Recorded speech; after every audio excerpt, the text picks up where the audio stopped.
Gates of Imagination presents Dracula by Bram Stoker, read by Arthur Lane. How these papers have been placed in sequence will be made manifest in the reading of them. All needless matters have been eliminated, so that a history almost at variance with the possibilities of later-day belief may stand forth as simple fact.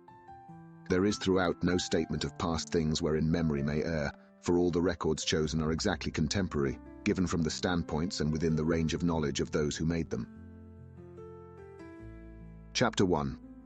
Jonathan Harker's journal, kept in shorthand. 3rd of May. Bistritz. Left Munich at 8:35 p.m. on the 1st of May, arriving at Vienna early next morning. Should have arrived at 6:46, but train was an hour late.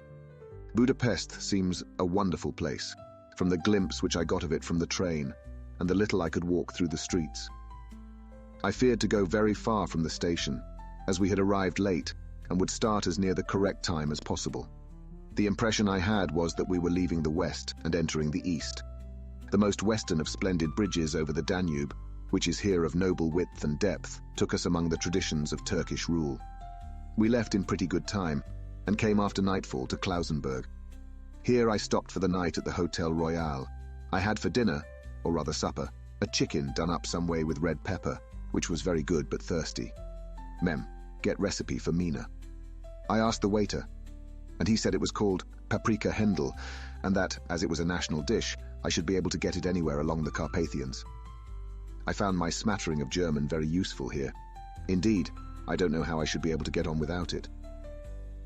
Having had some time at my disposal when in London, I had visited the British Museum and made search among the books and maps in the library regarding Transylvania.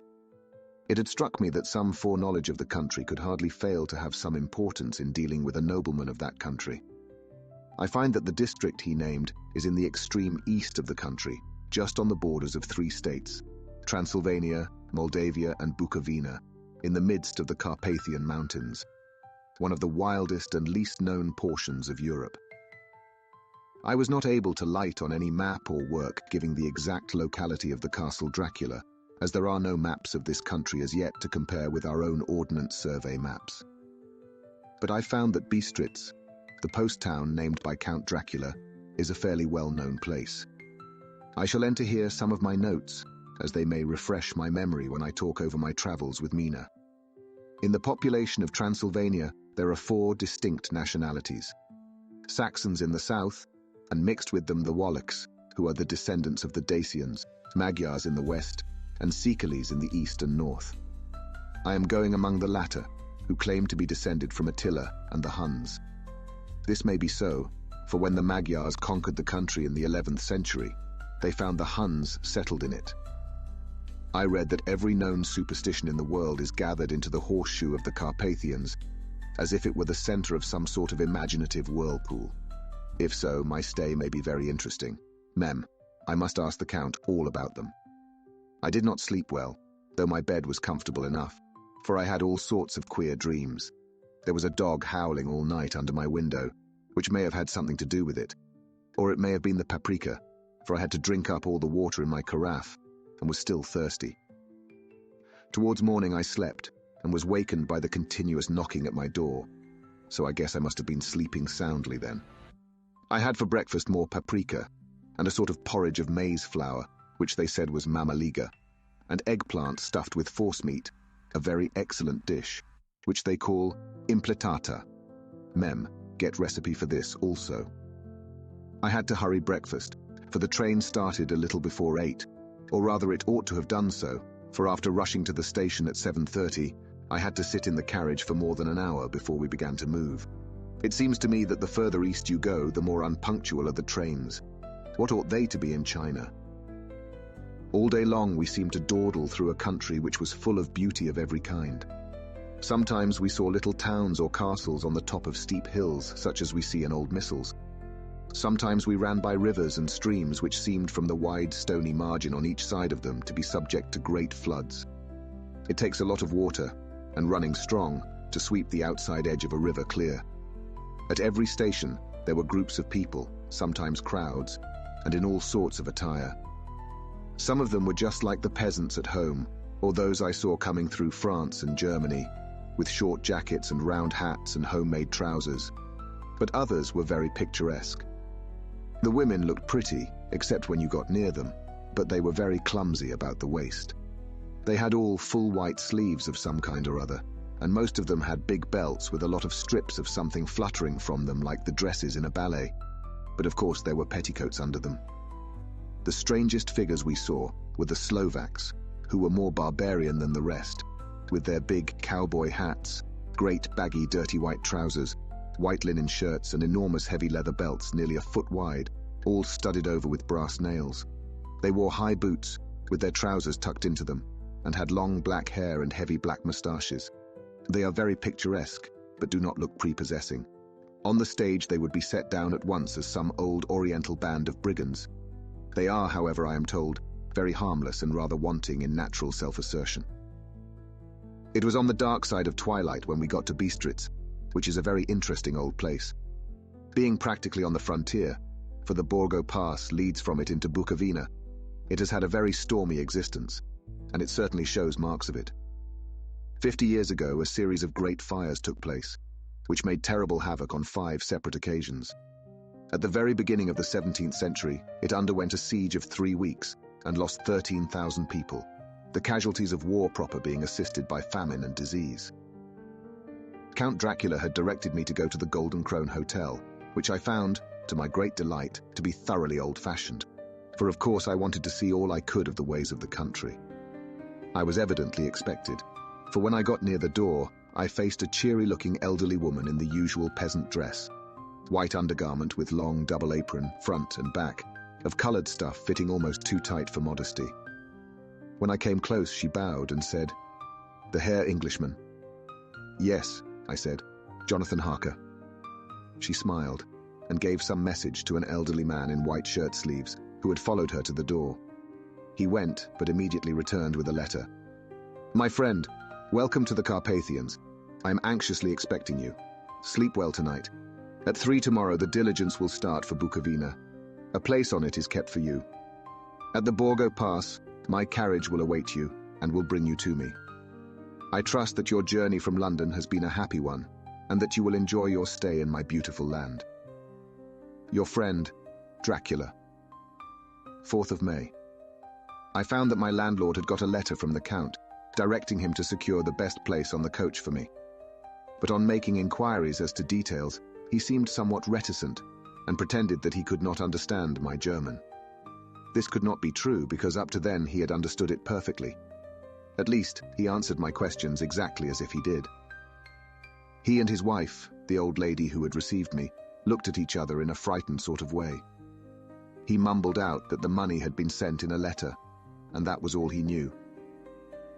When I asked him if he knew Count Dracula and could tell me anything of his castle, both he and his wife crossed themselves, and saying that they knew nothing at all, simply refused to speak further. It was so near the time of starting that I had no time to ask anyone else, for it was all very mysterious and not by any means comforting. Just before I was leaving, the old lady came up to my room and said in a very hysterical way, "Must you go?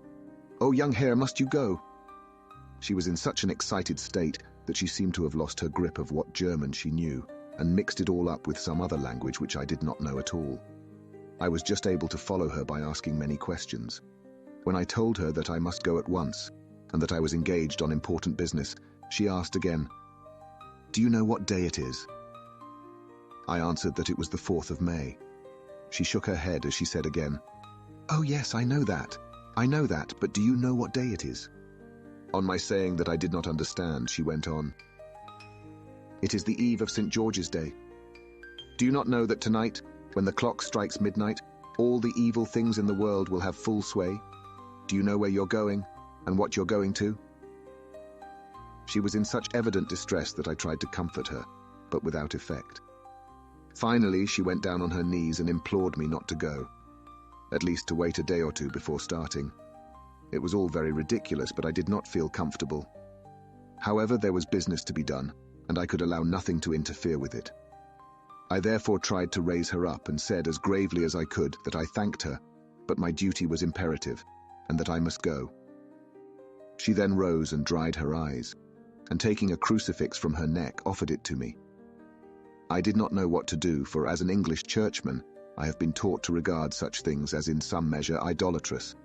And yet it seemed so ungracious to refuse an old lady meaning so well and in such a state of mind. She saw, I suppose, the doubt in my face, for she put the rosary round my neck and said, "For your mother's sake," and went out of the room. I'm writing up this part of the diary whilst I'm waiting for the coach, which is of course late, and the crucifix is still round my neck. Whether it is the old lady's fear, or the many ghostly traditions of this place, or the crucifix itself, I do not know, but I'm not feeling nearly as easy in my mind as usual. If this book should ever reach Mina before I do, let it bring my goodbye. Here comes the coach, the 5th of May, the castle.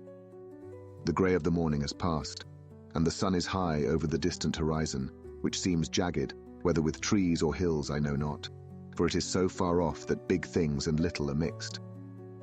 I am not sleepy, and as I am not to be called till I awake, naturally I write till sleep comes. There are many odd things to put down, and lest who reads them may fancy that I dined too well before I left Bistritz, let me put down my dinner exactly. I dined on what they called robber steak, bits of bacon, onion and beef, seasoned with red pepper, and strung on sticks and roasted over the fire, in the simple style of the London cat's meat. The wine was golden mediash, which produces a queer sting on the tongue, which is, however, not disagreeable.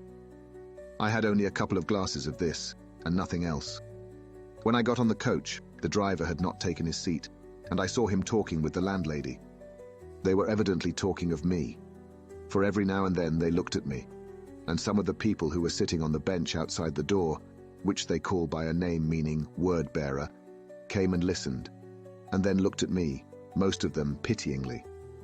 I could hear a lot of words often repeated, queer words, for there were many nationalities in the crowd, so I quietly got my polyglot dictionary from my bag and looked them out. I must say they were not cheering to me, for amongst them were Ordog, Satan, Pokol, Hell, Strigojka, Witch, Vrolok, and Vulkoslak, both of which mean the same thing, one being Slovak and the other Servian for something that is either werewolf or vampire. Mem, I must ask the Count about these superstitions. When we started, the crowd round the inn door, which had by this time swelled to a considerable size, all made the sign of the cross and pointed 2 fingers towards me. With some difficulty, I got a fellow passenger to tell me what they meant. He would not answer at first, but on learning that I was English, he explained that it was a charm or guard against the evil eye. This was not very pleasant for me, just starting for an unknown place to meet an unknown man. But everyone seemed so kind-hearted, and so sorrowful, and so sympathetic, that I could not but be touched. I shall never forget the last glimpse which I had of the inn-yard, and its crowd of picturesque figures, all crossing themselves, as they stood round the wide archway, with its background of rich foliage of oleander and orange trees in green tubs, clustered in the centre of the yard. Then, our driver, whose wide linen drawers covered the whole front of the box seat, Gotza, they called them, cracked his big whip over his 4 small horses, which ran abreast, and we set off on our journey. I soon lost sight and recollection of ghostly fears in the beauty of the scene as we drove along. Although had I known the language, or rather languages which my fellow passengers were speaking, I might not have been able to throw them off so easily. Before us lay a green sloping land full of forests and woods, with here and there steep hills, crowned with clumps of trees or with farmhouses, the blank gable end to the road. There was everywhere a bewildering mass of fruit blossom, apple, plum, pear, cherry, and as we drove by I could see the green grass under the trees spangled with the fallen petals. In and out amongst these green hills of what they call here the Mittelland ran the road, losing itself as it swept round the grassy curve, or was shut out by the straggling ends of pine woods, which here and there ran down the hillsides like tongues of flame. The road was rugged, but still we seemed to fly over it with a feverish haste. I could not understand then what the haste meant, but the driver was evidently bent on losing no time in reaching Borgo-Prund.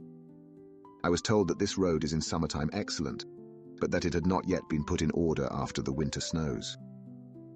In this respect, it is different from the general run of roads in the Carpathians, for it is an old tradition that they are not to be kept in too good order. Of old, the hospodars would not repair them, lest the Turk should think that they were preparing to bring in foreign troops, and so hasten the war, which was always really at loading point. Beyond the green, swelling hills of the Mittelland rose mighty slopes of forest up to the lofty steeps of the Carpathians themselves. Right and left of us they towered, with the afternoon sun falling full upon them and bringing out all the glorious colors of this beautiful range, deep blue and purple in the shadows of the peaks, green and brown where grass and rock mingled, and an endless perspective of jagged rock and pointed crags, till these were themselves lost in the distance, where the snowy peaks rose grandly. Here and there seemed mighty rifts in the mountains, through which, as the sun began to sink, we saw now and again the white gleam of falling water. One of my companions touched my arm as we swept round the base of a hill and opened up the lofty, snow-covered peak of a mountain, which seemed, as we wound on our serpentine way, to be right before us. "Look, Istensek, God's seat," and he crossed himself reverently.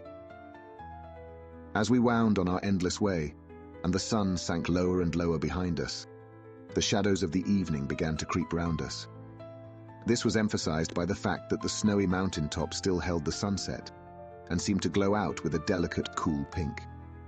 Here and there we passed Czechs and Slovaks, all in picturesque attire, but I noticed that Goitra was painfully prevalent.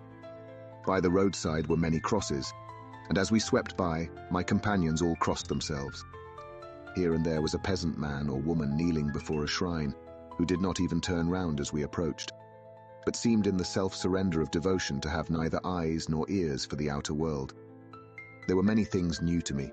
For instance, hayricks in the trees, and here and there very beautiful masses of weeping birch, their white stems shining like silver through the delicate green of the leaves. Now and again we passed a litter wagon, the ordinary peasant's cart, with its long, snake-like vertebra, calculated to suit the inequalities of the road.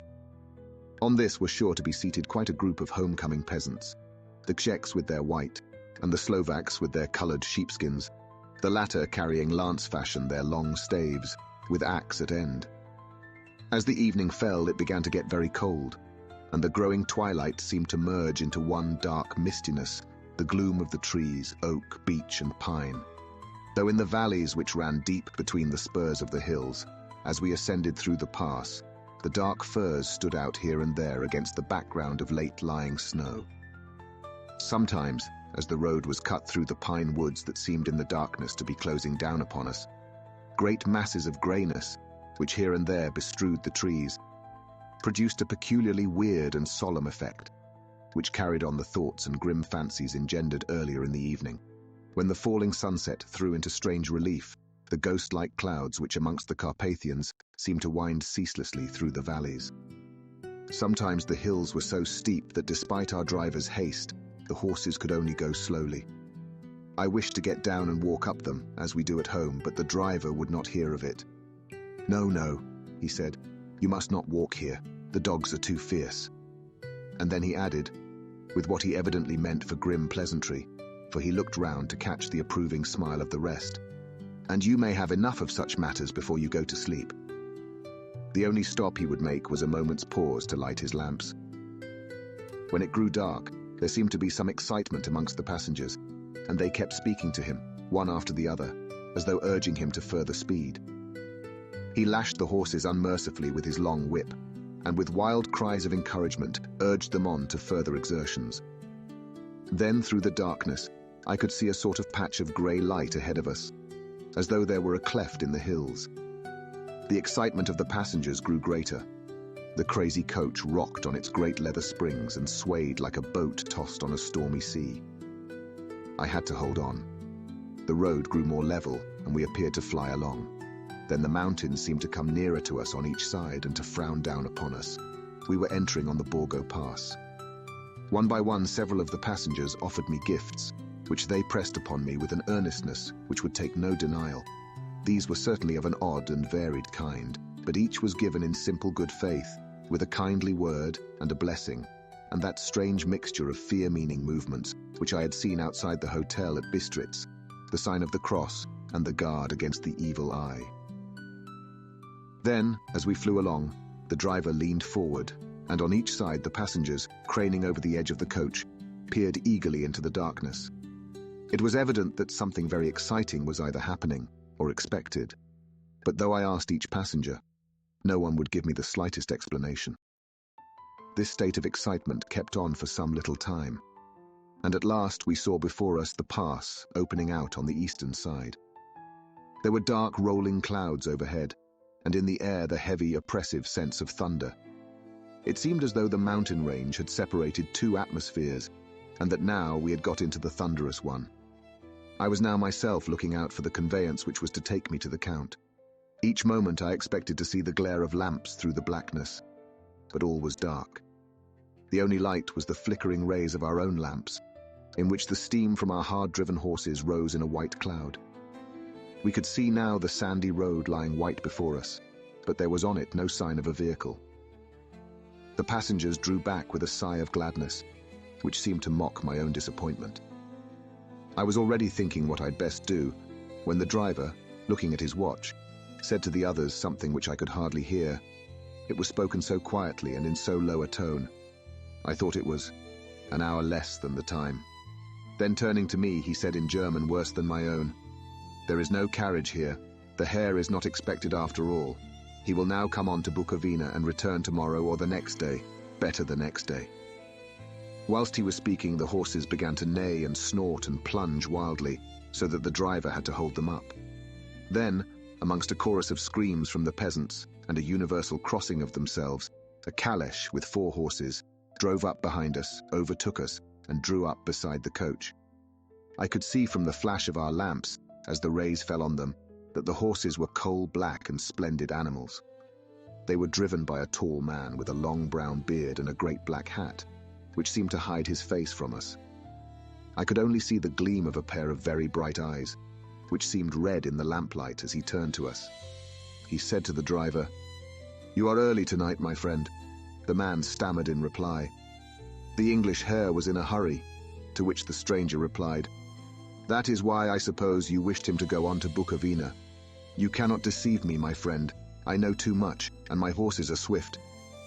As he spoke, he smiled, and the lamplight fell on a hard-looking mouth, with very red lips and sharp-looking teeth, as white as ivory. One of my companions whispered to another the line from Burger's Lenore, "Den die Toten reiten schnell," for the dead travel fast. The strange driver evidently heard the words, for he looked up with a gleaming smile. The passenger turned his face away, at the same time putting out his 2 fingers and crossing himself. "Give me the Herr's luggage," said the driver, and with exceeding alacrity, my bags were handed out and put in the caleche. Then I descended from the side of the coach, as the caleche was close alongside, the driver helping me with a hand which caught my arm in a grip of steel. His strength must have been prodigious. Without a word he shook his reins, the horses turned, and we swept into the darkness of the pass. As I looked back, I saw the steam from the horses of the coach by the light of the lamps, and projected against it the figures of my late companions crossing themselves. Then the driver cracked his whip and called to his horses, and off they swept on their way to Bukovina. As they sank into the darkness, I felt a strange chill, and a lonely feeling came over me. But a cloak was thrown over my shoulders, and a rug across my knees, and the driver said in excellent German, "The night is chill, mein Herr, and my master the Count bade me take all care of you. There's a flask of Slivovitz, the plum brandy of the country, underneath the seat, if you should require it." I did not take any, but it was a comfort to know it was there all the same. I felt a little strangely and not a little frightened. I think had there been any alternative, I should have taken it, instead of prosecuting that unknown night journey. The carriage went at a hard pace straight along. Then we made a complete turn and went along another straight road. It seemed to me that we were simply going over and over the same ground again, and so I took note of some salient point and found that this was so. I would have liked to have asked the driver what this all meant, but I really feared to do so, for I thought that, placed as I was, any protest would have had no effect in case there had been an intention to delay. By and by, however, as I was curious to know how time was passing, I struck a match, and by its flame looked at my watch. It was within a few minutes of midnight. This gave me a sort of shock, for I suppose the general superstition about midnight was increased by my recent experiences. I waited with a sick feeling of suspense. Then a dog began to howl somewhere in a farmhouse far down the road, a long, agonized wailing, as if from fear. The sound was taken up by another dog, and then another and another, till, borne on the wind which now sighed softly through the pass, a wild howling began, which seemed to come from all over the country, as far as the imagination could grasp it through the gloom of the night. At the first howl, the horses began to strain and rear, but the driver spoke to them soothingly, and they quieted down, but shivered and sweated as though after a runaway from sudden fright. Then, far off in the distance, from the mountains on each side of us began a louder and a sharper howling, that of wolves, which affected both the horses and myself in the same way. For I was minded to jump from the caleche and run, whilst they reared again and plunged madly, so that the driver had to use all his great strength to keep them from bolting. In a few minutes, however, my own ears got accustomed to the sound, and the horses so far became quiet that the driver was able to descend and to stand before them. He petted and soothed them, and whispered something in their ears, as I have heard of horse tamers doing, and with extraordinary effect, for under his caresses they became quite manageable again, though they still trembled. The driver again took his seat, and shaking his reins, started off at a great pace. This time, after going to the far side of the pass, he suddenly turned down a narrow roadway which ran sharply to the right. Soon we were hemmed in with trees, which in places arched right over the roadway till we passed as through a tunnel. And again great frowning rocks guarded us boldly on either side. Though we were in shelter, we could hear the rising wind, for it moaned and whistled through the rocks, and the branches of the trees crashed together as we swept along. It grew colder and colder still, and fine powdery snow began to fall, so that soon we and all around us were covered with a white blanket. The keen wind still carried the howling of the dogs, though this grew fainter as we went on our way. The baying of the wolves sounded nearer and nearer, as though they were closing round on us from every side. I grew dreadfully afraid, and the horses shared my fear. The driver, however, was not in the least disturbed. He kept turning his head to left and right, but I could not see anything through the darkness.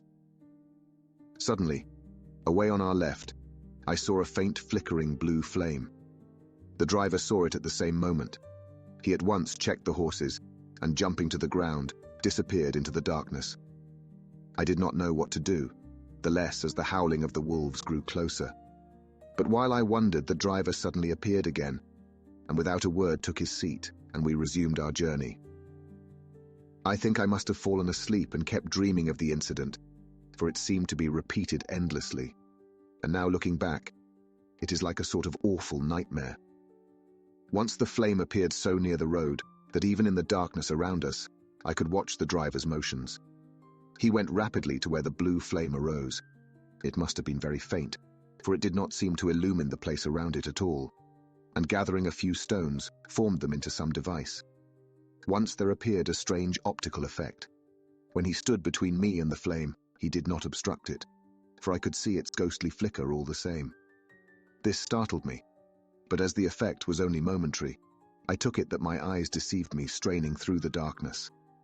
Then for a time there were no blue flames, and we sped onwards through the gloom, with the howling of the wolves around us, as though they were following in a moving circle.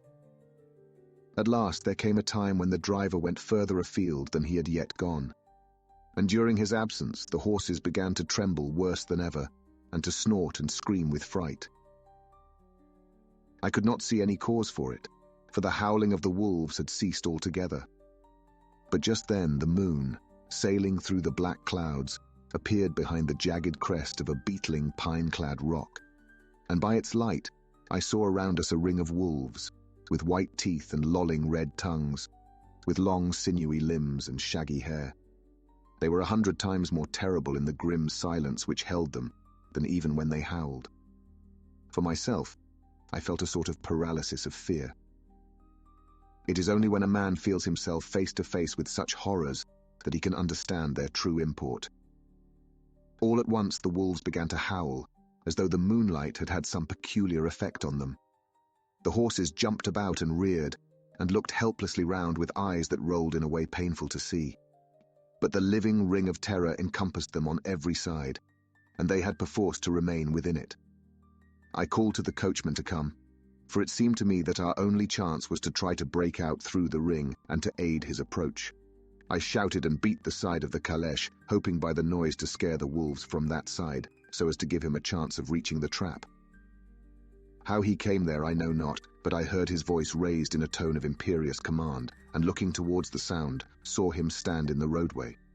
As he swept his long arms, as though brushing aside some impalpable obstacle, the wolves fell back and back further still. Just then a heavy cloud passed across the face of the moon, so that we were again in darkness. When I could see again, the driver was climbing into the caleche, and the wolves had disappeared. This was all so strange and uncanny that a dreadful fear came upon me, and I was afraid to speak or move. The time seemed interminable as we swept on our way, now in almost complete darkness, for the rolling clouds obscured the moon. We kept on ascending with occasional periods of quick descent, but in the main always ascending. Suddenly, I became conscious of the fact that the driver was in the act of pulling up the horses in the courtyard of a vast ruined castle, from whose tall black windows came no ray of light, and whose broken battlements showed a jagged line against the moonlit sky. Chapter 2. Jonathan Harker's Journal, continued, 5th of May. I must have been asleep, for certainly if I had been fully awake I must have noticed the approach of such a remarkable place. In the gloom the courtyard looked of considerable size, and as several dark ways led from it under great round arches, it perhaps seemed bigger than it really is. I have not yet been able to see it by daylight. When the caleche stopped, the driver jumped down and held out his hand to assist me to alight. Again I could not but notice his prodigious strength. His hand actually seemed like a steel vice that could have crushed mine if he had chosen.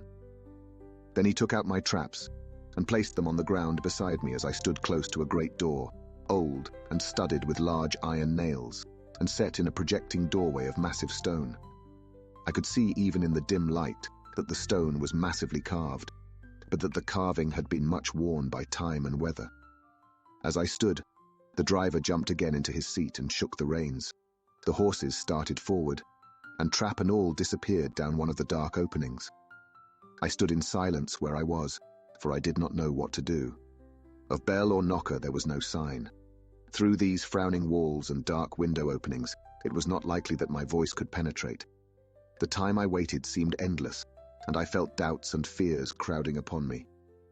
What sort of place had I come to, and among what kind of people? What sort of grim adventure was it on which I had embarked? Was this a customary incident in the life of a solicitor's clerk sent out to explain the purchase of a London estate to a foreigner? Solicitor's clerk.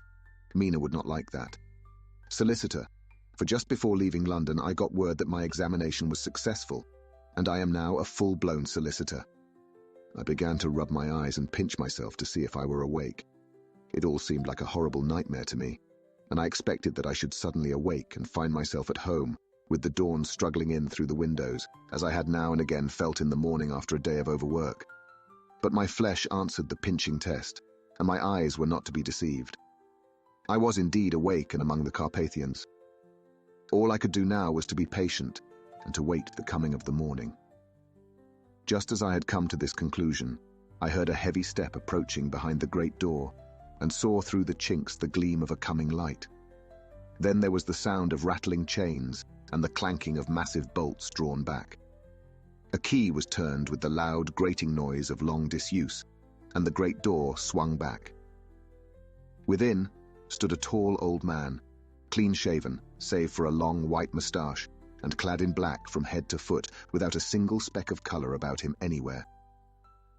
He held in his hand an antique silver lamp, in which the flame burned without chimney or globe of any kind, throwing long, quivering shadows as it flickered in the draught of the open door.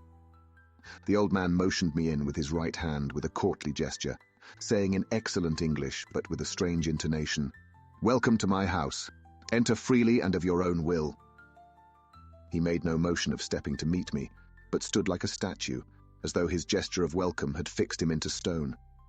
The instant, however, that I had stepped over the threshold, he moved impulsively forward, and holding out his hand grasped mine with a strength which made me wince, an effect which was not lessened by the fact that it seemed as cold as ice, more like the hand of a dead than a living man. Again he said, Welcome to my house. Come freely, go safely, and leave something of the happiness you bring. The strength of the handshake was so much akin to that which I had noticed in the driver, whose face I had not seen, that for a moment I doubted if it were not the same person to whom I was speaking. So to make sure, I said interrogatively, "Count Dracula?" He bowed in a courtly way as he replied, "I am Dracula, and I bid you welcome, Mr. Harker, to my house. Come in. The night air is chill, and you must need to eat and rest." As he was speaking, he put the lamp on a bracket on the wall, and stepping out, took my luggage. He had carried it in before I could forestall him. I protested, but he insisted. "Nay, sir, you are my guest. It is late, and my people are not available. Let me see to your comfort myself." He insisted on carrying my traps along the passage, and then up a great winding stair, and along another great passage, on whose stone floor our steps rang heavily. At the end of this he threw open a heavy door, and I rejoiced to see within a well-lit room in which a table was spread for supper, and on whose mighty hearth a great fire of logs, freshly replenished, flamed and flared. The Count halted, putting down my bags, closed the door, and crossing the room, opened another door, which led into a small octagonal room lit by a single lamp, and seemingly without a window of any sort. Passing through this, he opened another door, and motioned me to enter. It was a welcome sight, for here was a great bedroom well lighted and warmed with another log fire, also added to but lately, for the top logs were fresh, which sent a hollow roar up the wide chimney. The Count himself left my luggage inside and withdrew, saying before he closed the door, "You will need, after your journey, to refresh yourself by making your toilet. I trust you will find all you wish. When you are ready, come into the other room, where you will find your supper prepared." The light and warmth, and the Count's courteous welcome, seemed to have dissipated all my doubts and fears. Having then reached my normal state, I discovered that I was half famished with hunger. So making a hasty toilet, I went into the other room. I found supper already laid out. My host, who stood on one side of the great fireplace, leaning against the stonework, made a graceful wave of his hand to the table and said, "I pray you, be seated and sup how you please. You will, I trust, excuse me that I do not join you, but I have dined already and I do not sup." I handed to him the sealed letter which Mr. Hawkins had entrusted to me. He opened it and read it gravely. Then, with a charming smile, he handed it to me to read. One passage of it at least gave me a thrill of pleasure. "I must regret that an attack of gout, from which malady I am a constant sufferer, forbids absolutely any travelling on my part for some time to come. But I am happy to say I can send a sufficient substitute, one in whom I have every possible confidence. He is a young man, full of energy and talent in his own way, and of a very faithful disposition. He is discreet and silent, and has grown into manhood in my service. He shall be ready to attend on you when you will during his stay, and shall take your instructions in all matters." The Count himself came forward and took off the cover of a dish, and I fell to at once on an excellent roast chicken. This, with some cheese and a salad and a bottle of old Tokay, of which I had 2 glasses, was my supper. During the time I was eating it, the Count asked me many questions as to my journey, and I told him by degrees all I had experienced. By this time I had finished my supper, and by my host's desire had drawn up a chair by the fire and begun to smoke a cigar which he offered me, at the same time excusing himself that he did not smoke. I had now an opportunity of observing him, and found him of a very marked physiognomy. His face was a very strong aquiline, with high bridge of the thin nose and peculiarly arched nostrils, with lofty domed forehead and hair growing scantily round the temples but profusely elsewhere. His eyebrows were very massive, almost meeting over the nose, and with bushy hair that seemed to curl in its own profusion. The mouth, so far as I could see it under the heavy moustache, was fixed and rather cruel-looking, with peculiarly sharp white teeth. These protruded over the lips, whose remarkable ruddiness showed astonishing vitality in a man of his years. For the rest, his ears were pale, and at the tops extremely pointed. The chin was broad and strong, and the cheeks firm though thin. The general effect was one of extraordinary pallor. Hitherto I had noticed the backs of his hands as they lay on his knees in the firelight, and they had seemed rather white and fine, but seeing them now close to me, I could not but notice that they were rather coarse, broad, with squat fingers. Strange to say, there were hairs in the center of the palm. The nails were long and fine, and cut to a sharp point. As the Count leaned over me and his hands touched me, I could not repress a shudder. It may have been that his breath was rank, but a horrible feeling of nausea came over me which, do what I would, I could not conceal. The Count, evidently noticing it, drew back, and with a grim sort of smile, which showed more than he had yet done his protuberant teeth, sat himself down again on his own side of the fireplace. We were both silent for a while, and as I looked towards the window, I saw the first dim streak of the coming dawn. There seemed a strange stillness over everything, but as I listened, I heard as if from down below in the valley the howling of many wolves. The Count's eyes gleamed, and he said, "Listen to them, the children of the night, what music they make." Seeing, I suppose, some expression in my face strange to him, he added, "Ah, sir, you dwellers in the city cannot enter into the feelings of the hunter." Then he rose and said, "But you must be tired. Your bedroom is all ready, and tomorrow you shall sleep as late as you will. I have to be away till the afternoon, so sleep well and dream well."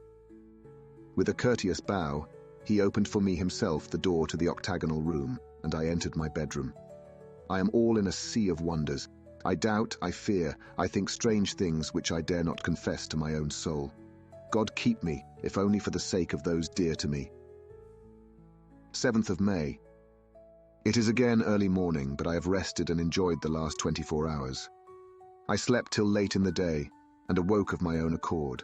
When I had dressed myself, I went into the room where we had supped, and found a cold breakfast laid out, with coffee kept hot by the pot being placed on the hearth. There was a card on the table, on which was written, "I have to be absent for a while. Do not wait for me. D." I set to and enjoyed a hearty meal. When I had done, I looked for a bell, so that I might let the servants know I had finished, but I could not find one. There are certainly odd deficiencies in the house, considering the extraordinary evidences of wealth which are round me. The table service is of gold, and so beautifully wrought that it must be of immense value.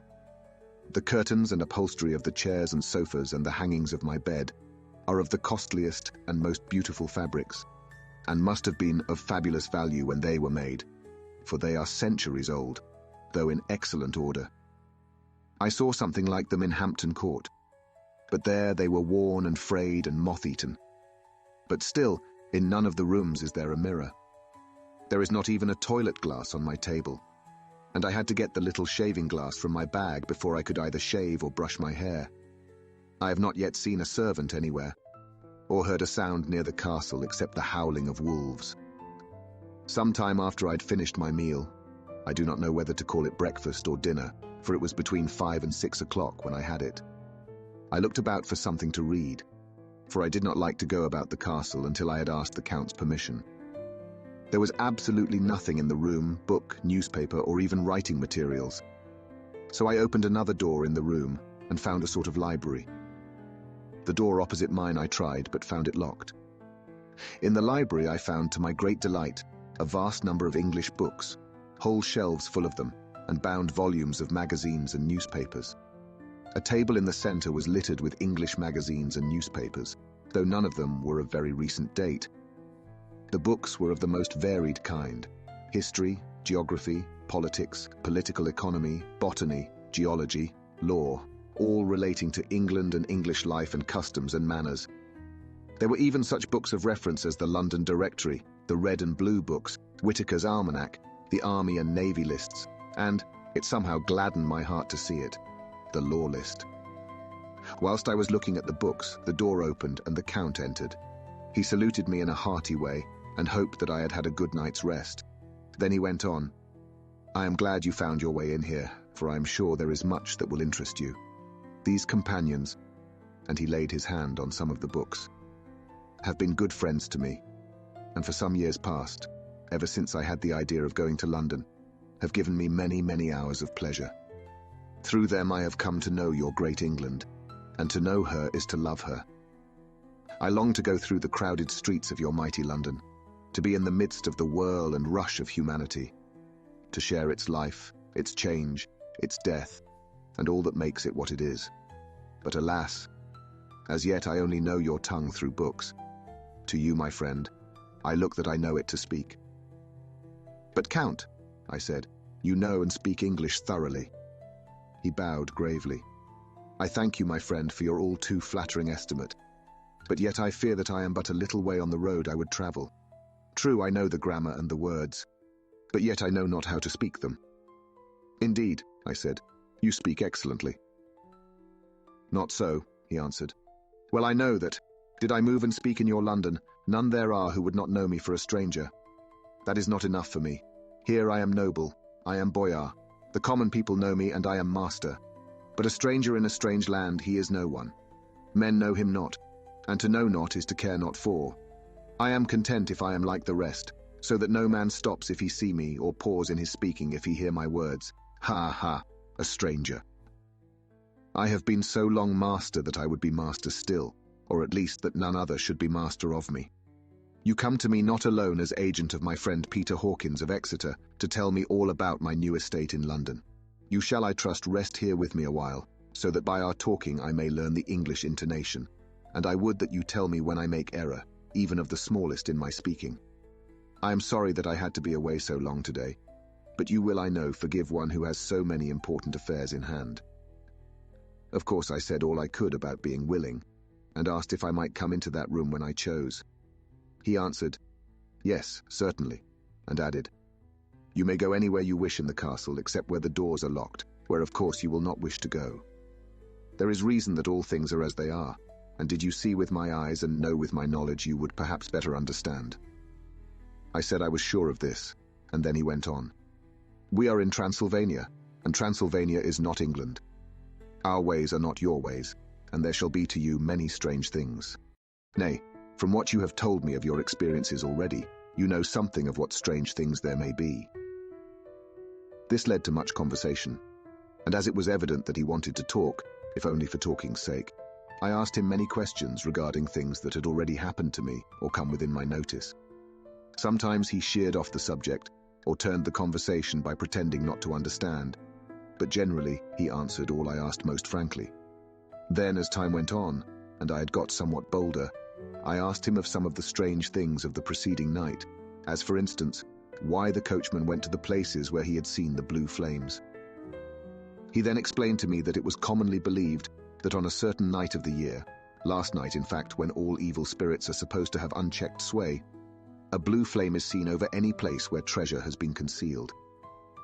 That treasure has been hidden, he went on, in the region through which you came last night.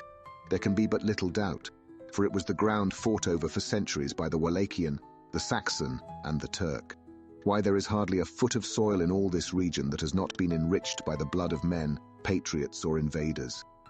In old days there were stirring times, when the Austrian and the Hungarian came up in hordes, and the patriots went out to meet them, men and women, the aged and the children too, and waited their coming on the rocks above the passes, that they might sweep destruction on them with their artificial avalanches. When the invader was triumphant, he found but little, for whatever there was had been sheltered in the friendly soil. But how, said I, can it have remained so long undiscovered, when there is a sure index to it if men will but take the trouble to look?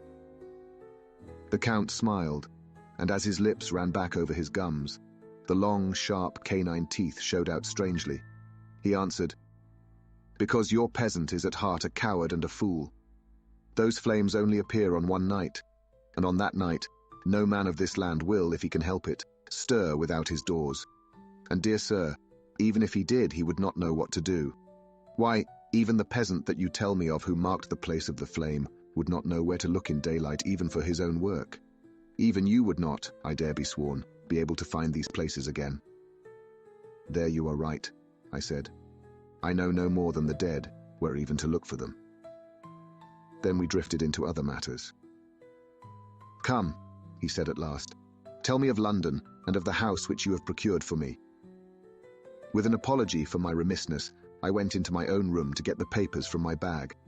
Whilst I was placing them in order, I heard a rattling of china and silver in the next room, and as I passed through, noticed that the table had been cleared and the lamp lit, for it was by this time deep into the dark. The lamps were also lit in the study or library, and I found the Count lying on the sofa reading of all things in the world, an English Bradshaw's Guide. When I came in, he cleared the books and papers from the table, and with him I went into plans and deeds and figures of all sorts. He was interested in everything, and asked me a myriad questions about the place and its surroundings.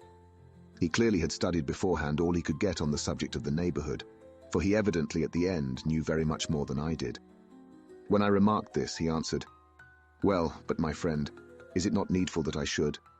When I go there I shall be all alone, and my friend Harker Jonathan, nay pardon me, I fall into my country's habit of putting your patronymic first.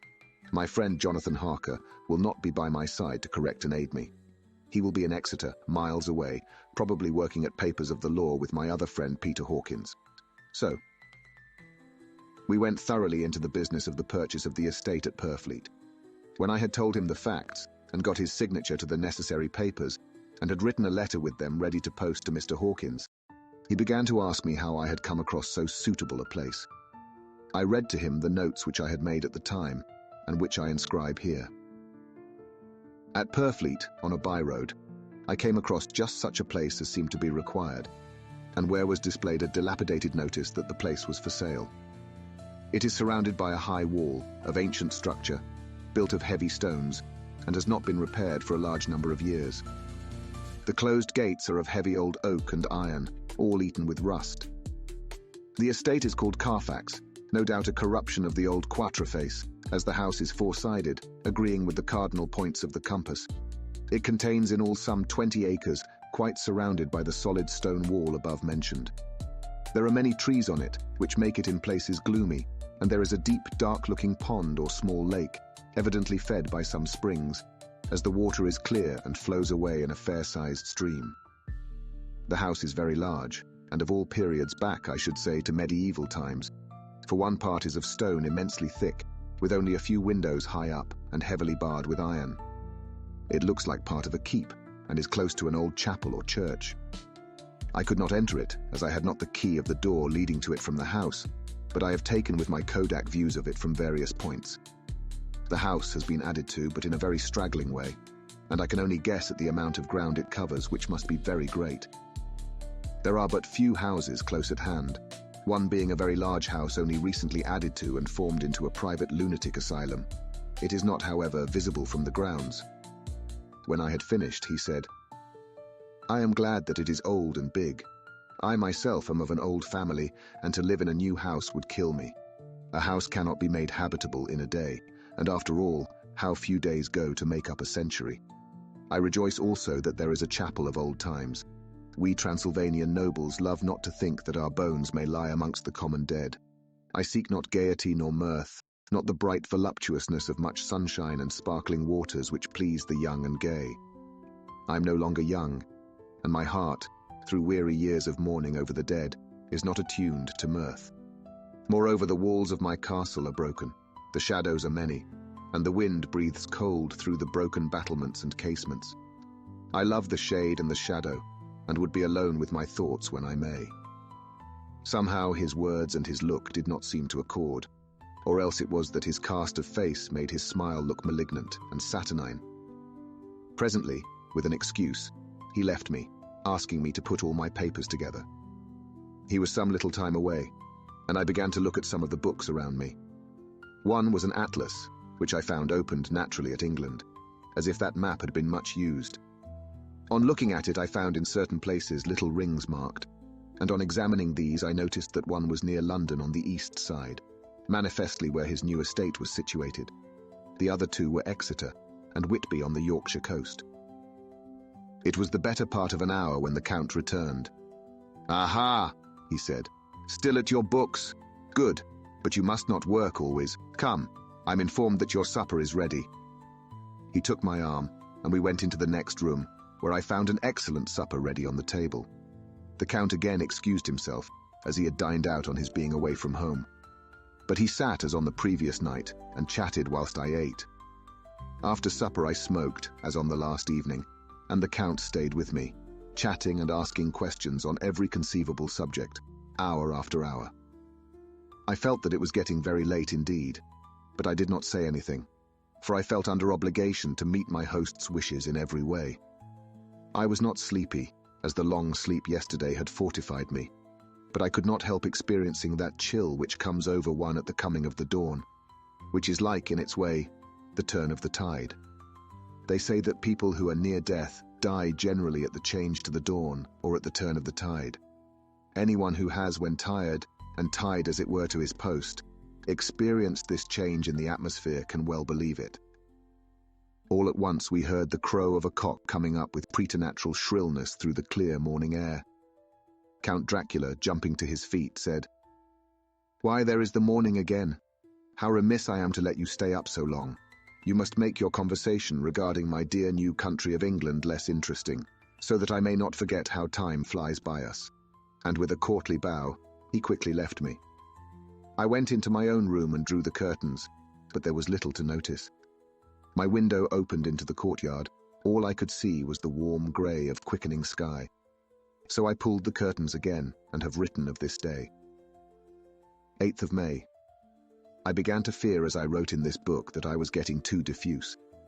But now I'm glad that I went into detail from the first, for there is something so strange about this place and all in it, that I cannot but feel uneasy.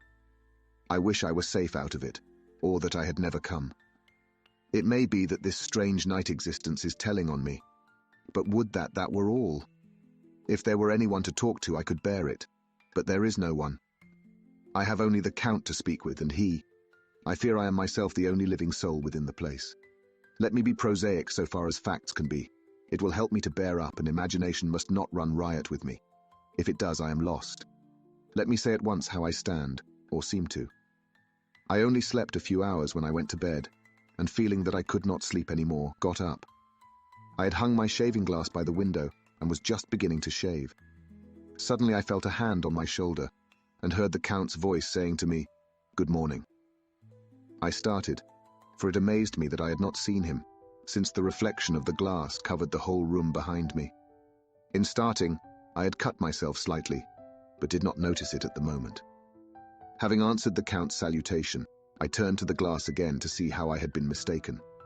This time there could be no error, for the man was close to me, and I could see him over my shoulder.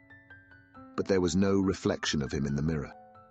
The whole room behind me was displayed, but there was no sign of a man in it, except myself. This was startling, and coming on the top of so many strange things, was beginning to increase that vague feeling of uneasiness which I always have when the Count is near. But at the instant I saw that the cut had bled a little, and the blood was trickling over my chin. I laid down the razor, turning as I did so half round to look for some sticking plaster.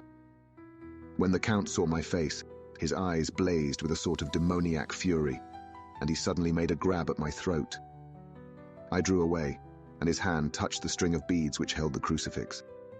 It made an instant change in him, for the fury passed so quickly that I could hardly believe that it was ever there. "Take care," he said. "Take care how you cut yourself. It is more dangerous than you think in this country." Then seizing the shaving glass, he went on, "And this is the wretched thing that has done the mischief. It is a foul bauble of man's vanity. Away with it!" And opening the heavy window with one wrench of his terrible hand, he flung out the glass, which was shattered into 1,000 pieces on the stones of the courtyard far below. Then he withdrew without a word. It is very annoying, for I do not see how I am to shave, unless in my watch case or the bottom of the shaving pot, which is fortunately of metal. When I went into the dining room, breakfast was prepared, but I could not find the Count anywhere, so I breakfasted alone. It is strange that as yet I have not seen the Count eat or drink. He must be a very peculiar man. After breakfast, I did a little exploring in the castle. I went out on the stairs and found a room looking towards the south. The view was magnificent, and from where I stood there was every opportunity of seeing it. The castle is on the very edge of a terrible precipice. A stone falling from the window would fall 1,000 feet without touching anything. As far as the eye can reach is a sea of green treetops, with occasionally a deep rift where there is a chasm. Here and there are silver threads where the rivers wind in deep gorges through the forests. But I am not in heart to describe beauty, for when I had seen the view I explored further. Doors, doors, doors everywhere, and all locked and bolted. In no place save from the windows in the castle walls is there an available exit. The castle is a veritable prison, and I am a prisoner. Chapter 3. Jonathan Harker's Journal. Continued. When I found that I was a prisoner, a sort of wild feeling came over me. I rushed up and down the stairs, trying every door and peering out of every window I could find. But after a little, the conviction of my helplessness overpowered all other feelings. When I look back after a few hours, I think I must have been mad for the time, for I behaved much as a rat does in a trap. When, however, the conviction had come to me that I was helpless, I sat down quietly as I have ever done anything in my life, and began to think over what was best to be done. I am thinking still, and as yet have come to no definite conclusion. Of one thing only am I certain, that it is no use making my ideas known to the Count. He knows well that I am imprisoned, and as he has done it himself, and has doubtless his own motives for it, he would only deceive me if I trusted him fully with the facts. So far as I can see, my only plan will be to keep my knowledge and my fears to myself, and my eyes open. I am, I know, either being deceived like a baby by my own fears, or else I am in desperate straits, and if the latter be so, I need and shall need all my brains to get through. I had hardly come to this conclusion when I heard the great door below shut, and knew that the Count had returned. He did not come at once into the library, so I went cautiously to my own room and found him making the bed. This was odd, but only confirmed what I had all along thought, that there were no servants in the house. When later I saw him through the chink of the hinges of the door laying the table in the dining room, I was assured of it, for if he does himself all these menial offices, surely it is proof that there is no one else to do them. This gave me a fright, for if there is no one else in the castle, it must have been the Count himself who was the driver of the coach that brought me here. This is a terrible thought, for if so, what does it mean that he could control the wolves as he did, by only holding up his hand in silence? How was it that all the people at Bistritz and on the coach had some terrible fear for me? What meant the giving of the crucifix, of the garlic, of the wild rose, of the mountain ash? Bless that good woman who hung the crucifix round my neck, for it is a comfort and a strength to me whenever I touch it. It is odd that a thing which I have been taught to regard with disfavor and as idolatrous should in a time of loneliness and trouble be of help. Is it that there is something in the essence of the thing itself, or that it is a medium, a tangible help, in conveying memories of sympathy and comfort? Some time, if it may be, I must examine this matter and try to make up my mind about it. In the meantime, I must find out all I can about Count Dracula, as it may help me to understand. Tonight he may talk of himself if I turn the conversation that way. I must be very careful, however, not to awake his suspicion. Midnight. I have had a long talk with the Count. I asked him a few questions on Transylvania history, and he warmed up to the subject wonderfully. In his speaking of things and people, and especially of battles, he spoke as if he had been present at them all. This he afterwards explained by saying that to a boyar the pride of his house and name is his own pride, that their glory is his glory, that their fate is his fate. Whenever he spoke of his house, he always said "we," and spoke almost in the plural, like a king speaking. I wish I could put down all he said exactly as he said it, for to me it was most fascinating. It seemed to have in it a whole history of the country. He grew excited as he spoke, and walked about the room pulling his great white moustache and grasping anything on which he laid his hands as though he would crush it by main strength. One thing he said, which I shall put down as nearly as I can, for it tells in its way the story of his race. We Sicilies have a right to be proud, for in our veins flows the blood of many brave races who fought as the lion fights for lordship. Here, in the whirlpool of European races, the Ugric tribe bore down from Iceland the fighting spirit which Thor and Woden gave them, which their berserkers displayed to such fell intent on the seaboards of Europe, aye, and of Asia and Africa too, till the peoples thought that the werewolves themselves had come. Here too, when they came, they found the Huns, whose warlike fury had swept the earth like a living flame, till the dying peoples held that in their veins ran the blood of those old witches, who expelled from Scythia had mated with the devils in the desert. Fools, fools. What devil or what witch was ever so great as Attila, whose blood is in these veins? He held up his arms. Is it a wonder that we were a conquering race? That we were proud? That when the Magyar, the Lombard, the Avar, the Bulgar, or the Turk, poured his thousands on our frontiers. We drove them back. Is it strange that when Arpad and his legions swept through the Hungarian fatherland, he found us here when he reached the frontier? That the Honfoglalas was completed there? And when the Hungarian flood swept eastward, the Szekelyes were claimed as kindred by the victorious Magyars, and to us for centuries was trusted the guarding of the frontier of Turkeyland.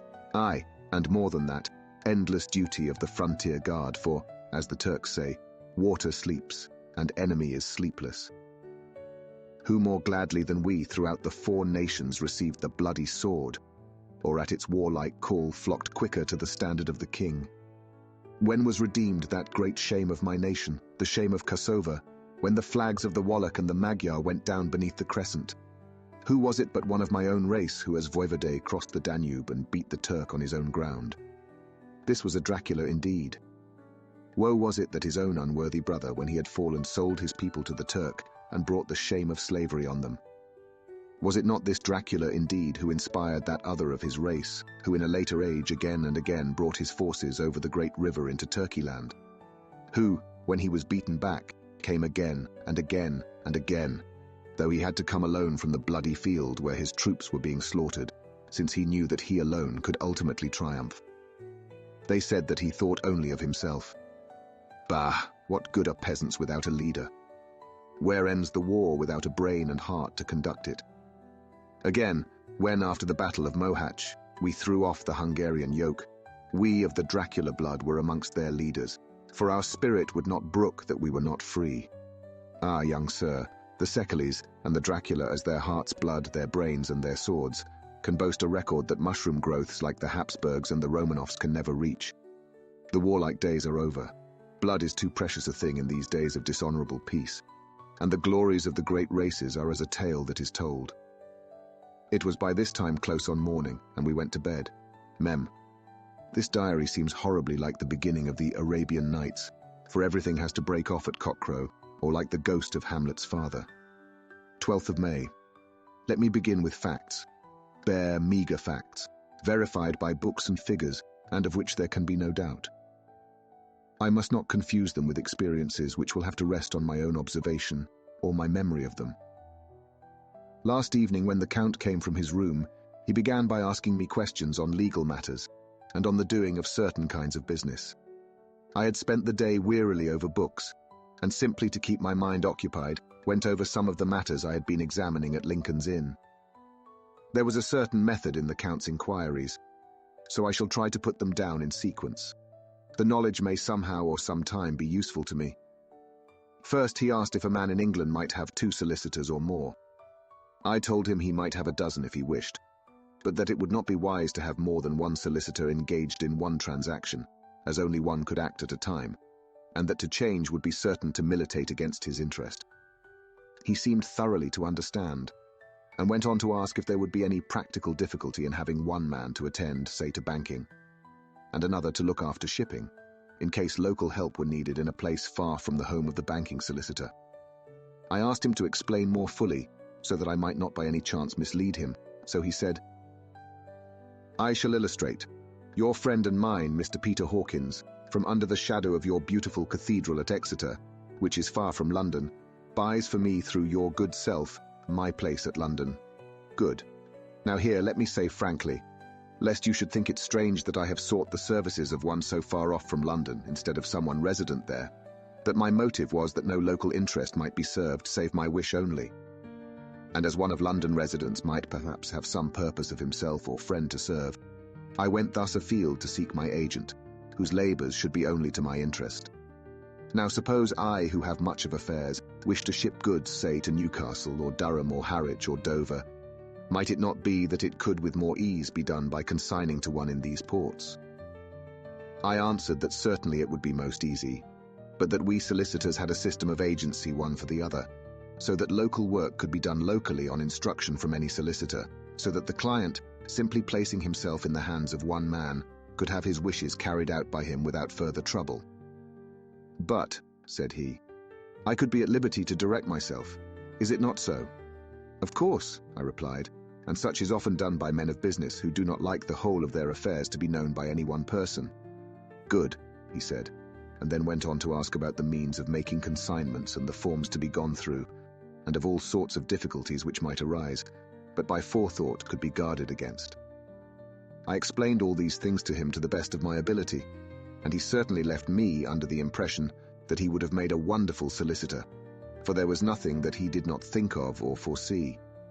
For a man who was never in the country, and who did not evidently do much in the way of business, his knowledge and acumen were wonderful. When he had satisfied himself on these points of which he had spoken, and I had verified all as well as I could by the books available, he suddenly stood up and said, "Have you written since your first letter to our friend Mr. Peter Hawkins, or to any other?" It was with some bitterness in my heart that I answered that I had not, that as yet I had not seen any opportunity of sending letters to anybody. "Then write now, my young friend," he said, laying a heavy hand on my shoulder. "Write to our friend and to any other, and say, if it will please you, that you shall stay with me until a month from now." "Do you wish me to stay so long?" I asked, for my heart grew cold at the thought. "I desire it much. Nay, I will take no refusal. When your master, employer, what you will, engaged that someone should come on his behalf, it was understood that my needs only were to be consulted. I have not stinted. Is it not so?" What could I do but bow acceptance? It was Mr. Hawkins's interest, not mine, and I had to think of him, not myself. And besides, while Count Dracula was speaking, there was that in his eyes and in his bearing which made me remember that I was a prisoner, and that if I wished it, I could have no choice. The Count saw his victory in my bow, and his mastery in the trouble of my face, for he began at once to use them, but in his own smooth, resistless way. "I pray you, my good young friend, that you will not discourse of things other than business in your letters. It will doubtless please your friends to know that you are well, and that you look forward to getting home to them. Is it not so?" As he spoke, he handed me 3 sheets of notepaper and 3 envelopes. They were all of the thinnest foreign post, and looking at them, then at him, and noticing his quiet smile, with the sharp canine teeth lying over the red underlip, I understood as well as if he had spoken that I should be careful what I wrote, for he would be able to read it. So I determined to write only formal notes now, but to write fully to Mr. Hawkins in secret, and also to Mina, for to her I could write in shorthand, which would puzzle the Count if he did see it. When I had written my 2 letters, I sat quiet, reading a book whilst the Count wrote several notes, referring as he wrote them to some books on his table. Then he took up my 2 and placed them with his own, and put by his writing materials, after which, the instant the door had closed behind him, I leaned over and looked at the letters, which were face down on the table. I felt no compunction in doing so, for under the circumstances, I felt that I should protect myself in every way I could. One of the letters was directed to Samuel F. Billington, number 7, The Crescent, Whitby, another to Herr Leutner, Varna. The third was to Coutts and Company, London, and the 4th to Heron Klopstock and Bill Royth, bankers, Budapest. The 2nd and 4th were unsealed. I was just about to look at them when I saw the door handle move. I sank back in my seat, having just had time to replace the letters as they had been, and to resume my book before the Count, holding still another letter in his hand, entered the room. He took up the letters on the table and stamped them carefully, and then turning to me, said, "I trust you will forgive me, but I have much work to do in private this evening. You will, I hope, find all things as you wish." At the door he turned, and after a moment's pause said, "Let me advise you, my dear young friend, nay, let me warn you with all seriousness, that should you leave these rooms you will not by any chance go to sleep in any other part of the castle. It is old, and has many memories, and there are bad dreams for those who sleep unwisely. Be warned. Should sleep now or ever overcome you, or be like to do, then haste to your own chamber or to these rooms, for your rest will then be safe. But if you be not careful in this respect, then—" He finished his speech in a gruesome way, for he motioned with his hands as if he were washing them. I quite understood. My only doubt was as to whether any dream could be more terrible than the unnatural, horrible net of gloom and mystery which seemed closing around me. Later. I endorsed the last words written, but this time there is no doubt in question. I shall not fear to sleep in any place where he is not. I have placed the crucifix over the head of my bed. I imagine that my rest is thus freer from dreams, and there it shall remain. When he left me, I went to my room. After a little while, not hearing any sound, I came out and went up the stone stair to where I could look out towards the south. There was some sense of freedom in the vast expanse, inaccessible though it was to me, as compared with the narrow darkness of the courtyard. Looking out on this, I felt that I was indeed in prison, and I seemed to want a breath of fresh air, though it were of the night. I am beginning to feel this nocturnal existence tell on me. It is destroying my nerve. I start at my own shadow, and am full of all sorts of horrible imaginings. God knows that there is ground for my terrible fear in this accursed place. I looked out over the beautiful expanse, bathed in soft yellow moonlight till it was almost as light as day. In the soft light, the distant hills became melted, and the shadows in the valleys and gorges of velvety blackness. The mere beauty seemed to cheer me. There was peace and comfort in every breath I drew. As I leaned from the window, my eye was caught by something moving a story below me, and somewhat to my left, where I imagined, from the order of the rooms, that the windows of the Count's own room would look out. The window at which I stood was tall and deep, stone-mullioned, and though weather-worn, was still complete. But it was evidently many a day since the case had been there. I drew back behind the stonework and looked carefully out. What I saw was the Count's head coming out from the window. I did not see the face, but I knew the man by the neck and the movement of his back and arms. In any case, I could not mistake the hands which I had had so many opportunities of studying. I was at first interested and somewhat amused, for it is wonderful how small a matter will interest and amuse a man when he is a prisoner. But my very feelings changed to repulsion and terror when I saw the whole man slowly emerge from the window and begin to crawl down the castle wall over that dreadful abyss, face down with his cloak spreading out around him like great wings. At first I could not believe my eyes. I thought it was some trick of the moonlight, some weird effect of shadow, but I kept looking, and it could be no delusion. I saw the fingers and toes grasp the corners of the stones, worn clear of the mortar by the stress of years, and by thus using every projection and inequality move downwards with considerable speed, just as a lizard moves along a wall. What manner of man is this? Or what manner of creature is it in the semblance of man? I feel the dread of this horrible place overpowering me. I am in fear, in awful fear, and there is no escape for me. I am encompassed about with terrors that I dare not think of. 15th of May. Once more have I seen the Count go out in his lizard fashion. He moved downwards in a sidelong way, some 100 feet down and a good deal to the left. He vanished into some hole or window. When his head had disappeared, I leaned out to try and see more, but without avail. The distance was too great to allow a proper angle of sight. I knew he had left the castle now, and thought to use the opportunity to explore more than I had dared to do as yet. I went back to the room, and taking a lamp, tried all the doors. They were all locked, as I had expected, and the locks were comparatively new. But I went down the stone stairs to the hall where I had entered originally. I found I could pull back the bolts easily enough and unhook the great chains, but the door was locked and the key was gone. That key must be in the Count's room. I must watch should his door be unlocked, so that I may get it and escape. I went on to make a thorough examination of the various stairs and passages, and to try the doors that opened from them. 1 or 2 small rooms near the hall were open, but there was nothing to see in them except old furniture, dusty with age and moth-eaten. At last, however, I found one door at the top of the stairway which, though it seemed to be locked, gave a little under pressure. I tried it harder and found that it was not really locked, but that the resistance came from the fact that the hinges had fallen somewhat, and the heavy door rested on the floor. Here was an opportunity which I might not have again. So I exerted myself, and with many efforts forced it back so that I could enter. I was now in a wing of the castle further to the right than the rooms I knew, and a story lower down. From the windows I could see that the suite of rooms lay along to the south of the castle, the windows of the end room looking out both west and south. On the latter side, as well as to the former, there was a great precipice. The castle was built on the corner of a great rock, so that on 3 sides it was quite impregnable, and great windows were placed here where sling or bow or culverin could not reach, and consequently light and comfort, impossible to a position which had to be guarded, were secured. To the west was a great valley, and then, rising far away, great jagged mountain fastnesses, rising peak on peak, the sheer rock studded with mountain ash and thorn, whose roots clung in cracks and crevices and crannies of the stone.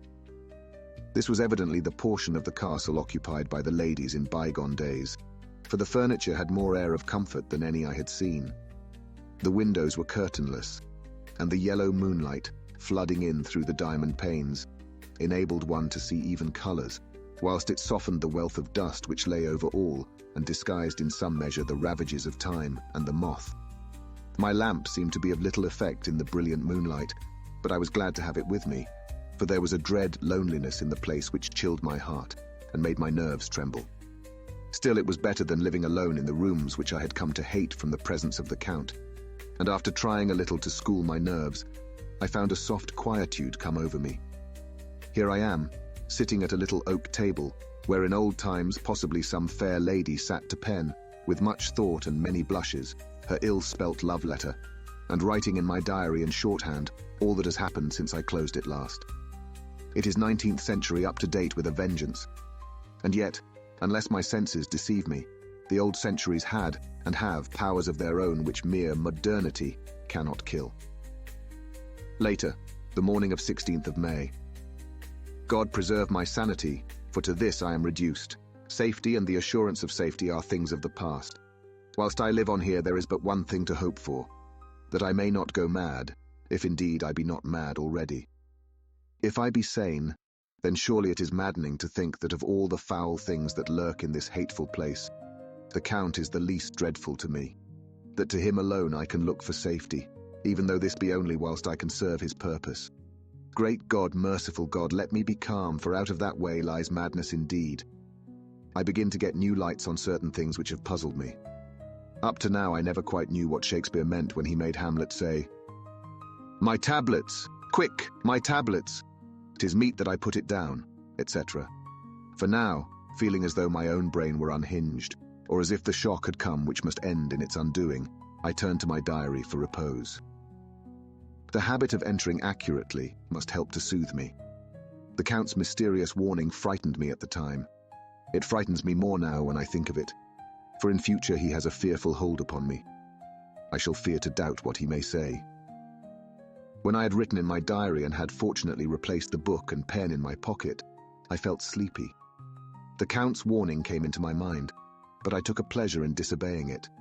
The sense of sleep was upon me, and with it the obstinacy which sleep brings as outrider.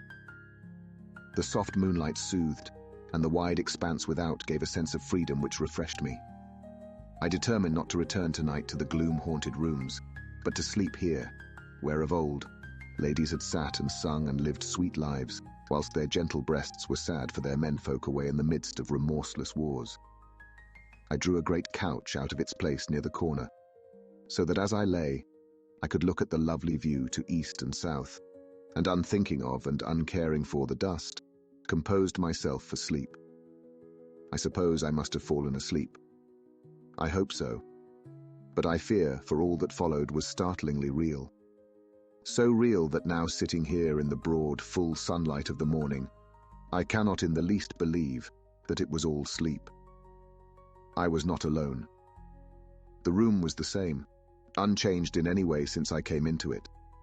I could see along the floor, in the brilliant moonlight, my own footsteps marked where I had disturbed the long accumulation of dust. In the moonlight opposite me were 3 young women, ladies by their dress and manner. I thought at the time that I must be dreaming when I saw them, for though the moonlight was behind them, they threw no shadow on the floor. They came close to me and looked at me for some time, and then whispered together.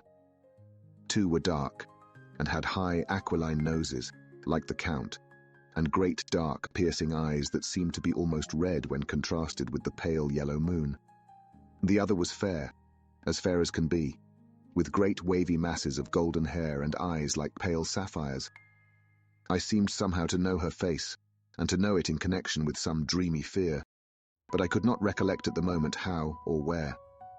All three had brilliant white teeth that shone like pearls against the ruby of their voluptuous lips. There was something about them that made me uneasy, some longing, and at the same time some deadly fear. I felt in my heart a wicked, burning desire that they would kiss me with those red lips. It is not good to note this down, lest someday it should meet Mina's eyes and cause her pain. But it is the truth. They whispered together, and then they all three laughed, such a silvery, musical laugh, but as hard as though the sound never could have come through the softness of human lips. It was like the intolerable, tingling sweetness of water glasses when played on by a cunning hand. The fair girl shook her head coquettishly, and the other two urged her on. One said, "Go on. You are first, and we shall follow. Yours is the right to begin." The other added, "He is young and strong. There are kisses for us all." I lay quiet, looking out under my eyelashes in an agony of delightful anticipation. The fair girl advanced and bent over me till I could feel the movement of her breath upon me. Sweet it was in one sense, honey sweet, and sent the same tingling through the nerves as her voice, but with a bitter underlying the sweet, a bitter offensiveness, as one smells in blood. I was afraid to raise my eyelids, but looked out and saw perfectly under the lashes. The girl went on her knees and bent over me, simply gloating. There was a deliberate voluptuousness which was both thrilling and repulsive, and as she arched her neck, she actually licked her lips like an animal, till I could see in the moonlight the moisture shining on the scarlet lips and on the red tongue as it lapped the white, sharp teeth. Lower and lower went her head, as the lips went below the range of my mouth and chin, and seemed about to fasten on my throat. Then she paused, and I could hear the churning sound of her tongue as it licked her teeth and lips, and could feel the hot breath on my neck. Then the skin of my throat began to tingle as one's flesh does when the hand that is to tickle it approaches nearer, nearer. I could feel the soft, shivering touch of the lips on the super-sensitive skin of my throat, and the hard dents of two sharp teeth, just touching and pausing there. I closed my eyes in a languorous ecstasy and waited with beating heart. But at that instant, another sensation swept through me as quick as lightning. I was conscious of the presence of the Count and of his being as if lapped in a storm of fury. As my eyes opened involuntarily, I saw his strong hand grasp the slender neck of the fair woman and with giant's power draw it back, the blue eyes transformed with fury, the white teeth champing with rage, and the fair cheeks blazing red with passion. But the Count! Never did I imagine such wrath and fury, even to the demons of the pit. His eyes were positively blazing. The red light in them was lurid, as if the flames of hellfire blazed behind them. His face was deathly pale, and the lines of it were hard like drawn wires. The thick eyebrows that met over the nose now seemed like a heaving bar of white-hot metal. With a fierce sweep of his arm, he hurled the woman from him, and then motioned to the others, as though he were beating them back. It was the same imperious gesture that I had seen used to the wolves. In a voice which, though low and almost in a whisper, seemed to cut through the air and then ring round the room, he said, "How dare you touch him, any of you? How dare you cast eyes on him when I had forbidden it? Back, I tell you all. This man belongs to me. Beware how you meddle with him, or you'll have to deal with me." The fair girl, with a laugh of ribald coquetry, turned to answer him. "You yourself never loved. You never love." On this the other women joined, and such a mirthless, hard, soulless laughter rang through the room that it almost made me faint to hear. It seemed like the pleasure of fiends. Then the Count turned, after looking at my face attentively, and said in a soft whisper, "Yes, I too can love. You yourselves can tell it from the past. Is it not so? Well, now, I promise you, that when I am done with him you shall kiss him at your will. Now go, go. I must awaken him, for there is work to be done." "Are we to have nothing tonight?" said one of them with a low laugh, as she pointed to the bag which he had thrown upon the floor, and which moved as though there were some living thing within it. For answer, he nodded his head. One of the women jumped forward and opened it. If my ears did not deceive me, there was a gasp and a low wail, as of a half-smothered child. The women closed round, whilst I was aghast with horror. But as I looked, they disappeared, and with them the dreadful bag. There was no door near them, and they could not have passed me without my noticing. They simply seemed to fade into the rays of the moonlight and pass out through the window, for I could see outside the dim, shadowy forms for a moment before they entirely faded away. Then, the horror overcame me, and I sank down unconscious. Chapter 4. Jonathan Harker's journal continued. I awoke in my own bed. If it be that I had not dreamt, the Count must have carried me here. I tried to satisfy myself on the subject, but could not arrive at any unquestionable result. To be sure, there were certain small evidences, such as that my clothes were folded and laid by in a manner which was not my habit. My watch was still unwound, and I am rigorously accustomed to wind it the last thing before going to bed, and many such details. But these things are no proof, for they may have been evidences that my mind was not as usual, and from some cause or another, I had certainly been much upset. I must watch for proof. Of one thing I am glad. If it was that the Count carried me here and undressed me, he must have been hurried in his task, for my pockets are intact. I am sure this diary would have been a mystery to him, which he would not have brooked. He would have taken or destroyed it. As I look round this room, although it has been to me so full of fear, it is now a sort of sanctuary, for nothing can be more dreadful than those awful women who are, waiting to suck my blood. 18th of May. I have been down to look at that room again in daylight, for I must know the truth. When I got to the doorway at the top of the stairs, I found it closed. It had been so forcibly driven against the jamb that part of the woodwork was splintered. I could see that the bolt of the lock had not been shot, but the door is fastened from the inside. I fear it was no dream, and must act on this surmise. 19th of May. I am surely in the toils. Last night the Count asked me in the suavest tones to write 3 letters. One saying that my work here was nearly done, and that I should start for home within a few days. Another that I was starting on the next morning from the time of the letter, and the third that I had left the castle and arrived at Bistritz. I would fain have rebelled, but felt that in the present state of things it would be madness to quarrel openly with the Count, whilst I am so absolutely in his power. And to refuse would be to excite his suspicion and to arouse his anger. He knows that I know too much, and that I must not live, lest I be dangerous to him. My only chance is to prolong my opportunities. Something may occur which will give me a chance to escape. I saw in his eyes something of that gathering wrath which was manifest when he hurled that fair woman from him. He explained to me that posts were few and uncertain, and that my writing now would ensure ease of mind to my friends, and he assured me with so much impressiveness that he would countermand the later letters, which would be held over at Bistritz until due time, in case chance would admit of my prolonging my stay, that to oppose him would have been to create new suspicion. I therefore pretended to fall in with his views, and asked him what dates I should put on the letters. He calculated a minute, and then said, "The first should be June 12th, the second June 19th, and the third June 29th. I know now the span of my life. God help me. 28th of May. There is a chance of escape, or at any rate of being able to send word home. A band of Scani have come to the castle, and are encamped in the courtyard. These Scani are gypsies. I have notes of them in my book. They are peculiar to this part of the world, though allied to the ordinary gypsies all the world over. There are thousands of them in Hungary and Transylvania, who are almost outside all law. They attach themselves as a rule to some great noble or boyar, and call themselves by his name. They are fearless and without religion, save superstition, and they talk only their own varieties of the Romany tongue. I shall write some letters home, and shall try to get them to have them posted. I have already spoken them through my window to begin acquaintanceship. They took their hats off and made obeisance and many signs, which, however, I could not understand any more than I could their spoken language. I have written the letters. Mina's is in shorthand, and I simply ask Mr. Hawkins to communicate with her. To her I have explained my situation, but without the horrors which I may only surmise. It would shock and frighten her to death were I to expose my heart to her.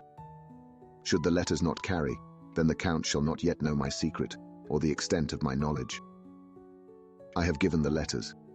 I threw them through the bars of my window with a gold piece, and made what signs I could to have them posted. The man who took them pressed them to his heart and bowed, and then put them in his cap. I could do no more. I stole back to the study and began to read.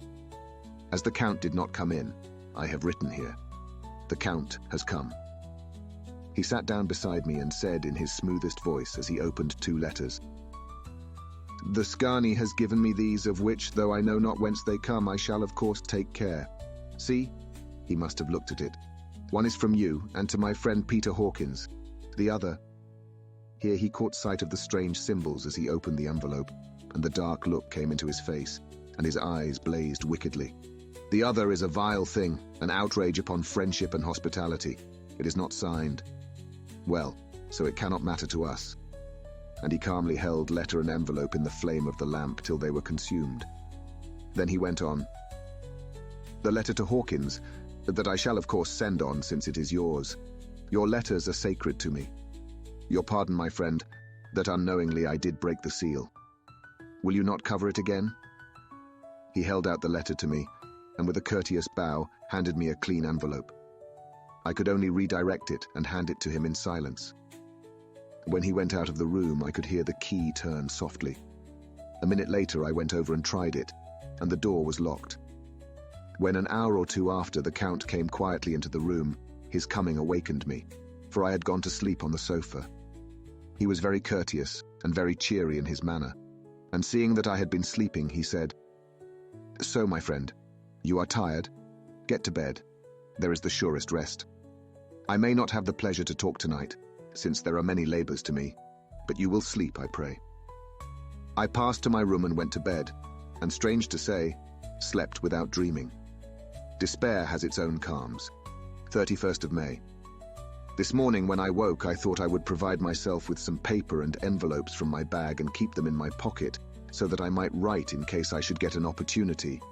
But again, a surprise, again, a shock. Every scrap of paper was gone, and with it all my notes, my memoranda, relating to railways and travel, my letter of credit. In fact, all that might be useful to me were I once outside the castle. I sat and pondered a while, and then some thought occurred to me, and I made search of my portmanteau and in the wardrobe where I had placed my clothes. The suit in which I had travelled was gone, and also my overcoat and rug. I could find no trace of them anywhere. This looked like some new scheme of villainy. 17th of June. This morning, as I was sitting on the edge of my bed, cudgelling my brains, I heard without a cracking of whips and pounding and scraping of horses' feet up the rocky path beyond the courtyard. With joy I hurried to the window and saw drive into the yard 2 great litre wagons, each drawn by 8 sturdy horses, and at the head of each pair a Slovak, with his wide hat, great nail-studded belt, dirty sheepskin, and high boots. They had also their long staves in hand. I ran to the door, intending to descend and try and join them through the main hall, as I thought that way might be opened for them. Again a shock. My door was fastened on the outside. Then I ran to the window and cried to them. They looked up at me stupidly and pointed, but just then the hetman of the Skani came out, and seeing them pointing to my window, said something, at which they laughed. Henceforth no effort of mine, no piteous cry or agonized entreaty, would make them even look at me. They resolutely turned away. The litre wagons contained great square boxes, with handles of thick rope. These were evidently empty by the ease with which the Slovaks handled them, and by their resonance as they were roughly moved. When they were all unloaded and packed in a great heap in one corner of the yard, the Slovaks were given some money by the Skani, and spitting on it for luck, lazily went each to his horse's head. Shortly afterwards, I heard the cracking of their whips die away in the distance. 24th of June, before morning. Last night the Count left me early and locked himself into his own room. As soon as I dared, I ran up the winding stair and looked out of the window, which opened south. I thought I would watch for the Count, for there is something going on. The Skani are quartered somewhere in the castle and are doing work of some kind. I know it, for now and then I hear a far-away muffled sound as of mattock and spade, and whatever it is, it must be the end of some ruthless villainy. I had been at the window somewhat less than half an hour, when I saw something coming out of the Count's window. I drew back, and watched carefully, and saw the whole man emerge. It was a new shock to me to find that he had on the suit of clothes which I had worn whilst travelling here, and slung over his shoulder the terrible bag which I had seen the women take away. There could be no doubt as to his quest, and in my garb too. This, then, is his new scheme of evil, that he will allow others to see me as they think, so that he may both leave evidence that I have been seen in the towns or villages posting my own letters, and that any wickedness which he may do shall by the local people be attributed to me. It makes me rage to think that this can go on, and whilst I am shut up here, a veritable prisoner, but without that protection of the law which is even a criminal's right and consolation.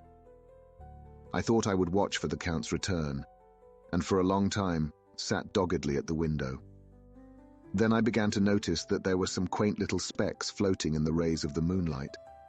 They were like the tiniest grains of dust, and they whirled round and gathered in clusters in a nebulous sort of way. I watched them with a sense of soothing, and a sort of calm stole over me. I leaned back in the embrasure in a more comfortable position, so that I could enjoy more fully the aerial gambolling. Something made me start up. A low, piteous howling of dogs, somewhere far below in the valley, which was hidden from my sight. Louder it seemed to ring in my ears, and the floating motes of dust to take new shapes to the sound as they danced in the moonlight. I felt myself struggling to awake to some call of my instincts. Nay, my very soul was struggling, and my half-remembered sensibilities were striving to answer the call. I was becoming hypnotized. Quicker and quicker danced the dust. The moonbeams seemed to quiver as they went by me into the mass of gloom beyond. More and more they gathered till they seemed to take dim phantom shapes. And then I started, broad awake and in full possession of my senses, and ran screaming from the place. The phantom shapes, which were becoming gradually materialized from the moonbeams, were those of the three ghostly women to whom I was doomed. I fled, and felt somewhat safer in my own room, where there was no moonlight, and where the lamp was burning brightly. When a couple of hours had passed, I heard something stirring in the Count's room. Something like a sharp wail quickly suppressed. And then there was silence. Deep, awful silence, which chilled me. With a beating heart, I tried the door, but I was locked in my prison, and could do nothing. I sat down and simply cried. As I sat, I heard a sound in the courtyard without, the agonized cry of a woman. I rushed to the window and, throwing it up, peered out between the bars. There indeed was a woman with disheveled hair, holding her hands over her heart as one distressed with running. She was leaning against a corner of the gateway. When she saw my face at the window, she threw herself forward and shouted in a voice laden with menace, "Monster! Give me my child!" She threw herself on her knees, and raising up her hands, cried the same words in tones which wrung my heart. Then she tore her hair and beat her breast, and abandoned herself to all the violences of extravagant emotion. Finally, she threw herself forward, and though I could not see her, I could hear the beating of her naked hands against the door. Somewhere high overhead, probably on the tower, I heard the voice of the Count calling in his harsh, metallic whisper. His call seemed to be answered from far and wide by the howling of wolves. Before many minutes had passed, a pack of them poured, like a pent-up dam when liberated, through the wide entrance into the courtyard. There was no cry from the woman, and the howling of the wolves was but short. Before long they streamed away singly, licking their lips. I could not pity her, for I knew now what had become of her child, and she was better dead. What shall I do? What can I do? How can I escape from this dreadful thing of night and gloom and fear? 25th of June, morning. No man knows till he has suffered from the night how sweet and how dear to his heart and eye the morning can be. When the sun grew so high this morning that it struck the top of the great gateway opposite my window, the high spot which it touched seemed to me as if the dove from the ark had lighted there. My fear fell from me, as if it had been a vaporous garment which dissolved in the warmth. I must take action of some sort, whilst the courage of the day is upon me. Last night, one of my post-dated letters went to post. The first of that fatal series which is to blot out the very traces of my existence from the earth. Let me not think of it. Action! It has always been at night time that I have been molested or threatened, or in some way in danger or in fear. I have not yet seen the Count in the daylight. Can it be that he sleeps when others wake, that he may be awake whilst they sleep? If I could only get into his room, but there is no possible way. The door is always locked, no way for me. Yes, there is a way, if one dares to take it. Where his body has gone, why may not another body go? I have seen him myself crawl from his window. Why should not I imitate him and go in by his window? The chances are desperate, but my need is more desperate still. I shall risk it. At the worst, it can only be death. And a man's death is not a calf's, and the dreaded hereafter may still be open to me. God help me in my task. Goodbye, Mina, if I fail. Goodbye, my faithful friend and second father. Goodbye all, and last of all, Mina. Same day later. I have made the effort, and God, helping me, have come safely back to this room. I must put down every detail in order.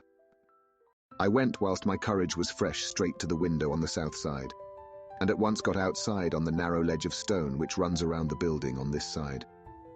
The stones are big and roughly cut, and the mortar has by process of time been washed away between them. I took off my boots and ventured out on the desperate way. I looked down once, so as to make sure that a sudden glimpse of the awful depth would not overcome me, but after that kept my eyes away from it. I knew pretty well the direction and distance of the Count's window, and made for it as well as I could, having regard to the opportunities available. I did not feel dizzy. I suppose I was too excited, and the time seemed ridiculously short till I found myself standing on the windowsill and trying to raise up the sash. I was filled with agitation, however, when I bent down and slid feet foremost in through the window. Then I looked around for the Count, but with surprise and gladness made a discovery. The room was empty. It was barely furnished with odd things, which seemed to have never been used. The furniture was something the same style as that in the south rooms, and was covered with dust. I looked for the key, but it was not in the lock, and I could not find it anywhere. The only thing I found was a great heap of gold in one corner. Gold of all kinds, Roman and British and Austrian, and Hungarian and Greek and Turkish money, covered with a film of dust, as though it had lain long in the ground. None of it that I noticed was less than 300 years old. There were also chains and ornaments, some jeweled, but all of them old and stained. At one corner of the room was a heavy door. I tried it, for since I could not find the key of the room, or the key of the outer door, which was the main object of my search, I must make further examination, or all my efforts would be in vain. It was open, and led through a stone passage to a circular stairway, which went steeply down. I descended, minding carefully where I went, for the stairs were dark, being only lit by loopholes in the heavy masonry. At the bottom, there was a dark tunnel-like passage, through which came a deathly, sickly odor, the odor of old earth newly turned. As I went through the passage, the smell grew closer and heavier. At last I pulled open a heavy door which stood ajar, and found myself in an old ruined chapel, which had evidently been used as a graveyard. The roof was broken, and in two places were steps leading to vaults, but the ground had recently been dug over, and the earth placed in great wooden boxes, manifestly those which had been brought by the Slovaks. There was nobody about, and I made search for any further outlet, but there was none. Then I went over every inch of the ground so as not to lose a chance. I went down even into the vaults, where the dim light struggled, although to do so was a dread to my very soul. Into two of these I went, but saw nothing except fragments of old coffins and piles of dust. In the third, however, I made a discovery. There, in one of the great boxes, of which there were 50 in all, on a pile of newly dug earth, lay the Count. He was either dead or asleep, I could not say which, for the eyes were open and stony, but without the glassiness of death, and the cheeks had the warmth of life through all their pallor. The lips were as red as ever, but there was no sign of movement, no pulse, no breath, no beating of the heart. I bent over him and tried to find any sign of life, but in vain. He could not have lain there long, for the earthy smell would have passed away in a few hours. By the side of the box was its cover, pierced with holes here and there. I thought he might have the keys on him, but when I went to search I saw the dead eyes, and in them, dead though they were, such a look of hate, though unconscious of me or my presence, that I fled from the place, and leaving the Count's room by the window, crawled again up the castle wall. Regaining my room, I threw myself panting upon the bed, and tried to think. 29th June. Today is the date of my last letter. and the Count has taken steps to prove that it was genuine. For again I saw him leave the castle by the same window, and in my clothes. As he went down the wall, lizard fashion, I wished I had a gun, or some lethal weapon, that I might destroy him. But I feared that no weapon wrought alone by man's hand would have any effect on him. I dared not wait to see him return, for I feared to see those weird sisters. I came back to the library and read there till I fell asleep.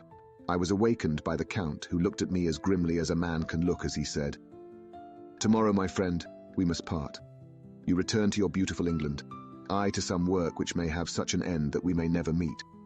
Your letter home has been dispatched. Tomorrow I shall not be here, but all shall be ready for your journey. In the morning come the Scani, who have some labours of their own here, and also come some Slovaks. When they have gone, my carriage shall come for you, and shall bear you to the Borgo Pass to meet the diligence from Bukovina to Bistritz. But I am in hopes that I shall see more of you at Castle Dracula." I suspected him, and determined to test his sincerity. Sincerity. It seems like a profanation of the word to write it in connection with such a monster, so asked him point blank, "Why may I not go tonight?" "Because, dear sir, my coachman and horses are away on a mission." "But I would walk with pleasure. I want to get away at once." He smiled. Such a soft, smooth, diabolical smile that I knew there was some trick behind his smoothness. He said, "And your baggage?" "I do not care about it. I can send for it some other time." The Count stood up and said, with a sweet courtesy which made me rub my eyes, it seemed so real, "You English have a saying which is close to my heart, for its spirit is that which rules our boyars. Welcome the coming, speed the parting guest. Come with me, my dear young friend. Not an hour shall you wait in my house against your will, though sad am I at your going and that you so suddenly desire it. Come." With a stately gravity, he, with the lamp, preceded me down the stairs and along the hall. Suddenly he stopped. "Hark!" Close at hand came the howling of many wolves. It was almost as if the sound sprang up at the rising of his hand, just as the music of a great orchestra seems to leap under the baton of the conductor. After a pause of a moment, he proceeded, in his stately way, to the door, drew back the ponderous bolts, unhooked the heavy chains, and began to draw it open. To my intense astonishment, I saw that it was unlocked. Suspiciously, I looked all round, but could see no key of any kind. As the door began to open, the howling of the wolves without grew louder and angrier. Their red jaws with champing teeth and their blunt-clawed feet as they leapt came in through the opening door. I knew then that to struggle at the moment against the Count was useless. With such allies as these at his command, I could do nothing. But still the door continued slowly to open, and only the Count's body stood in the gap. Suddenly it struck me that this might be the moment and means of my doom. I was to be given to the wolves, and at my own instigation. There was a diabolical wickedness in the idea great enough for the Count, and as a last chance I cried out, "Shut the door, I shall wait till morning," and covered my face with my hands to hide my tears of bitter disappointment. With one sweep of his powerful arm, the Count threw the door shut, and the great bolts clanged and echoed through the hall as they shot back into their places. In silence, we returned to the library, and after a minute or two I went to my own room. The last I saw of Count Dracula was his kissing his hand to me, with a red light of triumph in his eyes, and with a smile that Judas in hell might be proud of. When I was in my room and about to lie down, I thought I heard a whispering at my door. I went to it softly and listened. Unless my ears deceived me, I heard the voice of the Count. Back to your own place. Your time is not yet come. Wait, have patience. Tonight is mine, tomorrow night is yours." There was a low, sweet ripple of laughter, and in a rage I threw open the door and saw without the three terrible women licking their lips. As I appeared, they all joined in a horrible laugh and ran away. I came back to my room and threw myself on my knees. It is then so near the end. Tomorrow. Lord help me, and those to whom I am dear. 30th of June, morning. These may be the last words I ever write in this diary. I slept till just before the dawn, and when I woke threw myself on my knees, for I determined that if death came he should find me ready. At last I felt that subtle change in the air, and knew that the morning had come. Then came the welcome cockcrow, and I felt that I was safe. With a glad heart, I opened my door and ran down to the hall. I had seen that the door was unlocked, and now escape was before me. With hands that trembled with eagerness, I unhooked the chains and drew back the massive bolts. But the door would not move. Despair seized me. I pulled and pulled at the door and shook it till, massive as it was, it rattled in its casement. I could see the bolt shot. It had been locked after I left the Count. Then a wild desire took me to obtain that key at any risk, and I determined then and there to scale the wall again and gain the Count's room. He might kill me, but death now seemed the happier choice of evils. Without a pause, I rushed up to the east window and scrambled down the wall as before into the Count's room. It was empty, but that was as I expected. I could not see a key anywhere, but the heap of gold remained. I went through the door in the corner and down the winding stair and along the dark passage to the old chapel. I knew now well enough where to find the monster I sought. The great box was in the same place, close against the wall. But the lid was laid on it, not fastened down, but with the nails ready in their places to be hammered home. I knew I must reach the body for the key, so I raised the lid and laid it back against the wall. And then I saw something which filled my very soul with horror. There lay the Count, but looking as if his youth had been half renewed, for the white hair and moustache were changed to dark iron grey. The cheeks were fuller, and the white skin seemed ruby red underneath. The mouth was redder than ever, for on the lips were gouts of fresh blood which trickled from the corners of the mouth and ran over the chin and neck. Even the deep, burning eyes seemed set amongst swollen flesh, for the lids and pouches underneath were bloated. It seemed as if the whole awful creature was simply gorged with blood. He lay like a filthy leech, exhausted with his repletion. I shuddered as I bent over to touch him, and every sense in me revolted at the contact. But I had to search or I was lost. The coming night might see my own body a banquet in a similar way to those horrid three. I felt all over the body, but no sign could I find of the key. Then I stopped and looked at the Count. There was a mocking smile on the bloated face which seemed to drive me mad. This was the being I was helping to transfer to London, where perhaps for centuries to come he might, amongst its teeming millions, satiate his lust for blood and create a new and ever-widening circle of semi-demons to batten on the helpless. The very thought drove me mad. A terrible desire came upon me to rid the world of such a monster. There was no lethal weapon at hand, but I seized a shovel which the workman had been using to fill the cases, and lifting it high, struck, with the edge downward, at the hateful face. But as I did so, the head turned, and the eyes fell full upon me, with all their blaze of basilisk horror.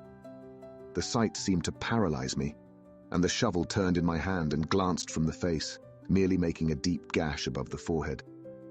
The shovel fell from my hand across the box, and as I pulled it away, the flange of the blade caught the edge of the lid, which fell over again, and hid the horrid thing from my sight. The last glimpse I had was of the bloated face, blood-stained and fixed with a grin of malice which would have held its own in the nethermost hell. I thought and thought what should be my next move, but my brain seemed on fire, and I waited with a despairing feeling growing over me. As I waited, I heard in the distance a gypsy song sung by merry voices coming closer, and through their song the rolling of heavy wheels and the cracking of whips. The Shgani and the Slovaks of whom the Count had spoken were coming. With a last look around and at the box which contained the vile body, I ran from the place and gained the Count's room, determined to rush out at the moment the door should be opened. With strained ears, I listened, and heard downstairs the grinding of the key in the great lock and the falling back of the heavy door. There must have been some other means of entry, or someone had a key for one of the locked doors. Then there came the sound of many feet tramping and dying away in some passage, which sent up a clanging echo. I turned to run down again towards the vault, where I might find the new entrance. But at the moment there seemed to come a violent puff of wind, and the door to the winding stair blew to with a shock that set the dust from the lintels flying. When I ran to push it open, I found that it was hopelessly fast. I was again a prisoner, and the net of doom was closing round me more closely. As I write, There is in the passage below a sound of many tramping feet and the crash of weights being set down heavily. Doubtless the boxes with their freight of earth. There is a sound of hammering. It is the box being nailed down. Now I can hear the heavy feet tramping again along the hall, with many other idle feet coming behind them. The door is shut and the chains rattle. There is a grinding of the key in the lock. I can hear the key withdraw. Then another door opens and shuts. I hear the creaking of lock and bolt. Hark! In the courtyard and down the rocky way, the roll of heavy wheels, the crack of whips, and the chorus of the Shkani as they pass into the distance. I am alone in the castle with those awful women. For Mina is a woman, and there is naught in common. They are devils of the pit. I shall not remain alone with them. I shall try to scale the castle wall farther than I have yet attempted. I shall take some of the gold with me, lest I want it later.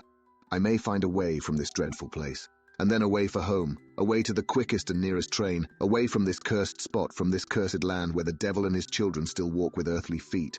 At least God's mercy is better than that of these monsters, and the precipice is steep and high. At its foot a man may sleep, as a man. Goodbye all. Mina. Chapter 5. Letter from Miss Mina Murray to Miss Lucy Westenra. 9th of May. My dearest Lucy, forgive my long delay in writing, but I have been simply overwhelmed with work. The life of an assistant schoolmistress is sometimes trying. I'm longing to be with you, and by the sea, where we can talk together freely, and build our castles in the air. I have been working very hard lately, because I want to keep up with Jonathan's studies, and I have been practicing shorthand very assiduously. When we are married, I shall be able to be useful to Jonathan, and if I can stenograph well enough, I can take down what he wants to say in this way, and write it out for him on the typewriter, at which also I am practicing very hard. He and I sometimes write letters in shorthand, and he's keeping a stenographic journal of his travels abroad. When I am with you, I shall keep a diary in the same way. I don't mean one of those 2 pages to the week with Sunday ski eased in a corner diaries, but a sort of journal which I can write in whenever I feel inclined. I do not suppose there will be much of interest to other people, but it is not intended for them. I may show it to Jonathan someday if there is in it anything worth sharing, but it is really an exercise book. I shall try to do what I see lady journalists do, interviewing and writing descriptions, and trying to remember conversations. I am told that, with a little practice, one can remember all that goes on, or that one hears said during a day. However, we shall see. I will tell you of my little plans when we meet. I have just had a few hurried lines from Jonathan from Transylvania. He is well, and will be returning in about a week. I'm longing to hear all his news. It must be so nice to see strange countries. I wonder if we, I mean Jonathan and I, shall ever see them together. There is the 10 o'clock bell ringing. Goodbye. Your loving, Mina. Tell me all the news when you write. You have not told me anything for a long time. I hear rumors, and especially of a tall, handsome, curly-haired man. Letter, Lucy Westenra to Mina Murray. 17 Chatham Street, Wednesday. My dearest Mina, I must say you tax me very unfairly with being a bad correspondent. I wrote to you twice since we parted, and your last letter was only your second. Besides, I have nothing to tell you.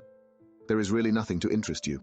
Town is very pleasant just now, and we go a good deal to picture galleries and for walks and rides in the park. As to the tall, curly-haired man, I suppose it was the one who was with me at the last pop. Someone has evidently been telling tales. That was Mr. Holmwood. He often comes to see us, and he and Mamma get on very well together. They have so many things to talk about in common. We met some time ago a man that would just do for you, if you were not already engaged to Jonathan. He is an excellent party, being handsome, well off, and of good birth. He is a doctor and really clever. Just fancy. He is only 29, and he has an immense lunatic asylum all under his own care. Mr. Holmwood introduced him to me, and he called here to see us and often comes now. I think he's one of the most resolute men I ever saw, and yet the most calm. He seems absolutely imperturbable. I can fancy what a wonderful power he must have over his patients. He has a curious habit of looking one straight in the face, as if trying to read one's thoughts. He tries this on very much with me, but I flatter myself he has got a tough nut to crack. I know that from my glass. Do you ever try to read your own face? I do, and I can tell you it is not a bad study, and gives you more trouble than you can well fancy if you have never tried it. He says that I afford him a curious psychological study, and I humbly think I do. I do not, as you know, take sufficient interest in dress to be able to describe the new fashions. Dress is a bore. That is slang again, but never mind. Arthur says that every day. There, it is all out. Mina, we have told all our secrets to each other since we were children. We have slept together and eaten together and laughed and cried together. And now, though I have spoken, I would like to speak more. Oh, Mina, couldn't you guess? I love him. I am blushing as I write. For although I think he loves me, he has not told me so in words.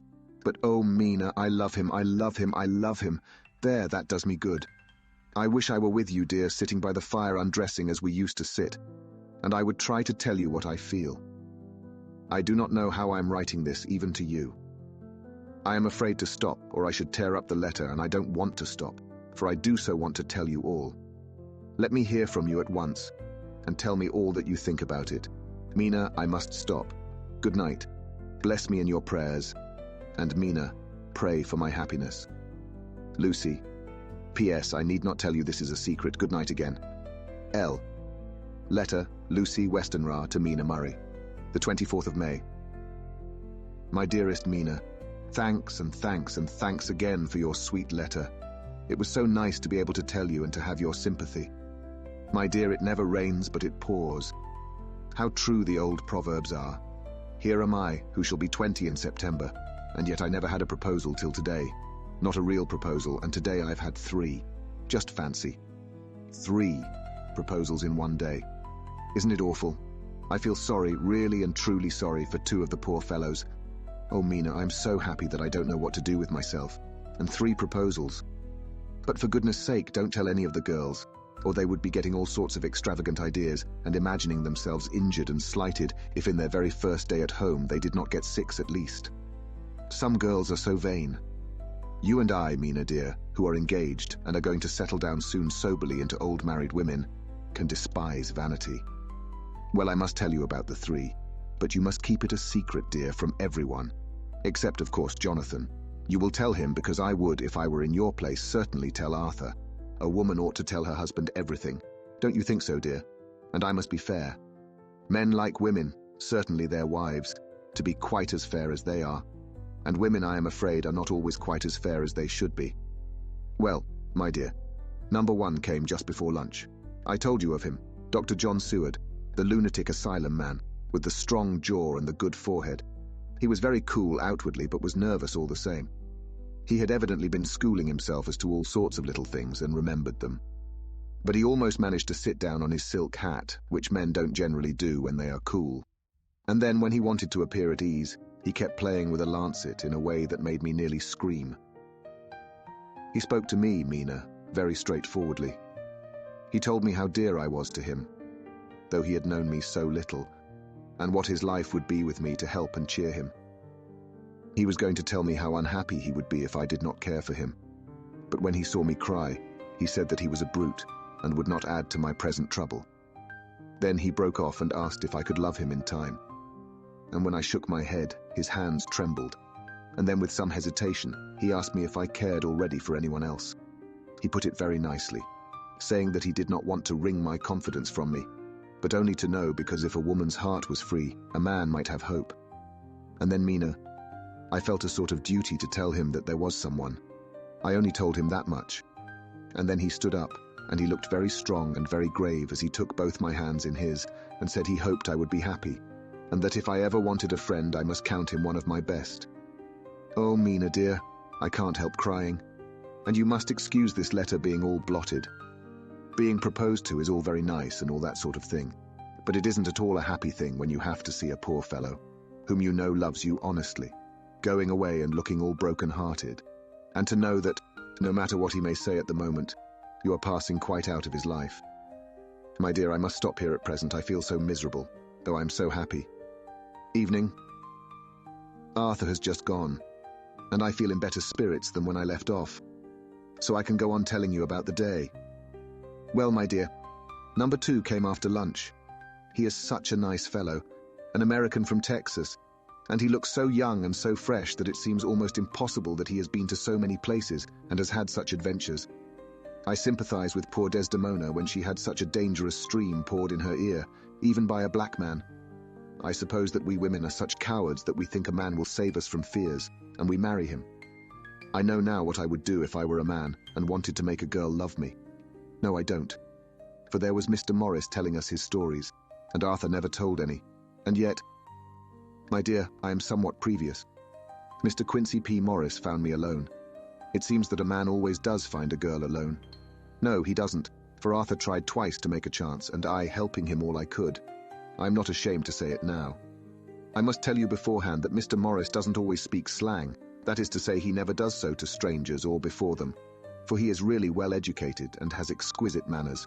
But he found out that it amused me to hear him talk American slang, and whenever I was present, and there was no one to be shocked, he said such funny things. I'm afraid, my dear, he has to invent it all, for it fits exactly into whatever else he has to say. But this is a way slang has. I do not know myself if I shall ever speak slang. I do not know if Arthur likes it, as I have never heard him use any as yet. Well, Mr. Morris sat down beside me and looked as happy and jolly as he could, but I could see all the same that he was very nervous. He took my hand in his and said ever so sweetly, "Miss Lucy, I know I ain't good enough to regulate the fixins of your little shoes, but I guess if you wait till you find a man that is, you will go join them 7 young women with the lamps when you quit. Won't you just hitch up alongside of me and let us go down the long road together, driving in double harness?" Well, he did look so good-humored and so jolly that it didn't seem half so hard to refuse him as it did poor Dr. Seward. So I said, as lightly as I could, that I did not know anything of hitching, and that I wasn't broken to harness at all yet. Then he said that he had spoken in a light manner, and he hoped that if he had made a mistake in doing so on so grave, so momentous an occasion for him, I would forgive him. He really did look serious when he was saying it, and I couldn't help feeling a bit serious too. I know, Mina, you will think me a horrid flirt, though I couldn't help feeling a sort of exultation that he was number 2 in one day.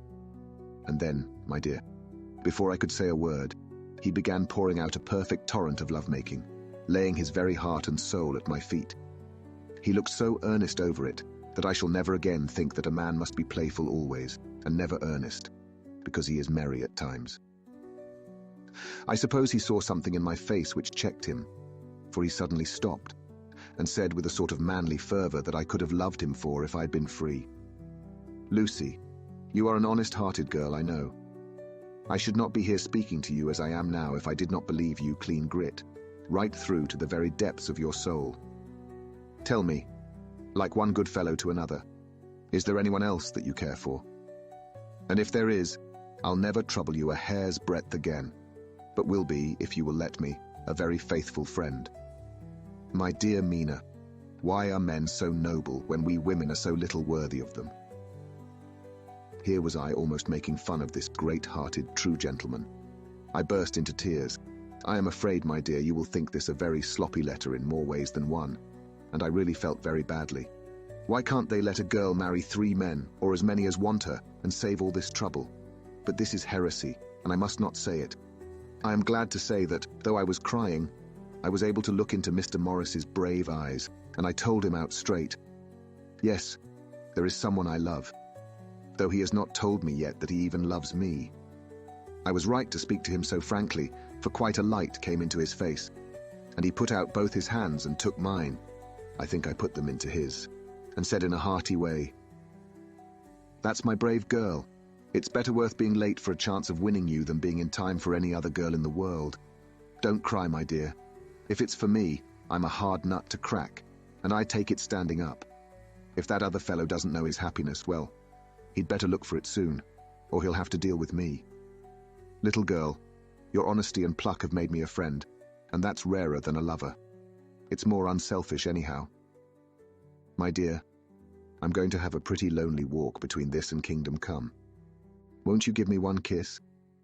It'll be something to keep off the darkness now and then. You can, you know, if you like, for that other good fellow.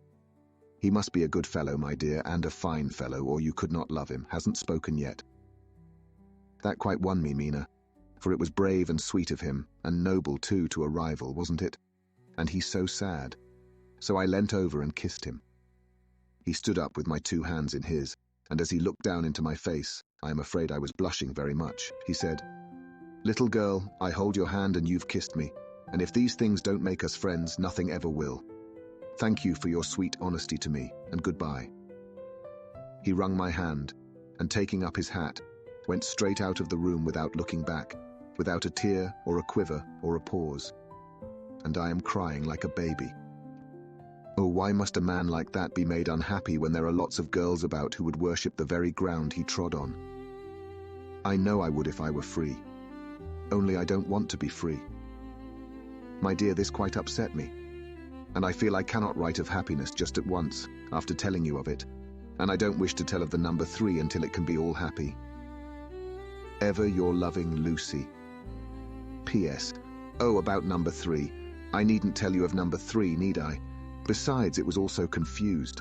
It seemed only a moment from his coming into the room till both his arms were round me, and he was kissing me. I am very, very happy, and I don't know what I have done to deserve it. I must only try in the future to show that I am not ungrateful to God for all his goodness to me in sending to me such a lover, such a husband, and such a friend. Goodbye. Dr. Seward's diary, kept in phonograph. 25 May. Ebb tide in appetite today. Cannot eat, cannot rest, so diary instead. Since my rebuff of yesterday, I have a sort of empty feeling. Nothing in the world seems of sufficient importance to be worth the doing. As I knew that the only cure for this sort of thing was work, I went down amongst the patients. I picked out one who has afforded me a study of much interest. He is so quaint that I am determined to understand him as well as I can. Today I seem to get nearer than ever before to the heart of his mystery. I questioned him more fully than I had ever done, with a view to making myself master of the facts of his hallucination. In my manner of doing it there was, I now see, something of cruelty. I seemed to wish to keep him to the point of his madness, a thing which I avoid with the patients as I would the mouth of hell. Mem. Under what circumstances would I not avoid the pit of hell? Omnia Romae venalia sunt. Hell has its price. Verb sap. If there be anything behind this instinct, it will be valuable to trace it afterwards accurately, so I had better commence to do so, therefore. R.M. Renfield, Aetat 59. Sanguine temperament, great physical strength, morbidly excitable. Periods of gloom, ending in some fixed idea which I cannot make out. I presume that the sanguine temperament itself and the disturbing influence end in a mentally accomplished finish. A possibly dangerous man, probably dangerous if unselfish. In selfish men, caution is as secure an armor for their foes as for themselves. What I think of on this point is, when self is the fixed point, the centripetal force is balanced with the centrifugal. When duty, a cause, etc., is the fixed point, the latter force is paramount, and only accident or a series of accidents can balance it. Letter, Quincy P. Morris to Honorable Arthur Holmwood, the 25th of May. My dear Art, we've told yarns by the campfire in the prairies, and dressed one another's wounds after trying a landing at the Marquesas, and drunk healths on the shore of Titicaca. There are more yarns to be told, and other wounds to be healed, and another health to be drunk. Won't you let this be at my campfire tomorrow night? I have no hesitation in asking you, as I know a certain lady is engaged to a certain dinner party, and that you are free. There will only be one other, our old pal at the career, Jack Seward. He's coming too, and we both want to mingle our weeps over the wine cup, and to drink a health with all our hearts to the happiest man in all the wide world, who has won the noblest heart that God has made and the best worth winning. We promise you a hearty welcome and a loving greeting, and a health as true as your own right hand. We shall both swear to leave you at home if you drink too deep to a certain pair of eyes. Come. Yours, as ever and always, Quincy P. Morris. Telegram from Arthur Holmwood to Quincy P. Morris. The 26th of May. Count me in every time. I bear messages which will make both your ears tingle. Art. Chapter 6. Mina Murray's Journal, the 24th of July. Whitby. Lucy met me at the station, looking sweeter and lovelier than ever, and we drove up to the house at the Crescent in which they have rooms. This is a lovely place. The little river, the Esk, runs through a deep valley which broadens out as it comes near the harbour. A great viaduct runs across, with high piers, through which the view seems somehow further away than it really is. The valley is beautifully green, and it is so steep that when you're on the high land on either side, you look right across it, unless you are near enough to see down. The houses of the old town, the side away from us, are all red-roofed and seem piled up one over the other anyhow, like the pictures we see of Nuremberg. Right over the town is the ruin of Whitby Abbey, which was sacked by the Danes, and which is the scene of part of Marmion, where the girl was built up in the wall. It is a most noble ruin of immense size, and full of beautiful and romantic bits. There is a legend that a white lady is seen in one of the windows. Between it and the town there is another church, the parish one, round which is a big graveyard, all full of tombstones. This is to my mind the nicest spot in Whitby, for it lies right over the town, and has a full view of the harbour and all up the bay to where the headland called Kettleness stretches out into the sea. It descends so steeply over the harbour that part of the bank has fallen away, and some of the graves have been destroyed. In one place, part of the stonework of the graves stretches out over the sandy pathway far below.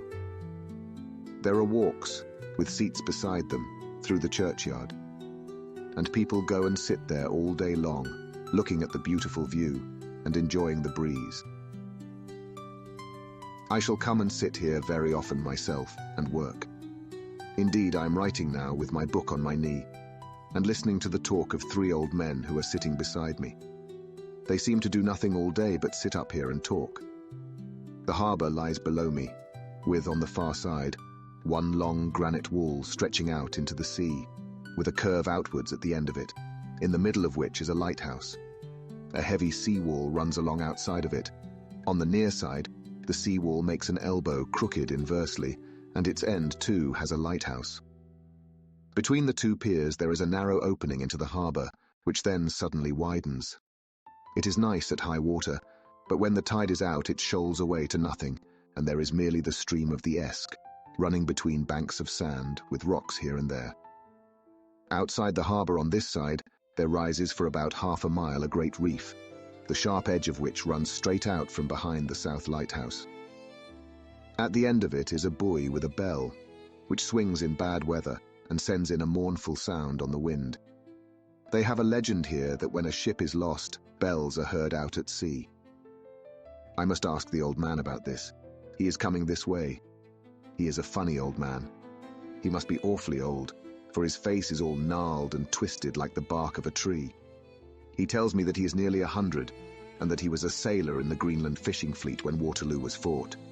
He is, I am afraid, a very sceptical person, for when I asked him about the bells at sea and the White Lady at the Abbey, he said very brusquely, "I wouldn't fash mazel about them, miss. Them things be all wore out. Mind, I don't say that they never was, but I do say that they wasn't in my time.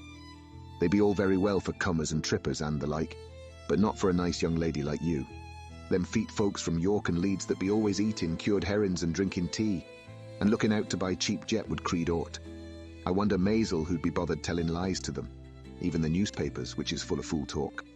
I thought he would be a good person to learn interesting things from, so I asked him if he would mind telling me something about the whale fishing in the old days.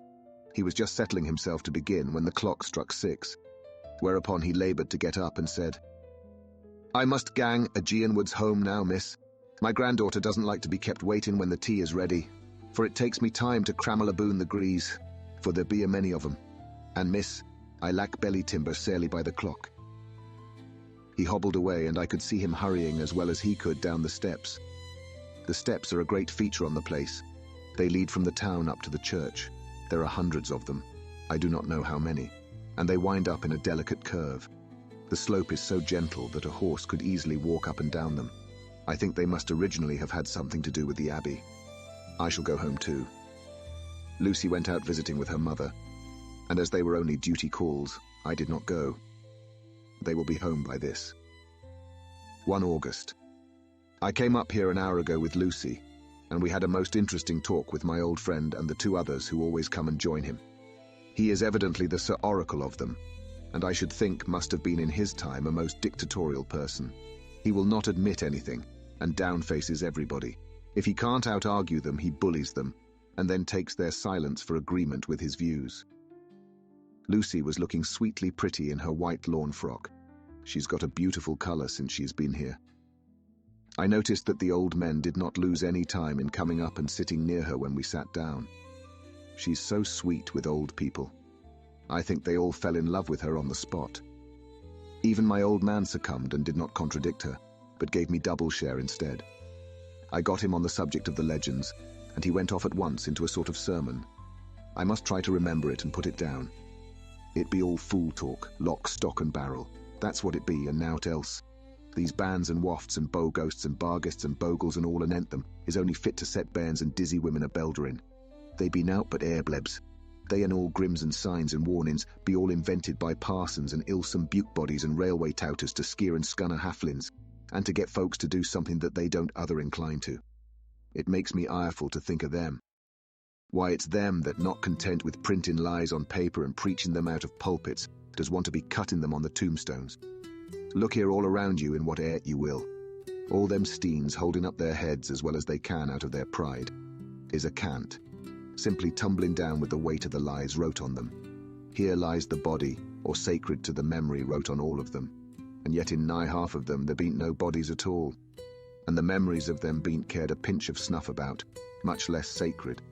Lies all of them, nothing but lies of one kind or another. My gog, but it'll be a quare scoudament at the day of judgment when they come tumbling up in their death sarks, all duped together and trying to drag their tombsteins with them to prove how good they was. Some of them trimlin' and dithering, with their hands that dozened and slippy from lying in the sea that they can't even keep their grup of them. I could see from the old fellow's self-satisfied air and the way in which he looked round for the approval of his cronies that he was showing off, so I put in a word to keep him going. "Oh, Mr. Swales, you can't be serious. Surely these tombstones are not all wrong." "Yablins. There may be a poorish few not wrong, saving where they make out the people too good, for there be folk that do think a barn bowl be like the sea, if only it be their own. The whole thing be only lies. Now look you here, you come here a stranger and you see this Kirk Garth." I nodded, for I thought it better to assent, though I did not quite understand his dialect. I knew it had something to do with the church. He went on, "And you consait that all these steens be a boon folk that be happed here, snod and snog?" I assented again. "Then that be just where the lie comes in. Why, there be scores of these laybeds that be tomb as old Dunn's back-a-box on Friday night." He nudged one of his companions, and they all laughed. "And my gog, how could they be otherwise? Look at that one, the aftest abaft the beer bank. Read it." I went over and read. "Edward Spenceler, Master Mariner, murdered by pirates off the coast of Andres, April 1854, at 30. When I came back, Mr. Swales went on. "Who brought him home, I wonder, to hap him here? Murdered off the coast of Andres, and you constated his body lay under. Why, I could name ye a dozen whose bones lie in the Greenland seas above." He pointed northwards. "Or where the currents may have drifted them. There be the steens around ye. Ye can, with your young eyes, read the small print of the lies from here. This Braithwaite Lowry, I knew his father, lost in the lively off Greenland in 20.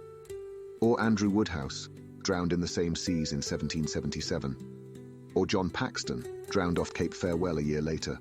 Or old John Rawlings, whose grandfather sailed with me, drowned in the Gulf of Finland in 50. Do you think that all these men will have to make a rush to Whitby when the trumpet sounds? I have me antherums aboot it. I tell you that when they got here they'd be jommelin' and jostling one another that way that it UD be like a fight up on the ice in the old days when we'd be at one another from daylight to dark and trying to tie up our cuts by the light of the aurora borealis." This was evidently local pleasantry, for the old man cackled over it, and his cronies joined in with gusto. "But," I said, "surely you are not quite correct, for you start on the assumption that all the poor people or their spirits will have to take their tombstones with them on the day of judgment. Do you think that will be really necessary?" "Well, what else be they tombstones for? Answer me that, miss." "To please their relatives, I suppose." "To please their relatives, you suppose?" This he said with intense scorn. "How will it pleasure their relatives to know that lies is wrote over them, and that everybody in the place knows that they be lies?" He pointed to a stone at our feet, which had been laid down as a slab, on which the seat was rested, close to the edge of the cliff. "Read the lies on that thruffstein," he said. The letters were upside down to me from where I sat, but Lucy was more opposite to them, so she leant over and read. sacred to the memory of George Cannon, who died in the hope of a glorious resurrection on July 29, 1873, falling from the rocks at Kettleness. This tomb was erected by his sorrowing mother to her dearly beloved son. He was the only son of his mother, and she was a widow. "Really, Mr. Swales, I don't see anything very funny in that." She spoke her comment very gravely and somewhat severely. "You don't see aught funny? Ha, ha! But that's because you don't gorm the sorrowing mother was a hellcat that hated him because he was a-crooked, a regular lammeter he was. And he hated her so that he committed suicide in order that she mightn't get an insurance she put on his life. He blew nigh the top of his head off with an old musket that they had for scaring the crows with. 'Twarn't for crows then, for it brought the clegs and the doups to him. That's the way he fell off the rocks. And as to hopes of a glorious resurrection, I've often heard him say mazel, that he hoped he'd go to hell, for his mother was so pious that she'd be sure to go to heaven, and he didn't want to addle where she was. Now isn't that steen at any rate?" He hammered it with his stick as he spoke. "A pack of lies. And won't it make Gabriel keckle when Geordie comes panting up the grease with the tombstone balanced on his hump and asks it to be took as evidence?" I did not know what to say, but Lucy turned the conversation as she said, rising up, "Oh, why did you tell us of this? It is my favourite seat and I cannot leave it, and now I find I must go on sitting over the grave of a suicide. That won't harm you, my pretty, and it may make poor Geordie gladsome to have so trim a lass sitting on his lap. That won't hurt you. Why, I've sat here off and on for nigh 20 years past, and it hasn't done me no harm. Don't you fash about them as lies under you, or that doesn't lie there either. It'll be time for you to be getting scarred when you see the tombstones all run away with, and the place as bare as a stubble field. There's the clock, and I must gang. My service to ye, ladies." And off he hobbled.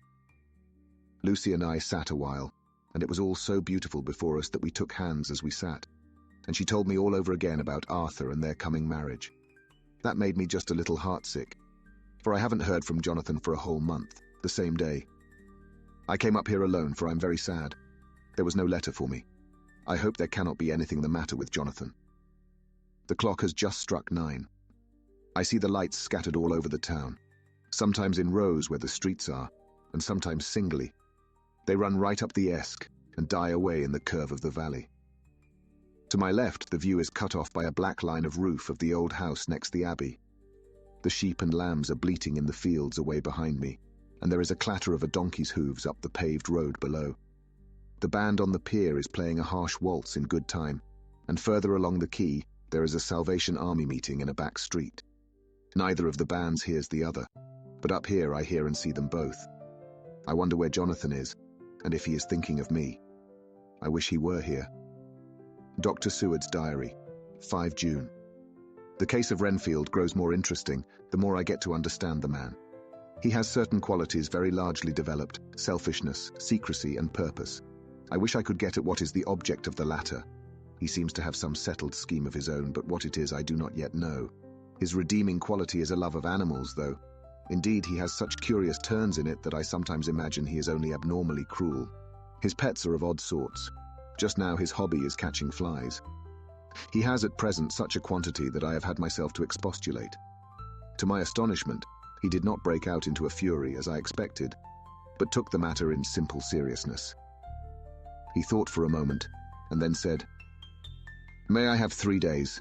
I shall clear them away." Of course, I said that would do. I must watch him. 18 June. He has turned his mind now to spiders, and has got several very big fellows in a box. He keeps feeding them with his flies, and the number of the latter is becoming sensibly diminished, although he has used half his food in attracting more flies from outside to his room. 1 July. His spiders are now becoming as great a nuisance as his flies, and today I told him that he must get rid of them. He looked very sad at this, so I said that he must clear out some of them at all events. He cheerfully acquiesced in this, and I gave him the same time as before for reduction. He disgusted me much while with him, for when a horrid blowfly, bloated with some carrion food, buzzed into the room, he caught it, held it exultantly for a few moments between his finger and thumb, and before I knew what he was going to do, put it in his mouth and ate it. I scolded him for it, but he argued quietly that it was very good and very wholesome, that it was life, strong life, and gave life to him. This gave me an idea, or the rudiment of one. I must watch how he gets rid of his spiders. He has evidently some deep problem in his mind, for he keeps a little notebook in which he is always jotting down something. Whole pages of it are filled with masses of figures, generally single numbers added up in batches, and then the totals added in batches again, as though he were focusing some account, as the auditors put it. 8 July. There is a method in his madness, and the rudimentary idea in my mind is growing. It will be a whole idea soon, and then, oh, unconscious cerebration. You will have to give the wall to your conscious brother. I kept away from my friend for a few days, so that I might notice if there were any change. Things remain as they were, except that he has parted with some of his pets and got a new one. He has managed to get a sparrow and has already partially tamed it. His means of taming is simple, for already the spiders have diminished. Those that do remain, however, are well fed, for he still brings in the flies by tempting them with his food. 19 July. We are progressing. My friend has now a whole colony of sparrows, and his flies and spiders are almost obliterated. When I came in, he ran to me and said he wanted to ask me a great favor, a very, very great favor. And as he spoke, he fawned on me like a dog. I asked him what it was, and he said with a sort of rapture in his voice and bearing, a kitten, a nice little sleek, playful kitten that I can play with and teach and feed and feed and feed. I was not unprepared for this request, for I had noticed how his pets went on increasing in size and vivacity, but I did not care that his pretty family of tame sparrows should be wiped out in the same manner as the flies and the spiders. So I said I would see about it, and asked him if he would not rather have a cat than a kitten. His eagerness betrayed him as he answered, "Oh yes, I would like a cat." I only asked for a kitten lest you should refuse me a cat. No one would refuse me a kitten, would they? I shook my head, and said that at present I feared it would not be possible, but that I would see about it. His face fell, and I could see a warning of danger in it, for there was a sudden fierce sidelong look which meant killing. The man is an undeveloped homicidal maniac. I shall test him with his present craving and see how it will work out. Then I shall know more. 10 p.m. I have visited him again and found him sitting in a corner brooding. When I came in, he threw himself on his knees before me and implored me to let him have a cat, that his salvation depended upon it. I was firm, however, and told him that he could not have it, whereupon he went without a word and sat down, gnawing his fingers, in the corner where I had found him. I shall see him in the morning, early. 20 July. Visited Renfield very early, before the attendant went his rounds. Found him up and humming a tune. He was spreading out his sugar, which he had saved in the window, and was manifestly beginning his fly-catching again, and beginning it cheerfully and with a good grace. I looked around for his birds, and not seeing them, asked him where they were. He replied, without turning round, that they had all flown away. There were a few feathers about the room, and on his pillow a drop of blood. I said nothing, but went and told the keeper to report to me if there were anything odd about him during the day. 11 a.m. The attendant has just been to me to say that Renfield has been very sick and has disgorged a whole lot of feathers. My belief is, doctor, he said, that he has eaten his birds, and that he just took and ate them raw. 11 p.m. I gave Renfield a strong opiate tonight, enough to make even him sleep, and took away his pocketbook to look at it. The thought that has been buzzing about my brain lately is complete, and the theory proved. My homicidal maniac is of a peculiar kind. I shall have to invent a new classification for him, and call him a zoophagous, life-eating maniac. What he desires is to absorb as many lives as he can, and he has laid himself out to achieve it in a cumulative way. He gave many flies to one spider and many spiders to one bird, and then wanted a cat to eat the many birds. What would have been his later steps? It would almost be worthwhile to complete the experiment. It might be done if there were only a sufficient cause. Men sneered at vivisection, and yet look at its results today. Why not advance science in its most difficult and vital aspect, the knowledge of the brain? Had I even the secret of one such mind? Did I hold the key to the fancy of even one lunatic? I might advance my own branch of science to a pitch compared with which Burdon Sanderson's physiology or Ferrier's brain knowledge would be as nothing. If only there were a sufficient cause. I must not think too much of this, or I may be tempted. A good cause might turn the scale with me, for may not I too be of an exceptional brain congenitally? How well the man reasoned. Lunatics always do within their own scope. I wonder at how many lives he values a man, or if at only one. He has closed the account most accurately, and today begun a new record. How many of us begin a new record with each day of our lives? To me, it seems only yesterday that my whole life ended with my new hope, and that truly I began a new record. So it will be until the great recorder sums me up and closes my ledger account with a balance to profit or loss. Oh, Lucy, Lucy, I cannot be angry with you, nor can I be angry with my friend whose happiness is yours. But I must only wait on hopeless and work. Work. Work. If I only could have as strong a cause as my poor mad friend there, a good, unselfish cause to make me work, that would be indeed happiness. Mina Murray's journal. 26 July. I'm anxious, and it soothes me to express myself here. It's like whispering to oneself and listening at the same time. And there is also something about the shorthand symbols that makes it different from writing. I am unhappy about Lucy and about Jonathan. I had not heard from Jonathan for some time and was very concerned. But yesterday, dear Mr. Hawkins, who is always so kind, sent me a letter from him. I had written asking him if he had heard, and he said the enclosed had just been received. It is only a line dated from Castle Dracula and says that he is just starting for home. That is not like Jonathan. I do not understand it, and it makes me uneasy. Then too, Lucy, although she is so well, has lately taken to her old habit of walking in her sleep.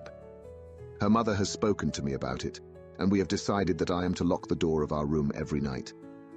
Mrs. Westenra has got an idea that sleepwalkers always go out on roofs of houses and along the edges of cliffs, and then get suddenly wakened and fall over with a despairing cry that echoes all over the place. Poor dear.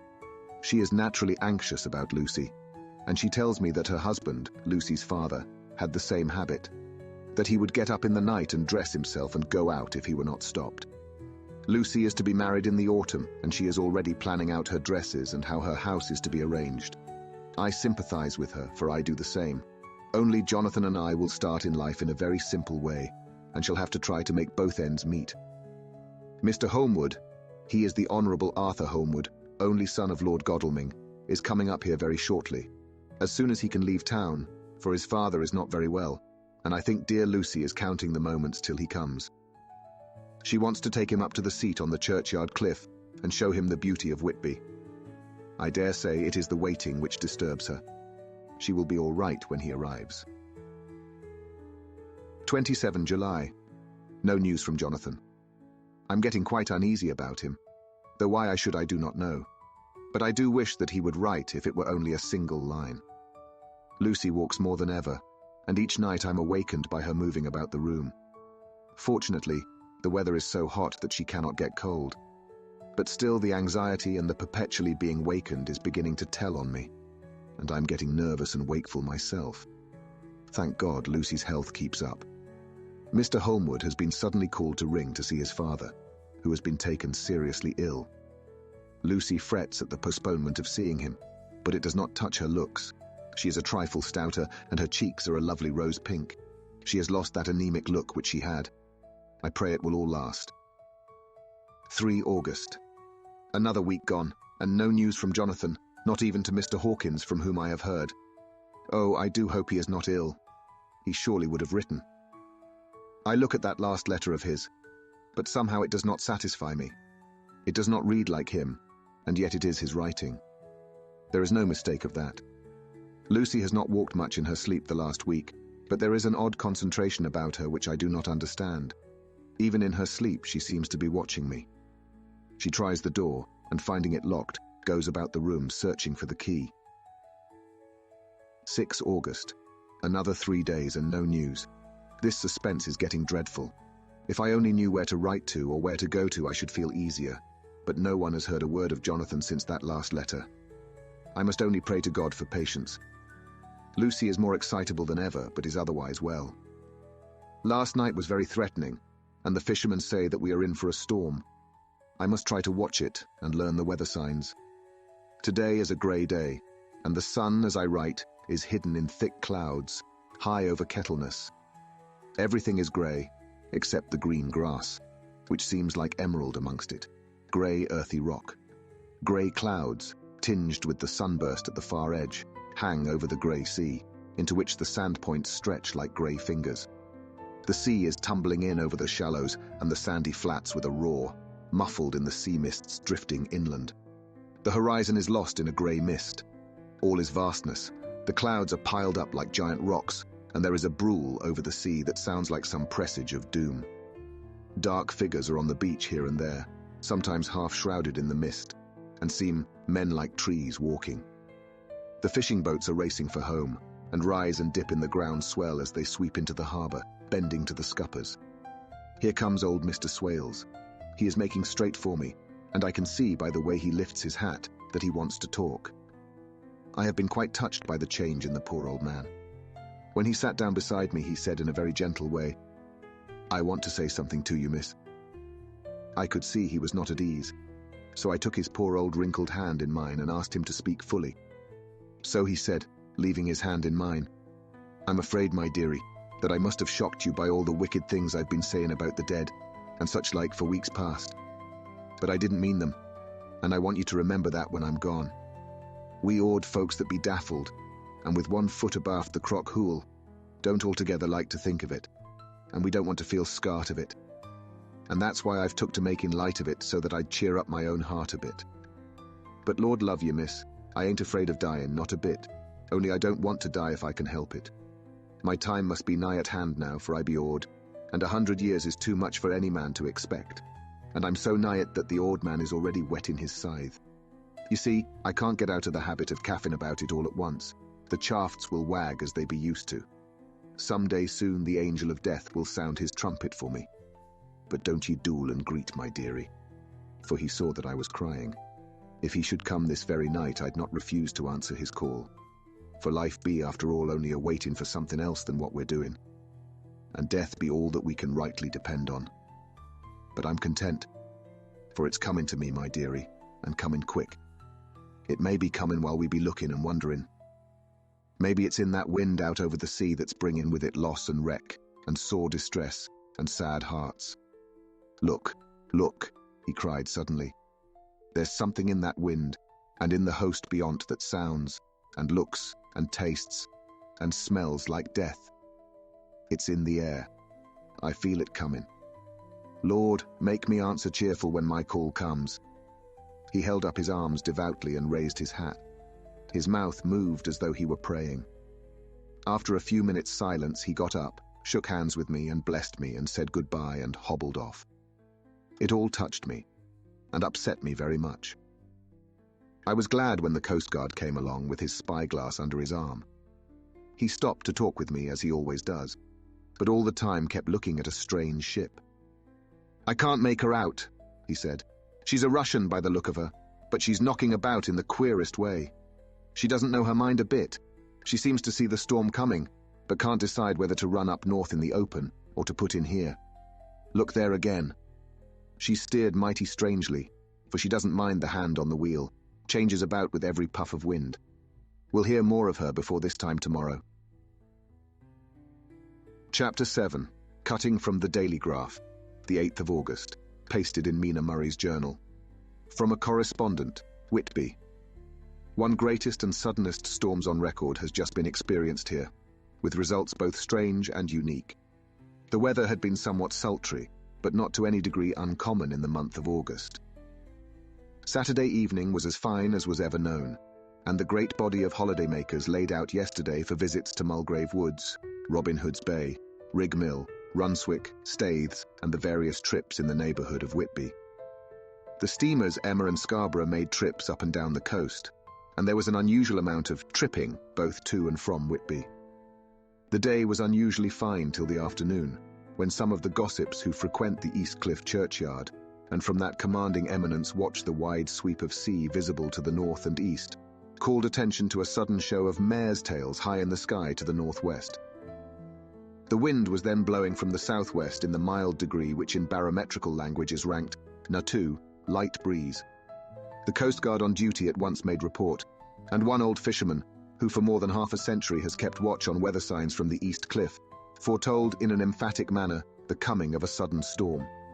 The approach of sunset was so very beautiful, so grand in its masses of splendidly coloured clouds, that there was quite an assemblage on the walk along the cliff in the old churchyard to enjoy the beauty. Before the sun dipped below the black mass of Kettleness, standing boldly athwart the western sky, its downward way was marked by myriad clouds of every sunset color: flame, purple, pink, green, violet, and all the tints of gold, with here and there masses not large but of seemingly absolute blackness, in all sorts of shapes, as well outlined as colossal silhouettes. The experience was not lost on the painters, and doubtless some of the sketches of the Prelude to the Great Storm will grace the RA and RI walls in May next. More than one captain made up his mind then and there that his cobble, or his mule, as they termed the different classes of boats, would remain in the harbour till the storm had passed. The wind fell away entirely during the evening, and at midnight there was a dead calm, a sultry heat, and that prevailing intensity which, on the approach of thunder, affects persons of a sensitive nature. There were but few lights in sight at sea, for even the coasting steamers, which usually hug the shore so closely, kept well to seaward, and but few fishing boats were in sight. The only sail noticeable was a foreign schooner with all sails set, which was seemingly going westwards. The foolhardiness or ignorance of her officers was a prolific theme for comment whilst she remained in sight, and efforts were made to signal her to reduce sail in face of her danger. Before the night shut down, she was seen with sails idly flapping as she gently rolled on the undulating swell of the sea, as idle as a painted ship upon a painted ocean. Shortly before 10 o'clock, the stillness of the air grew quite oppressive, and the silence was so marked that the bleating of a sheep inland or the barking of a dog in the town was distinctly heard, and the band on the pier, with its lively French air, was like a discord in the great harmony of nature's silence. A little after midnight came a strange sound from over the sea, and high overhead the air began to carry a strange, faint, hollow booming. Then, without warning, the tempest broke, with a rapidity which, at the time, seemed incredible, and even afterwards is impossible to realize. The whole aspect of nature at once became convulsed.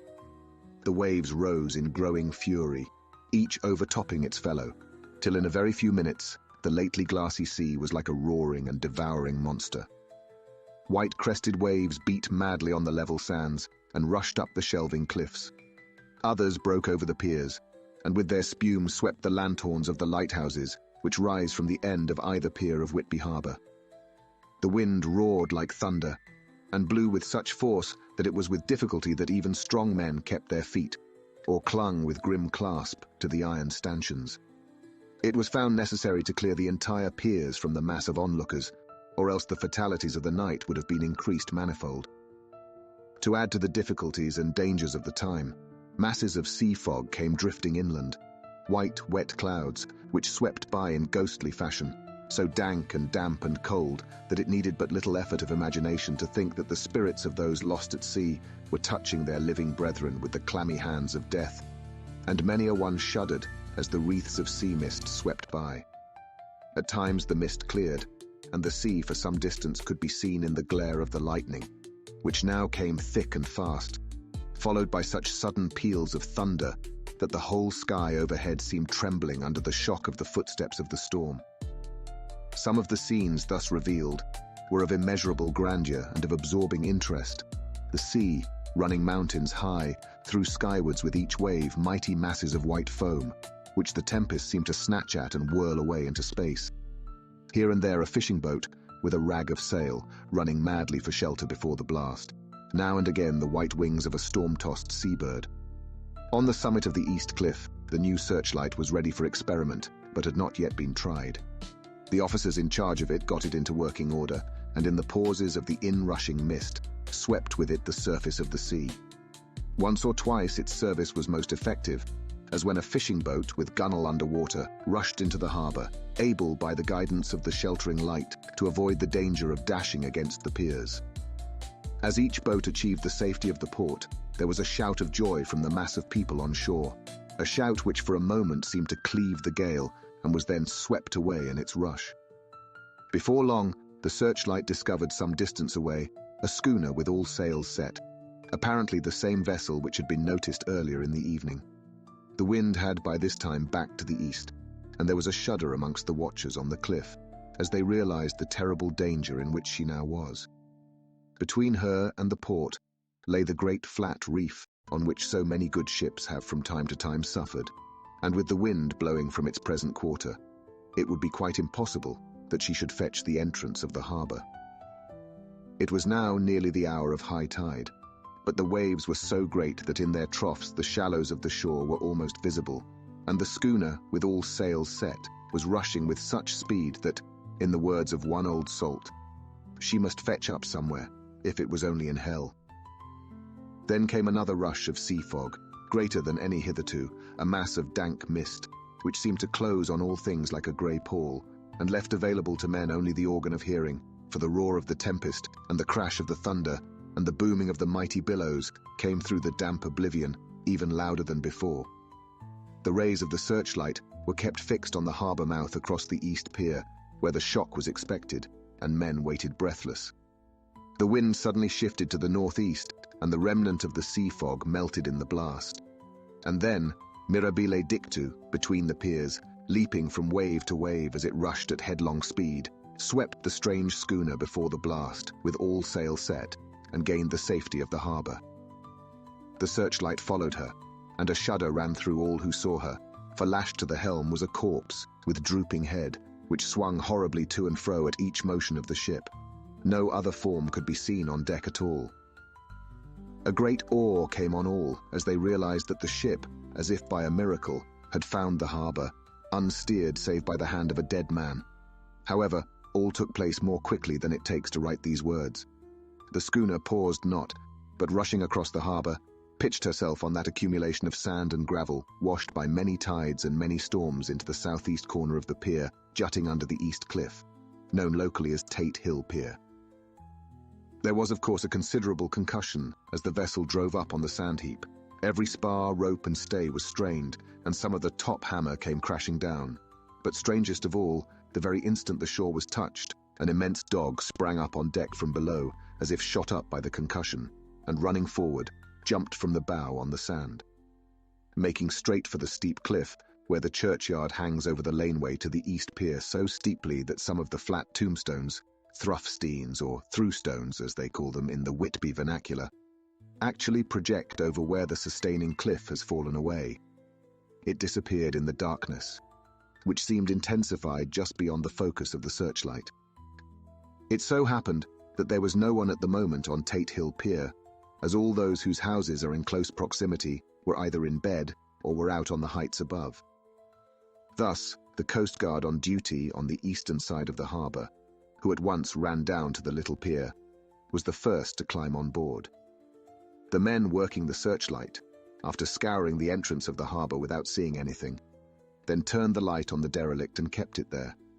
The Coast Guard ran aft, and when he came beside the wheel, bent over to examine it, and recoiled at once as though under some sudden emotion. This seemed to pique general curiosity, and quite a number of people began to run. It is a good way round from the West Cliff by the drawbridge to Tate Hill Pier, but your correspondent is a fairly good runner and came well ahead of the crowd. When I arrived, however, I found already assembled on the pier a crowd, whom the Coast Guard and police refused to allow to come on board. By the courtesy of the chief boatman, I was, as your correspondent, permitted to climb on deck, and was one of a small group who saw the dead seaman whilst actually lashed to the wheel. It was no wonder that the Coast Guard was surprised or even awed, for not often can such a sight have been seen. The man was simply fastened by his hands, tied one over the other, to a spoke of the wheel. Between the inner hand and the wood was a crucifix, the set of beads on which it was fastened being around both wrists and wheel, and all kept fast by the binding cords. The poor fellow may have been seated at one time, but the flapping and buffeting of the sails had worked through the rudder of the wheel and dragged him to and fro, so that the cords with which he was tied had cut the flesh to the bone. Accurate note was made of the state of things, and a doctor, Surgeon J.M. Caffin of 33 East Elliot Place, who came immediately after me, declared, after making examination, that the man must have been dead for quite 2 days. In his pocket was a bottle, carefully corked, empty save for a little roll of paper, which proved to be the addendum to the log. The Coast Guard said the man must have tied up his own hands, fastening the knots with his teeth. The fact that a Coast Guard was the first on board may save some complications, later on, in the Admiralty Court. For coastguards cannot claim the salvage which is the right of the first civilian entering on a derelict.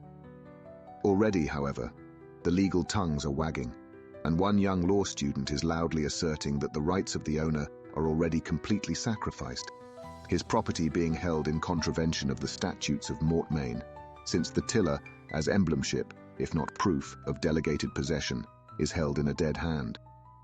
It is needless to say that the dead steersman has been reverently removed from the place where he held his honourable watch and ward till death, a steadfastness as noble as that of the young Casabianca, and placed in the mortuary to await inquest.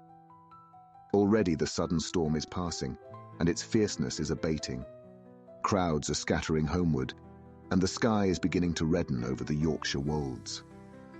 I shall send in time for your next issue further details of the derelict ship which found her way so miraculously into harbour in the storm. Whitby, 9 August. The sequel to the strange arrival of the derelict in the storm last night is almost more startling than the thing itself. It turns out that the schooner is a Russian from Varna and is called the Demeter. She is almost entirely in ballast of silver sand, with only a small amount of cargo, a number of great wooden boxes filled with mould. This cargo was consigned to a Whitby solicitor, Mr. S.F. Billington, of 7, the Crescent, who this morning went aboard and formally took possession of the goods consigned to him. The Russian consul, too, acting for the charter party, took formal possession of the ship and paid all harbour dues, etc. Nothing is talked about here today, except the strange coincidence. The officials of the Board of Trade have been most exacting in seeing that every compliance has been made with existing regulations. As the matter is to be a 9 days wonder, they are evidently determined that there shall be no cause of after-complaint. A good deal of interest was abroad concerning the dog which landed when the ship struck, and more than a few of the members of the SPCA, which is very strong in Whitby, have tried to befriend the animal. To the general disappointment, however, it was not to be found. It seems to have disappeared entirely from the town. It may be that it was frightened and made its way onto the moors, where it is still hiding in terror. There are some who look with dread on such a possibility, lest later on it should in itself become a danger, for it is evidently a fierce brute. Early this morning, a large dog, a half-bred mastiff belonging to a coal merchant close to Tate Hill Pier, was found dead in the roadway opposite to its master's yard. It had been fighting, and manifestly had had a savage opponent, for its throat was torn away, and its belly was slit open, as if with a savage claw. Later. By the kindness of the Board of Trade Inspector, I have been permitted to look over the logbook of the Demeter, which was in order up to within 3 days, but contained nothing of special interest, except as to facts of missing men. The greatest interest, however, is with regard to the paper found in the bottle, which was today produced at the inquest. And a more strange narrative than the two between them unfold, it has not been my lot to come across. As there is no motive for concealment, I am permitted to use them, and accordingly send you a rescript, simply omitting technical details of seamanship and supercargo. It almost seems as though the captain had been seized with some kind of mania before he had got well into blue water, and that this had developed persistently throughout the voyage. Of course, my statement must be taken cum grano, since I am writing from the dictation of a clerk of the Russian consul, who kindly translated for me, time being short. Log of the Demeter, Varna to Whitby, written the 18th of July, things so strange happening that I shall keep accurate note henceforth till we land. On the 6th of July we finished taking in cargo, silver sand and boxes of earth. At noon set sail, east wind fresh, crew 5 hands, 2 mates, cook and myself, captain. On the 11th of July at dawn entered Bosphorus, boarded by Turkish customs officers. Bakshish, all correct. Underway at 4 p.m. On the 12th of July through Dardanelles. More customs officers and flagboat of guarding squadron. Bakshish again. Work of officers thorough but quick. Want us off soon. At dark passed into Archipelago. On the 13th of July passed Cape Matapan. Crew dissatisfied about something, seemed scared but would not speak out. On the 14th of July was somewhat anxious about crew. Men all steady fellows, who sailed with me before. Mate could not make out what was wrong. They only told him there was something, and crossed themselves. Mate lost temper with one of them that day and struck him. Expected fierce quarrel, but all was quiet. On the 16th of July, mate reported in the morning that one of crew, Petrovsky, was missing. Could not account for it. Took larboard watch 8 bells last night. Was relieved by Abramov, but did not go to bunk. Men more downcast than ever. All said they expected something of the kind, but would not say more than there was something aboard. Mate getting very impatient with them. Feared some trouble ahead. On the 17th of July, yesterday, one of the men, Olgarin, came to my cabin, and in an awestruck way confided to me that he thought there was a strange man aboard the ship. He said that in his watch he'd been sheltering behind the deckhouse, as there was a rainstorm, when he saw a tall, thin man, who was not like any of the crew, come up the companionway and go along the deck forward and disappear. He followed cautiously, but when he got to bows found no one, and the hatchways were all closed. He was in a panic of superstitious fear, and I'm afraid the panic may spread. To allay it, I shall today search entire ship carefully from stem to stern. Later in the day I got together the whole crew, and told them, as they evidently thought there was someone in the ship, we would search from stem to stern. First mate, angry, said it was folly, and to yield to such foolish ideas would demoralize the men. Said he would engage to keep them out of trouble with a handspike. I let him take the helm, while the rest began thorough search, all keeping abreast with lanterns. We left no corner unsearched. As there were only the big wooden boxes, there were no odd corners where a man could hide. Men much relieved when search over, and went back to work cheerfully. First mate scowled, but said nothing. 22 July. Rough weather last 3 days, and all hands busy with sails, no time to be frightened. Men seem to have forgotten their dread. Mate cheerful again, and all on good terms. Praised men for work in bad weather. Past Gibraltar and out through straits. All well. 24 July. There seems some doom over this ship, already a hand short, and entering on the Bay of Biscay with wild weather ahead. And yet last night another man lost. Disappeared. Like the first, he came off his watch, and was not seen again. Men all in a panic of fear. Sent a round robin, asking to have double watch as they fear to be alone. Mate angry. Fear there will be some trouble, as either he or the men will do some violence. 28 July. 4 days in hell, knocking about in a sort of maelstrom and the wind a tempest. No sleep for anyone. Men all worn out. Hardly know how to set a watch since no one fit to go on. Second mate volunteered to steer and watch and let men snatch a few hours sleep. Wind abating, seas still terrific, but feel them less as ship is steadier. 29 July. Another tragedy. Had single watch tonight, as crew too tired to double. When morning watch came on deck, could find no one except steersman. Raised outcry, and all came on deck. Thorough search, but no one found. Are now without second mate, and crew in a panic. Mate and I agreed to go armed henceforth and wait for any sign of cause. 30 July. Last night, rejoiced we are nearing England. Weather fine, all sails set. Retired, worn out, slept soundly. Awaked by mate telling me that both man of watch and steersman missing. Only self and mate and 2 hands left to work ship. 1 August. 2 days of fog and not a sail sighted. Had hoped when in the English Channel to be able to signal for help or get in somewhere. Not having power to work sails. Have to run before wind. Dare not lower, as could not raise them again. We seem to be drifting to some terrible doom. Mate now more demoralized than either of men. His stronger nature seems to have worked inwardly against himself. Men are beyond fear, working stolidly and patiently, with minds made up to worst. They are Russian, he Romanian. The 2nd of August, midnight. Woke up from few minutes' sleep by hearing a cry, seemingly outside my port. Could see nothing in fog. Rushed on deck and ran against mate. Tells me heard cry and ran, but no sign of man on watch. 1 more gone. Lord help us. Mate says we must be past Straits of Dover, as in a moment of fog lifting he saw North Foreland, just as he heard the man cry out. If so, we are now off in the North Sea, and only God can guide us in the fog, which seems to move with us, and God seems to have deserted us. 3 August. At midnight I went to relieve the man at the wheel, and when I got to it found no one there. The wind was steady, and as we ran before it there was no yawing. I dared not leave it, so shouted for the mate. After a few seconds he rushed up on deck in his flannels. He looked wild-eyed and haggard, and I greatly fear his reason has given way. He came close to me and whispered hoarsely, with his mouth to my ear, as though fearing the very air might hear. "It is here. I know it now. On the watch last night I saw it, like a man, tall and thin and ghastly pale. It was in the bows and looking out.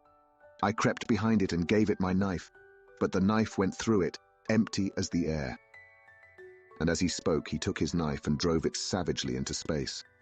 Then he went on, "But it is here, and I'll find it. It is in the hold, perhaps in one of those boxes. I'll unscrew them one by one and see. You work the helm." And with a warning look and his finger on his lip, he went below. There was springing up a choppy wind, and I could not leave the helm. I saw him come out on deck again with a tool chest and a lantern, and go down the forward hatchway. He is mad, stark, raving mad, and it's no use my trying to stop him. He can't hurt those big boxes. They are invoiced as clay, and to pull them about is as harmless a thing as he can do. So here I stay, and mind the helm, and write these notes.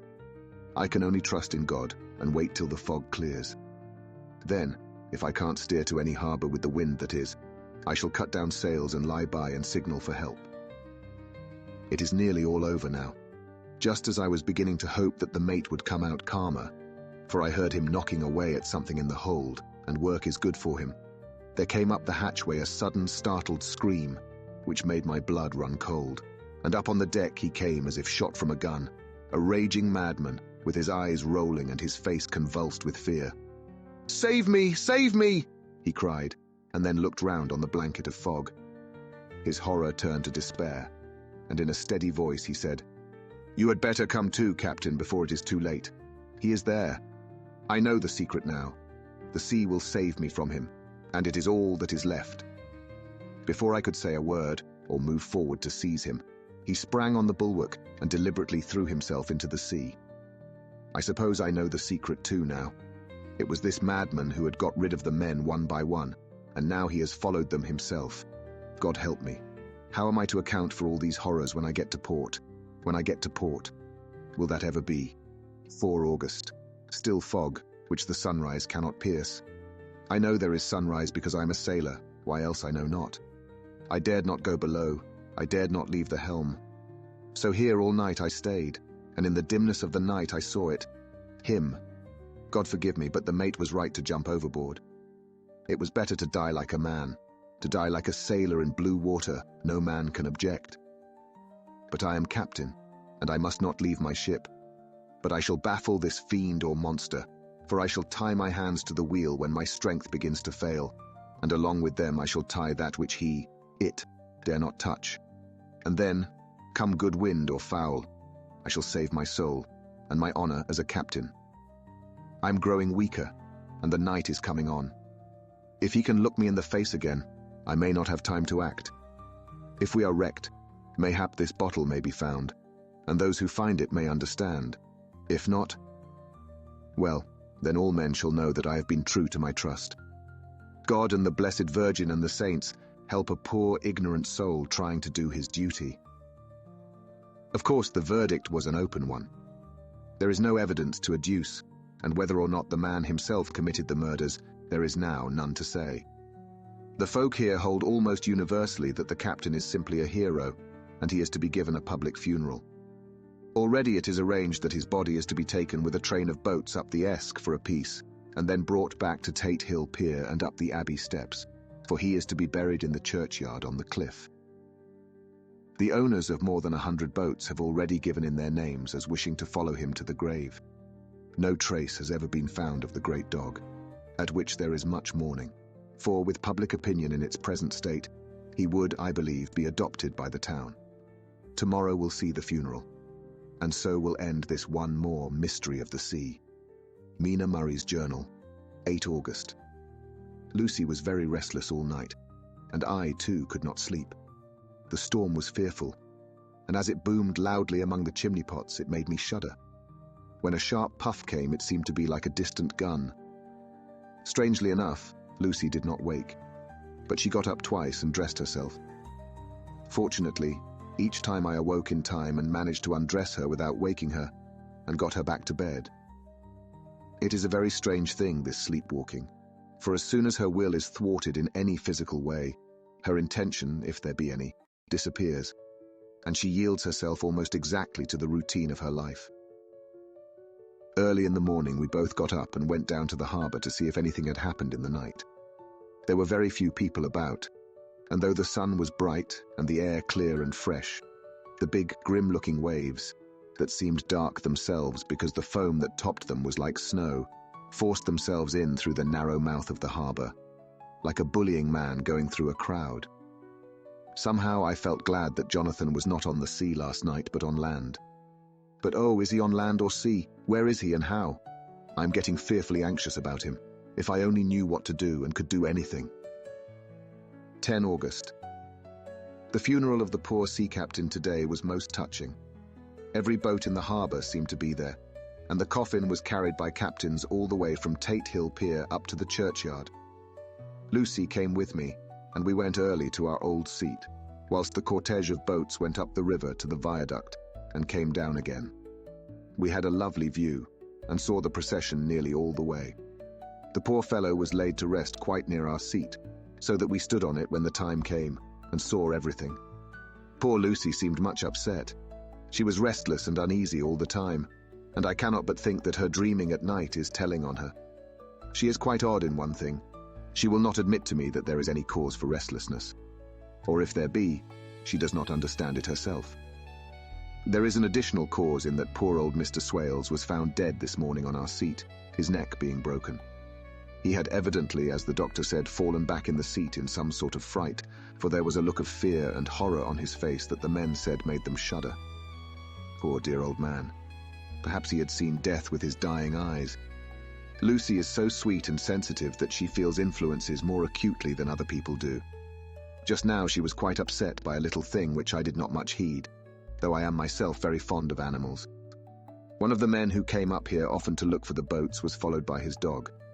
The dog is always with him. They are both quiet persons, and I never saw the man angry, nor heard the dog bark. During the service, the dog would not come to its master, who was on the seat with us, but kept a few yards off, barking and howling. Its master spoke to it gently and then harshly and then angrily, but it would neither come nor cease to make a noise. It was in a sort of fury, with its eyes savage, and all its hairs bristling out like a cat's tail when puss is on the warpath.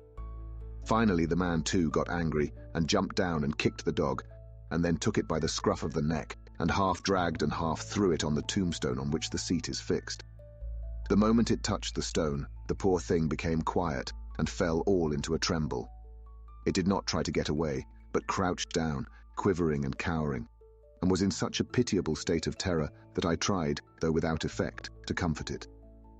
Lucy was full of pity too, but she did not attempt to touch the dog, but looked at it in an agonized sort of way. I greatly fear that she is of too supersensitive a nature to go through the world without trouble. She will be dreaming of this tonight, I am sure. The whole agglomeration of things. The ship steered into port by a dead man. His attitude tied to the wheel with a crucifix and beads, the touching funeral, the dog, now furious and now in terror, will all afford material for her dreams. I think it will be best for her to go to bed tired out physically, so I shall take her for a long walk by the cliffs to Robin Hood's Bay and back. She ought not to have much inclination for sleepwalking then. Chapter 8. Mina Murray's Journal. Same day, 11 o'clock p.m. Oh, but I am tired. If it were not that I had made my diary a duty, I should not open it tonight. We had a lovely walk. Lucy, after a while, was in gay spirits, owing, I think, to some dear cows who came nosing towards us in a field close to the lighthouse and frightened the wits out of us. I believe we forgot everything except, of course, personal fear, and it seemed to wipe the slate clean and give us a fresh start. We had a capital severe tea at Robin Hood's Bay in a sweet little old-fashioned inn, with a bow window right over the seaweed-covered rocks of the Strand. I believe we should have shocked the new woman with our appetites. Men are more tolerant, bless them. Then we walked home with some, or rather many, stoppages to rest, and with our hearts full of a constant dread of wild bulls. Lucy was really tired, and we intended to creep off to bed as soon as we could. The young curate came in, however, and Mrs. Westenra asked him to stay for supper. Lucy and I had both a fight for it with the dusty miller, I know it was a hard fight on my part, and I am quite heroic. I think that someday the bishops must get together and see about breeding up a new class of curates who don't take supper, no matter how they may be pressed to, and who will know when girls are tired. Lucy is asleep and breathing softly. She has more color in her cheeks than usual and looks oh so sweet. If Mr. Holmwood fell in love with her seeing her only in the drawing room, I wonder what he would say if he saw her now. Some of the new women writers will someday start an idea that men and women should be allowed to see each other asleep before proposing or accepting. But I suppose the new woman won't condescend in future to accept. She will do the proposing herself. And a nice job she will make of it too. There's some consolation in that. I'm so happy tonight, because dear Lucy seems better. I really believe she's turned the corner, and that we are over her troubles with dreaming. I should be quite happy if I only knew if Jonathan, God bless and keep him. The 11th of August, 3 a.m. Diary again. No sleep now, so I may as well write. I'm too agitated to sleep. We have had such an adventure, such an agonizing experience. I fell asleep as soon as I had closed my diary. Suddenly I became broad awake and sat up with a horrible sense of fear upon me and of some feeling of emptiness around me. The room was dark, so I could not see Lucy's bed. I stole across and felt for her. The bed was empty. I lit a match and found that she was not in the room. The door was shut, but not locked, as I had left it. I feared to wake her mother, who has been more than usually ill lately, so threw on some clothes and got ready to look for her. As I was leaving the room, it struck me that the clothes she wore might give me some clue to her dreaming intention. Dressing gown would mean house, dress, outside. Dressing gown and dress were both in their places. Thank God, I said to myself. She cannot be far, as she is only in her nightdress. I ran downstairs and looked in the sitting room. Not there. Then I looked in all the other open rooms of the house, with an ever-growing fear chilling my heart. Finally, I came to the hall door and found it open. It was not wide open, but the catch of the lock had not caught. The people of the house are careful to lock the door every night, so I feared that Lucy must have gone out as she was. There was no time to think of what might happen. A vague, overmastering fear obscured all details. I took a big, heavy shawl and ran out. The clock was striking 1 as I was in the crescent, and there was not a soul in sight. I ran along the north terrace, but could see no sign of the white figure which I expected. At the edge of the west cliff above the pier, I looked across the harbour to the east cliff, in the hope or fear, I don't know which, of seeing Lucy in our favourite seat. There was a bright full moon, with heavy black driving clouds, which threw the whole scene into a fleeting diorama of light and shade as they sailed across. For a moment or two, I could see nothing, as the shadow of a cloud obscured St. Mary's Church and all around it. Then, as the cloud passed, I could see the ruins of the abbey coming into view. And as the edge of a narrow band of light as sharp as a sword cut moved along, the church and the churchyard became gradually visible. Whatever my expectation was, it was not disappointed, for there, on our favourite seat, the silver light of the moon struck a half-reclining figure, snowy white. The coming of the cloud was too quick for me to see much, for shadow shut down on light almost immediately. But it seemed to me as though something dark stood behind the seat where the white figure shone, and bent over it. What it was, whether man or beast, I could not tell. I did not wait to catch another glance, but flew down the steep steps to the pier and along by the fish market to the bridge, which was the only way to reach the east cliff.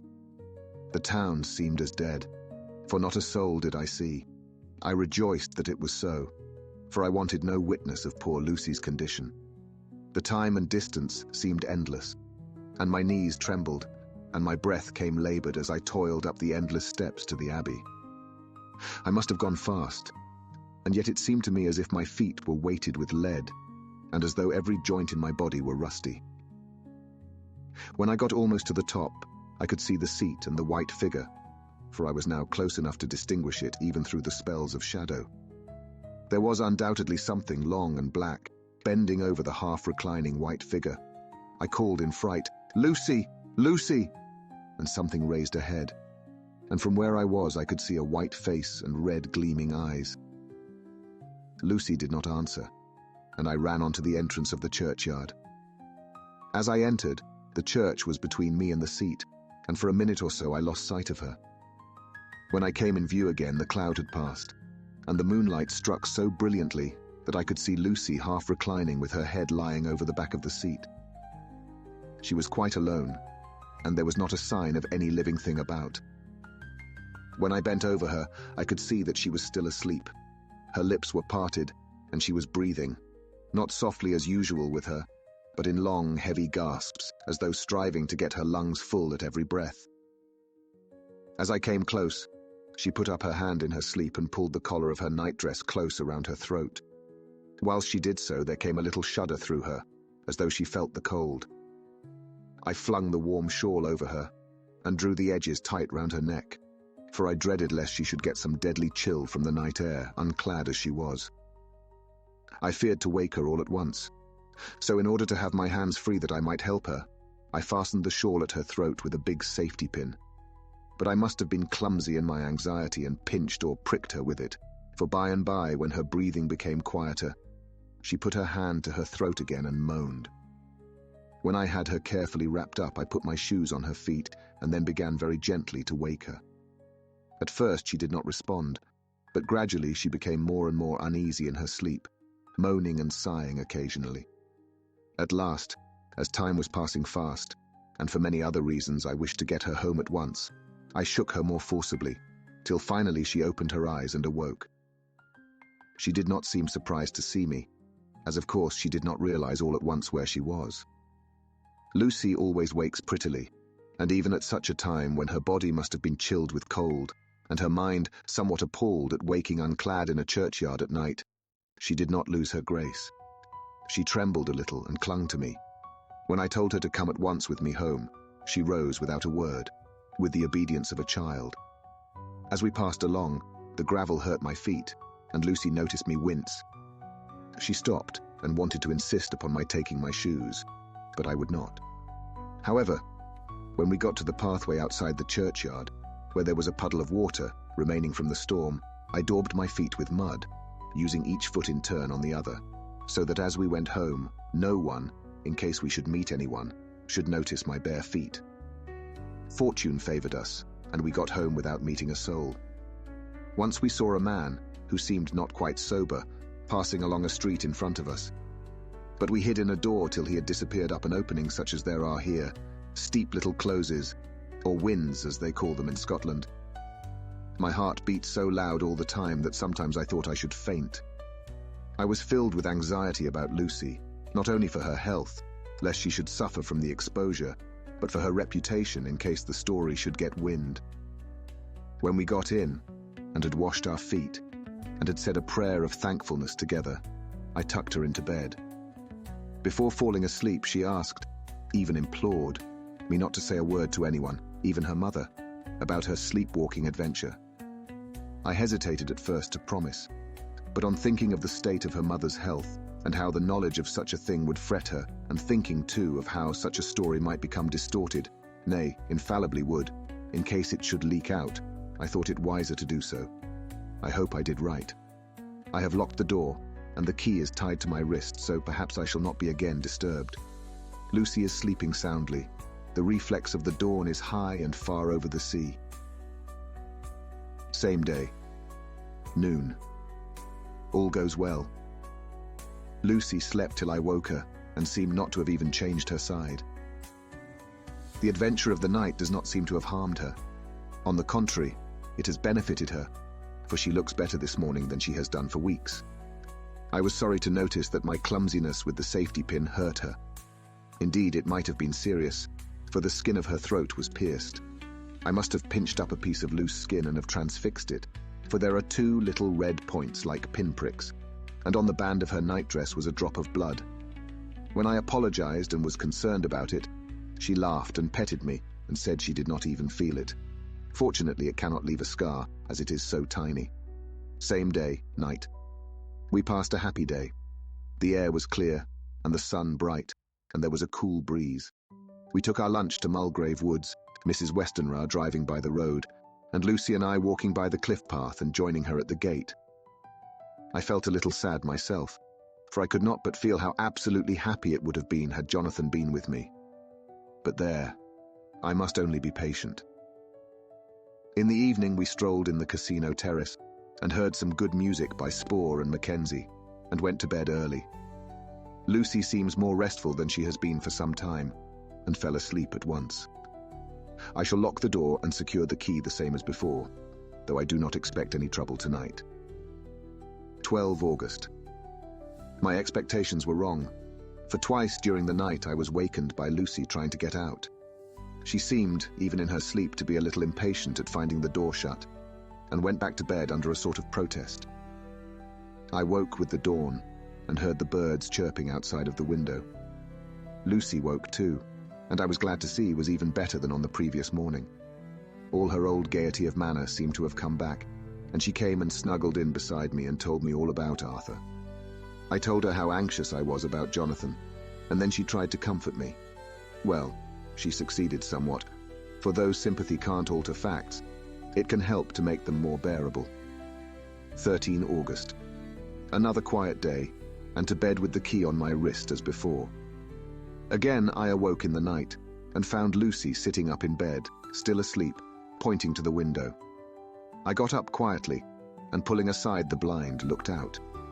It was brilliant moonlight, and the soft effect of the light over the sea and sky, merged together in one great silent mystery, was beautiful beyond words. Between me and the moonlight flitted a great bat, coming and going in great whirling circles. Once or twice it came quite close, but was, I suppose, frightened at seeing me, and flitted away across the harbour towards the abbey. When I came back from the window, Lucy had lain down again and was sleeping peacefully. She did not stir again all night. 14 August. On the East Cliff, reading and writing all day. Lucy seems to have become as much in love with the spot as I am, and it is hard to get her away from it when it is time to come home for lunch or tea or dinner. This afternoon she made a funny remark. We were coming home for dinner, and had come to the top of the steps up from the West Pier, and stopped to look at the view, as we generally do. The setting sun, low down in the sky, was just dropping behind Kettleness. The red light was thrown over on the East Cliff and the old abbey, and seemed to bathe everything in a beautiful rosy glow. We were silent for a while, and suddenly Lucy murmured as if to herself, "His red eyes again, they are just the same." It was such an odd expression, coming apropos of nothing, that it quite startled me. I slewed round a little so as to see Lucy well without seeming to stare at her, and saw that she was in a half-dreamy state, with an odd look on her face that I could not quite make out. So I said nothing, but followed her eyes. She appeared to be looking over at our own seat, whereon was a dark figure seated alone. I was a little startled myself, for it seemed for an instant as if the stranger had great eyes like burning flames. But a second look dispelled the illusion. The red sunlight was shining on the windows of St. Mary's Church behind our seat, and as the sun dipped, there was just sufficient change in the refraction and reflection to make it appear as if the light moved. I called Lucy's attention to the peculiar effect, and she became herself with a start, but she looked sad all the same. It may have been that she was thinking of that terrible night up there. We never refer to it, so I said nothing, and we went home to dinner. Lucy had a headache and went early to bed. I saw her asleep, and went out for a little stroll myself. I walked along the cliffs to the westward, and was full of sweet sadness, for I was thinking of Jonathan. When coming home, it was then bright moonlight, so bright that, though the front of our part of the crescent was in shadow, everything could be well seen. I threw a glance up at our window, and saw Lucy's head leaning out. I thought that perhaps she was looking out for me, so I opened my handkerchief and waved it. She did not notice or make any movement whatever.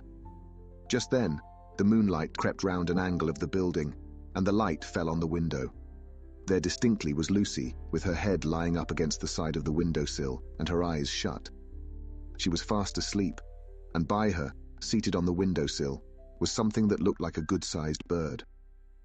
I was afraid she might get a chill, so I ran upstairs, but as I came into the room she was moving back to her bed, fast asleep, and breathing heavily. She was holding her hand to her throat, as though to protect it from cold.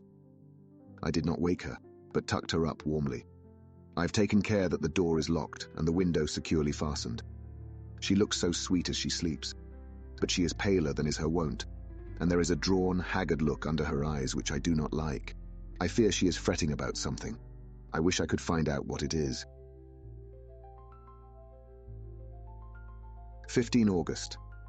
Rose later than usual. Lucy was languid and tired, and slept on after we had been called. We had a happy surprise at breakfast. Arthur's father is better, and wants the marriage to come off soon. Lucy is full of quiet joy, and her mother is glad and sorry at once.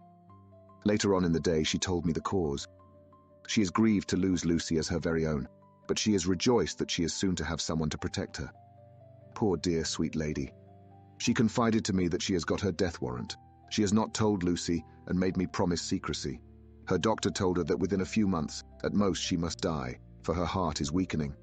At any time, even now, a sudden shock would be almost sure to kill her.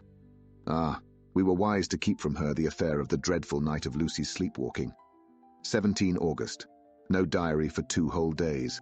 I have not had the heart to write. Some sort of shadowy pall seems to be coming over our happiness. No news from Jonathan, and Lucy seems to be growing weaker, whilst her mother's hours are numbering to a close. I do not understand Lucy's fading away as she is doing. She eats well and sleeps well and enjoys the fresh air. But all the time the roses in her cheeks are fading, and she gets weaker and more languid day by day. At night I hear her gasping as if for air. I keep the key of our door always fastened to my wrist at night, but she gets up and walks about the room and sits at the open window.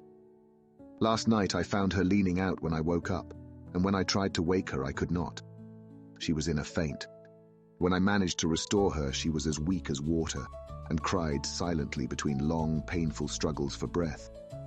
When I asked her how she came to be at the window, she shook her head and turned away. I trust her feeling ill may not be from that unlucky prick of the safety pin. I looked at her throat just now as she lay asleep, and the tiny wounds seem not to have healed. They are still open, and if anything larger than before, and the edges of them are faintly white. They are like little white dots with red centers. Unless they heal within a day or two, I shall insist on the doctor seeing about them. Letter Samuel F. Billington, and Son, Solicitors, Whitby, to Messrs. Carter, Patterson and Company, London, the 17th of August. Dear Sirs, herewith please receive invoice of goods sent by Great Northern Railway. Same are to be delivered at Carfax, near Purfleet, immediately on receipt at goods station King's Cross. The house is at present empty, but enclosed please find keys, all of which are labelled. You will please deposit the boxes, 50 in number, which form the consignment, in the partially ruined building forming part of the house and marked A on rough diagram enclosed. Your agent will easily recognize the locality, as it is the ancient chapel of the mansion. The goods leave by the train at 9:30 tonight, and will be due at King's Cross at 4:30 tomorrow afternoon. As our client wishes the delivery made as soon as possible, we shall be obliged by your having teams ready at King's Cross at the time named, and forthwith conveying the goods to destination. In order to obviate any delays possible through any routine requirements as to payment in your departments, we enclose cheque herewith for £10, £10, receipt of which please acknowledge. Should the charge be less than this amount, you can return balance. If greater, we shall at once send cheque for difference on hearing from you. You are to leave the keys on coming away in the main hall of the house, where the proprietor may get them on his entering the house by means of his duplicate key. Pray do not take us as exceeding the bounds of business courtesy in pressing you in all ways to use the utmost expedition. We are, dear sirs, faithfully yours, Samuel F. Billington and Son. Letter, Messrs. Carter, Patterson and Company, London, to Messrs. Billington and Son, Whitby, the 21st of August. Dear sirs, we beg to acknowledge £10 received, and to return cheque £117 S9D, amount of overplus, as shown in receipted account herewith. Goods are delivered in exact accordance with instructions, and keys left in parcel in main hall, as directed. We are, dear sirs, yours respectfully, Pro Carter, Patterson and Company, Mina Murray's Journal. 18 August. I am happy today, and write sitting on the seat in the churchyard. Lucy is ever so much better. Last night she slept well all night, and did not disturb me once. The roses seem coming back already to her cheeks, though she is still sadly pale and wan-looking. If she were in any way anemic, I could understand it, but she is not. She is in gay spirits and full of life and cheerfulness. All the morbid reticence seems to have passed from her, and she has just reminded me, as if I needed any reminding of that night, and that it was here, on this very seat, I found her asleep.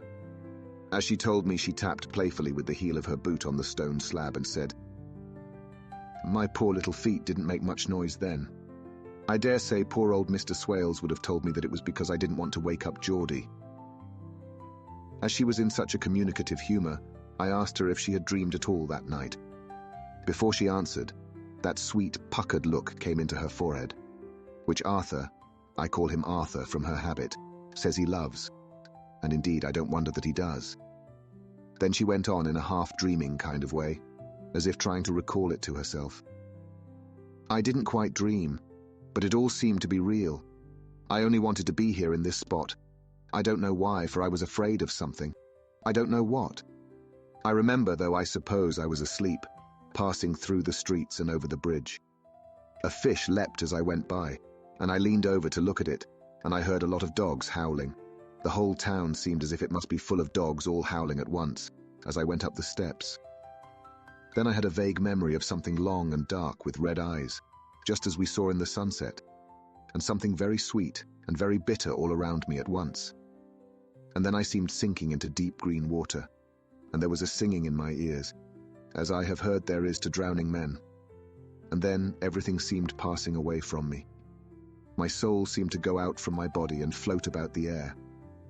I seem to remember that once the West Lighthouse was right under me, and then there was a sort of agonizing feeling, as if I were in an earthquake, and I came back and found you shaking my body. I saw you do it before I felt you." Then she began to laugh. It seemed a little uncanny to me, and I listened to her breathlessly. I did not quite like it, and thought it better not to keep her mind on the subject, so we drifted on to other subjects, and Lucy was like her old self again. When we got home, the fresh breeze had braced her up, and her pale cheeks were really more rosy. Her mother rejoiced when she saw her, and we all spent a very happy evening together. 19 August. Joy, joy, joy, although not all joy. At last, news of Jonathan. The dear fellow has been ill. That is why he did not write. I'm not afraid to think it or say it now that I know. Mr. Hawkins sent me on the letter and wrote himself, oh, so kindly. I'm to leave in the morning and go over to Jonathan, and to help to nurse him if necessary, and to bring him home. Mr. Hawkins says it would not be a bad thing if we were to be married out there. I have cried over the good sister's letter till I can feel it wet against my bosom where it lies. It is of Jonathan, and must be next my heart, for he is in my heart. My journey is all mapped out, and my luggage ready. I'm only taking one change of dress.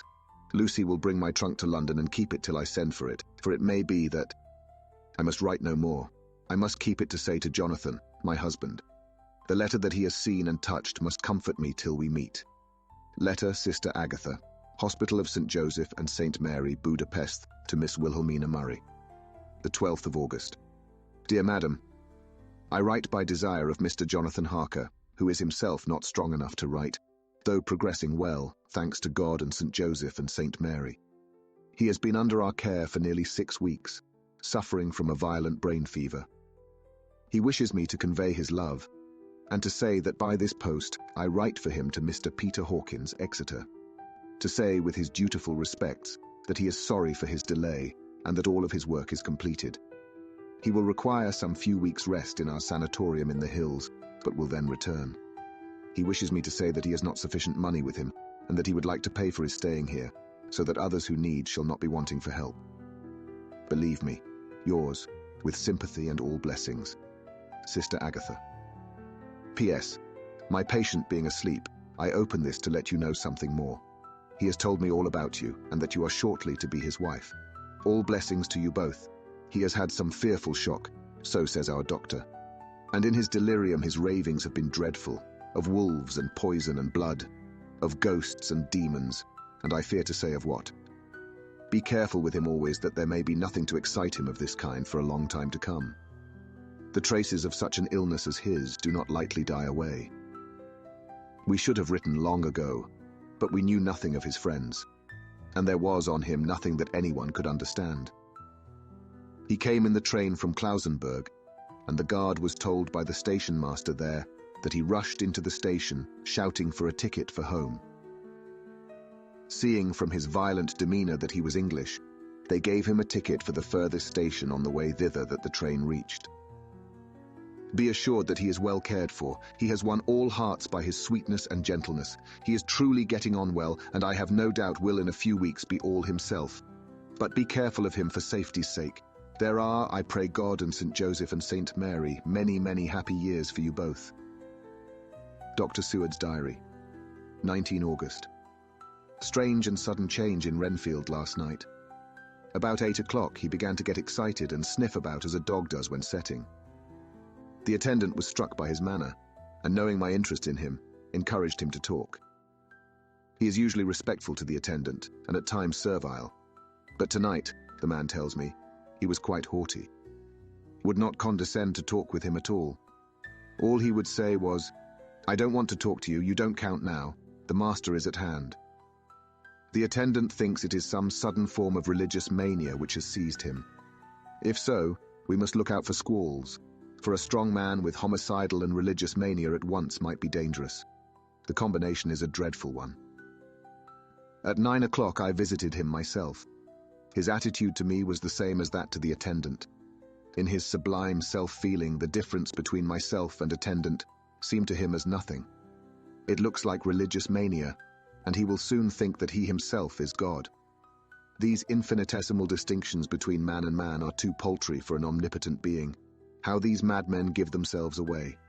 The real God taketh heed lest a sparrow fall, but the God created from human vanity sees no difference between an eagle and a sparrow. Oh, if men only knew. For half an hour or more, Renfield kept getting excited in greater and greater degree. I did not pretend to be watching him, but I kept strict observation all the same. All at once that shifty look came into his eyes, which we always see when a madman has seized an idea, and with it the shifty movement of the head and back, which asylum attendants come to know so well. He became quite quiet, and went and sat on the edge of his bed resignedly, and looked into space with lackluster eyes. I thought I would find out if his apathy were real or only assumed, and tried to lead him to talk of his pets, a theme which had never failed to excite his attention. At first he made no reply, but at length said testily, "Bother them all. I don't care a pin about them." "What?" I said. "You don't mean to tell me you don't care about spiders?" Spiders at present are his hobby, and the notebook is filling up with columns of small figures. To this he answered enigmatically, "The bridemaidens rejoice the eyes that wait the coming of the bride, but when the bride draweth nigh, then the maidens shine not to the eyes that are filled." He would not explain himself, but remained obstinately seated on his bed all the time I remained with him. I am weary tonight, and low in spirits. I cannot but think of Lucy, and how different things might have been. If I don't sleep at once, chloral the modern Morpheus, C2HCl30H20. I must be careful not to let it grow into a habit. No, I shall take none tonight. I have thought of Lucy, and I shall not dishonor her by mixing the two. If need be, tonight shall be sleepless. Later. Glad I made the resolution, gladder that I kept to it. I had lain tossing about, and had heard the clock strike only twice, when the night watchman came to me, sent up from the ward to say that Renfield had escaped. I threw on my clothes and ran down at once. My patient is too dangerous a person to be roaming about. Those ideas of his might work out dangerously with strangers. The attendant was waiting for me. He said he had seen him not 10 minutes before, seemingly asleep in his bed, when he had looked through the observation trap in the door. His attention was called by the sound of the window being wrenched out. He ran back and saw his feet disappear through the window, and had at once sent up for me. He was only in his night gear, and cannot be far off. The attendant thought it would be more useful to watch where he should go than to follow him, as he might lose sight of him whilst getting out of the building by the door. He is a bulky man, and couldn't get through the window. I am thin, so with his aid I got out, but feet foremost, and as we were only a few feet above ground, landed unhurt. The attendant told me the patient had gone to the left and had taken a straight line, so I ran as quickly as I could. As I got through the belt of trees, I saw a white figure scale the high wall, which separates our grounds from those of the deserted house. I ran back at once, told the watchman to get 3 or 4 men immediately and follow me into the grounds of Carfax, in case our friend might be dangerous. I got a ladder myself, and crossing the wall, dropped down on the other side. I could see Renfield's figure just disappearing behind the angle of the house, so I ran after him. On the far side of the house, I found him pressed close against the old iron-bound oak door of the chapel. He was talking, apparently to someone, but I was afraid to go near enough to hear what he was saying, lest I might frighten him, and he should run off. Chasing an errant swarm of bees is nothing to following a naked lunatic when the fit of escaping is upon him. After a few minutes, however, I could see that he did not take note of anything around him, and so ventured to draw nearer to him, the more so as my men had now crossed the wall and were closing him in. I heard him say, "I am here to do your bidding, master. I am your slave, and you will reward me, for I shall be faithful. I have worshipped you long and afar off. Now that you are near, I await your commands, and you will not pass me by, will you, dear master, in your distribution of good things? He is a selfish old beggar anyhow. He thinks of the loaves and fishes even when he believes he is in a real presence. His manias make a startling combination. When we closed in on him, he fought like a tiger. He is immensely strong, for he was more like a wild beast than a man. I never saw a lunatic in such a paroxysm of rage before, and I hope I shall not again. It is a mercy that we have found out his strength and his danger in good time. With strength and determination like his, he might have done wild work before he was caged. He is safe now at any rate. Jack Shepherd himself couldn't get free from the straight waistcoat that keeps him restrained, and he's chained to the wall in the padded room. His cries are at times awful, but the silences that follow are more deadly still, for he means murder in every turn and movement. Just now he spoke coherent words for the first time. "I shall be patient, master. It is coming, coming, coming." So I took the hint and came to. I was too excited to sleep, but this diary has quieted me, and I feel I shall get some sleep tonight. Chapter 9. Letter, Mina Harker, to Lucy Westenra. Budapest, the 24th of August. My dearest Lucy, I know you will be anxious to hear all that has happened since we parted at the railway station at Whitby. Well, my dear, I got to Hull all right and caught the boat to Hamburg, and then the train on here. I feel that I can hardly recall anything of the journey, except that I knew I was coming to Jonathan, and that as I should have to do some nursing, I had better get all the sleep I could. I found my dear one, oh so thin and pale and weak-looking. All the resolution has gone out of his dear eyes, and that quiet dignity which I told you was in his face has vanished. He is only a wreck of himself, and he does not remember anything that has happened to him for a long time past. At least he wants me to believe so, and I shall never ask. He has had some terrible shock, and I fear it might tax his poor brain if he were to try to recall it.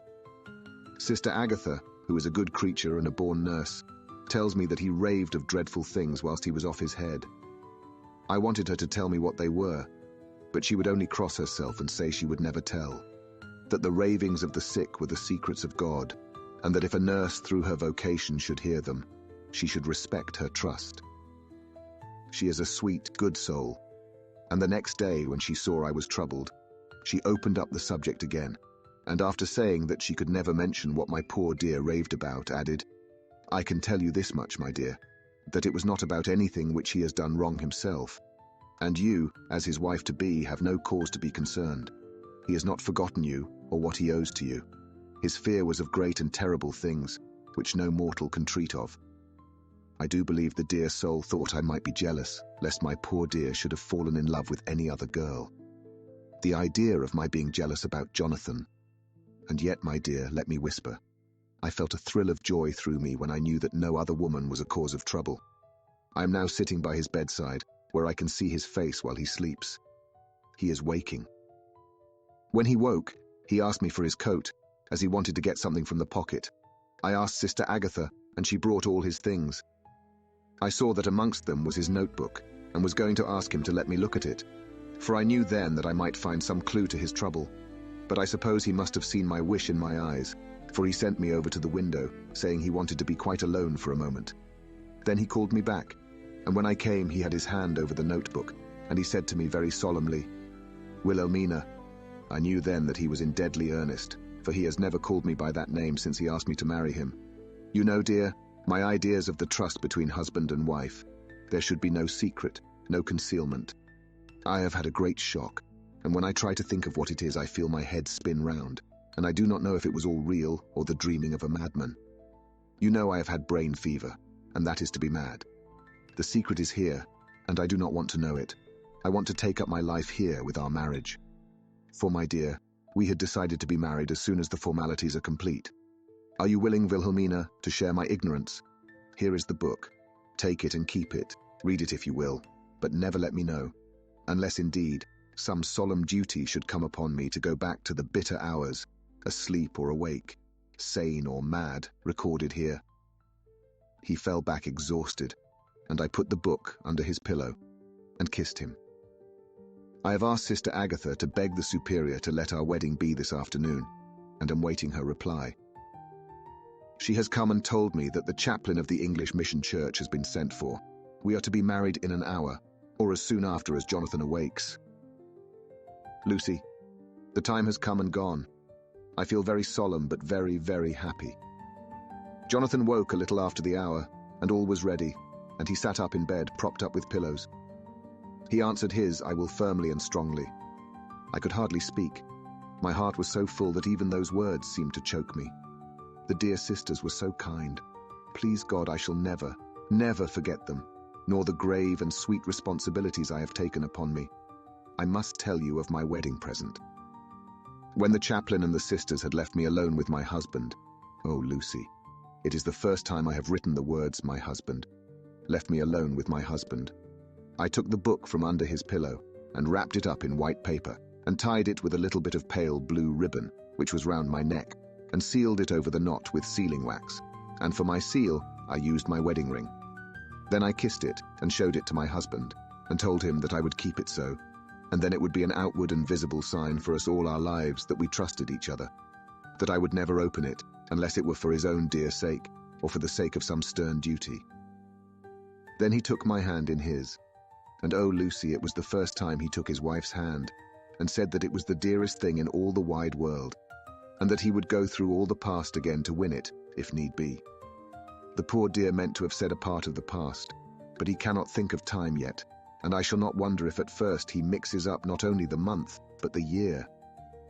Well, my dear, what could I say? I could only tell him that I was the happiest woman in all the wide world, and that I had nothing to give him except myself, my life, and my trust, and that with these went my love and duty for all the days of my life. And, my dear, when he kissed me and drew me to him with his poor, weak hands, it was like a very solemn pledge between us. Lucy, dear, do you know why I tell you all this? It is not only because it is all sweet to me, but because you have been, and are, very dear to me. It was my privilege to be your friend and guide when you came from the schoolroom to prepare for the world of life. I want you to see now, and with the eyes of a very happy wife, whither duty has led me, so that in your own married life you too may be all happy as I am. My dear, please Almighty God, your life may be all it promises. A long day of sunshine, with no harsh wind, no forgetting duty, no distrust. I must not wish you no pain, for that can never be. But I do hope you will be always as happy as I am now. Goodbye, my dear. I shall post this at once, and perhaps write you very soon again. I must stop, for Jonathan is waking. I must attend to my husband. Your ever-loving Mina Harker. Letter, Lucy Westenra to Mina Harker. Whitby, the 30th of August.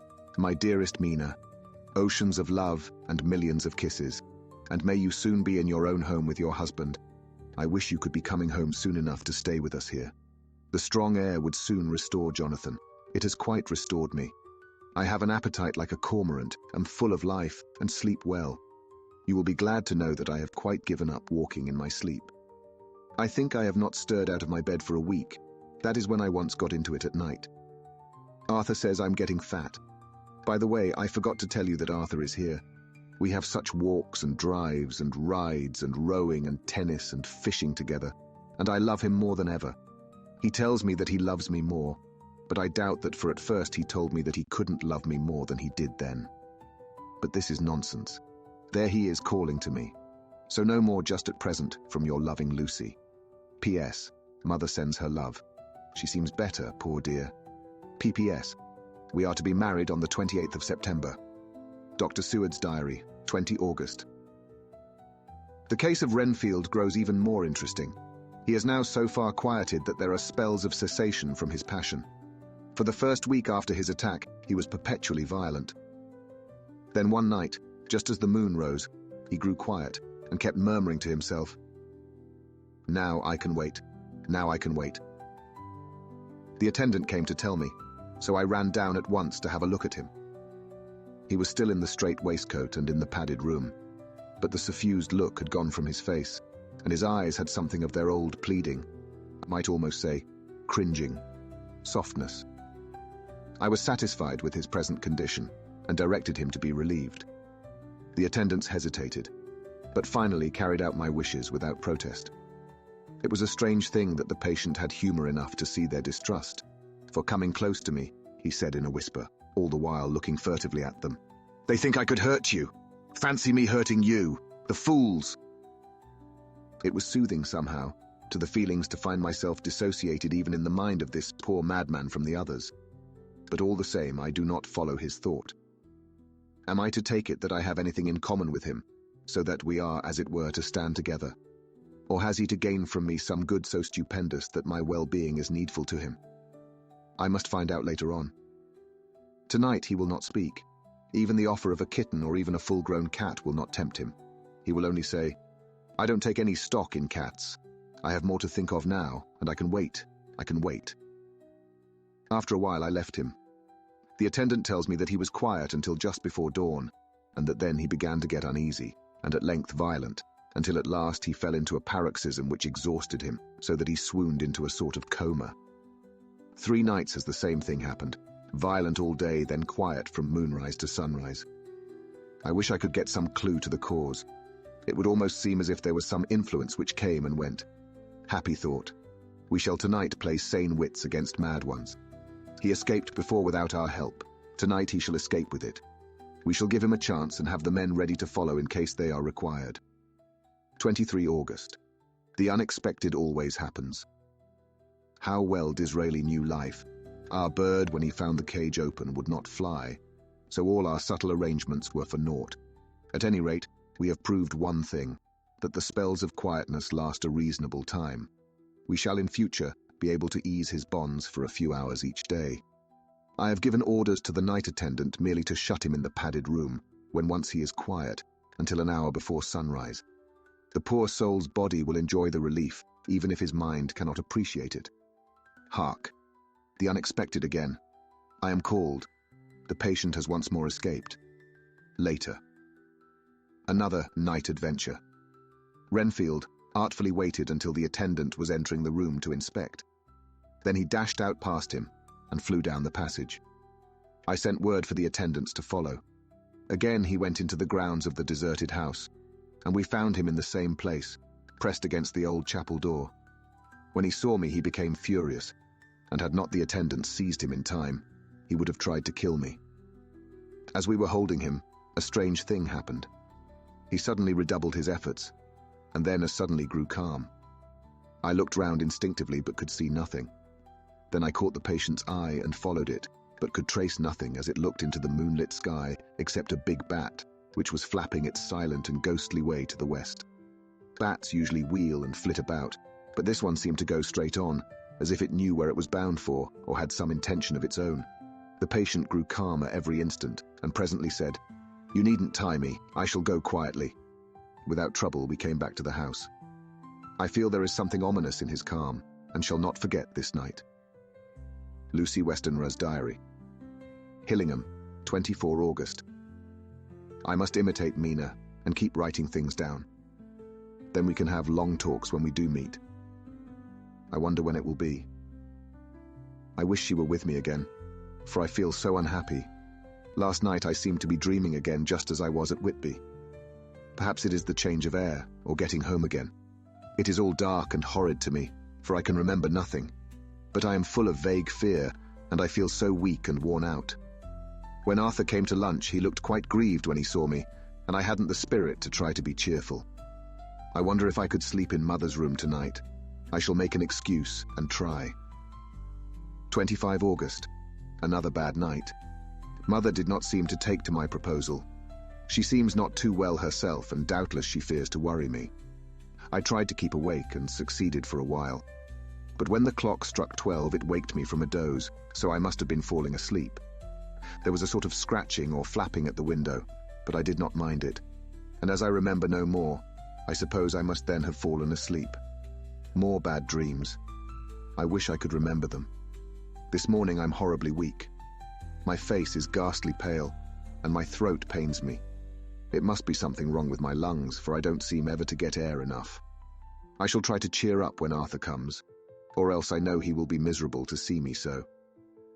Letter. Arthur Holmwood to Dr. Seward. Albemarle Hotel, the 31st of August. My dear Jack, I want you to do me a favor. Lucy is ill. That is, she has no special disease, but she looks awful, and is getting worse every day. I have asked her if there is any cause. I do not dare to ask her mother, for to disturb the poor lady's mind about her daughter in her present state of health would be fatal. Mrs. Westenra has confided to me that her doom is spoken, disease of the heart, though poor Lucy does not know it yet. I am sure that there is something preying on my dear girl's mind. I am almost distracted when I think of her. To look at her gives me a pang. I told her I should ask you to see her, and though she demurred at first, I know why, old fellow, she finally consented. It will be a painful task for you, I know, old friend, but it is for her sake, and I must not hesitate to ask, or you to act. You are to come to lunch at Hillingham tomorrow, 2 o'clock, so as not to arouse any suspicion in Mrs. Westenra, and after lunch, Lucy will take an opportunity of being alone with you. I shall come in for tea, and we can go away together. I am filled with anxiety, and want to consult with you alone as soon as I can after you have seen her. Do not fail. Arthur. Telegram. Arthur Holmwood to Seward. The 1st of September. Am summoned to see my father, who is worse. Am writing. Write me fully by tonight's post to ring. Wire me if necessary. Letter from Dr. Seward to Arthur Holmwood. The 2nd of September. My dear old fellow, with regard to Miss Westenra's health, I hasten to let you know at once that in my opinion there is not any functional disturbance or any malady that I know of. At the same time, I am not by any means satisfied with her appearance. She is woefully different from what she was when I saw her last. Of course, you must bear in mind that I did not have full opportunity of examination such as I should wish. Our very friendship makes a little difficulty which not even medical science or custom can bridge over. I had better tell you exactly what happened, leaving you to draw, in a measure, your own conclusions. I shall then say what I have done and propose doing. I found Miss Westenra in seemingly gay spirits. Her mother was present, and in a few seconds I made up my mind that she was trying all she knew to mislead her mother and prevent her from being anxious. I have no doubt she guesses, if she does not know, what need of caution there is. We lunched alone, and as we all exerted ourselves to be cheerful, we got, as some kind of reward for our labors, some real cheerfulness amongst us. Then Mrs. Westenra went to lie down, and Lucy was left with me. We went into her boudoir, and till we got there her gaiety remained, for the servants were coming and going. As soon as the door was closed, however, the mask fell from her face, and she sank down into a chair with a great sigh, and hid her eyes with her hand. When I saw that her high spirits had failed, I at once took advantage of her reaction to make a diagnosis. She said to me very sweetly, "I cannot tell you how I loathe talking about myself." I reminded her that a doctor's confidence was sacred, but that you were grievously anxious about her. She caught on to my meaning at once, and settled that matter in a word. "Tell Arthur everything you choose. I do not care for myself, but all for him." So, I am quite free. I could easily see that she is somewhat bloodless, but I could not see the usual anemic signs, and by a chance I was actually able to test the quality of her blood, for in opening a window which was stiff, a cord gave way, and she cut her hand slightly with broken glass. It was a slight matter in itself, but it gave me an evident chance, and I secured a few drops of the blood and have analyzed them. The qualitative analysis gives a quite normal condition, and shows, I should infer, in itself a vigorous state of health. In other physical matters, I was quite satisfied that there is no need for anxiety, but as there must be a cause somewhere, I have come to the conclusion that it must be something mental. She complains of difficulty in breathing satisfactorily at times, and of heavy, lethargic sleep, with dreams that frighten her, but regarding which she can remember nothing. She says that as a child she used to walk in her sleep, and that when in Whitby the habit came back, and that once she walked out in the night and went to East Cliff, where Miss Murray found her. But she assures me that of late the habit has not returned. I am in doubt, and so have done the best thing I know of. I have written to my old friend and master, Professor Van Helsing of Amsterdam, who knows as much about obscure diseases as anyone in the world. I have asked him to come over, and as you told me that all things were to be at your charge, I have mentioned to him who you are and your relations to Miss Westenra. This, my dear fellow, is in obedience to your wishes, for I'm only too proud and happy to do anything I can for her. Van Helsing would, I know, do anything for me for a personal reason, so no matter on what ground he comes, we must accept his wishes. He is a seemingly arbitrary man, but this is because he knows what he is talking about better than anyone else. He is a philosopher and a metaphysician, and one of the most advanced scientists of his day. And he has, I believe, an absolutely open mind. This, with an iron nerve, a temper of the ice brook, an indomitable resolution, self-command and toleration exalted from virtues to blessings, and the kindliest and truest heart that beats. These form his equipment for the noble work that he is doing for mankind, work both in theory and practice, for his views are as wide as his all-embracing sympathy. I tell you these facts that you may know why I have such confidence in him. I have asked him to come at once. I shall see Miss Westenra tomorrow again. She is to meet me at the stores, so that I may not alarm her mother by too early a repetition of my call. Yours always, John Seward. Letter, Abraham Van Helsing, MD, DPhD, Litt, etc., etc., to Dr. Seward. The 2nd of September. My good friend, when I have received your letter, I am already coming to you. By good fortune I can leave just at once, without wrong to any of those who have trusted me. Were fortune other, then it were bad for those who have trusted, for I come to my friend when he call me to aid those he holds dear. Tell your friend that when that time you suck from my wound so swiftly the poison of the gangrene from that knife that our other friend, too nervous, let slip. You did more for him when he wants my aids, and you call for them than all his great fortune could do. But it is pleasure added to do for him, your friend. It is to you that I come. Have then rooms for me at the Great Eastern Hotel, so that I may be near to hand, and please it so arrange that we may see the young lady not too late on tomorrow, for it is likely that I may have to return here that night. But if need be, I shall come again in 3 days, and stay longer if it must. Till then, goodbye, my friend John. Van Helsing.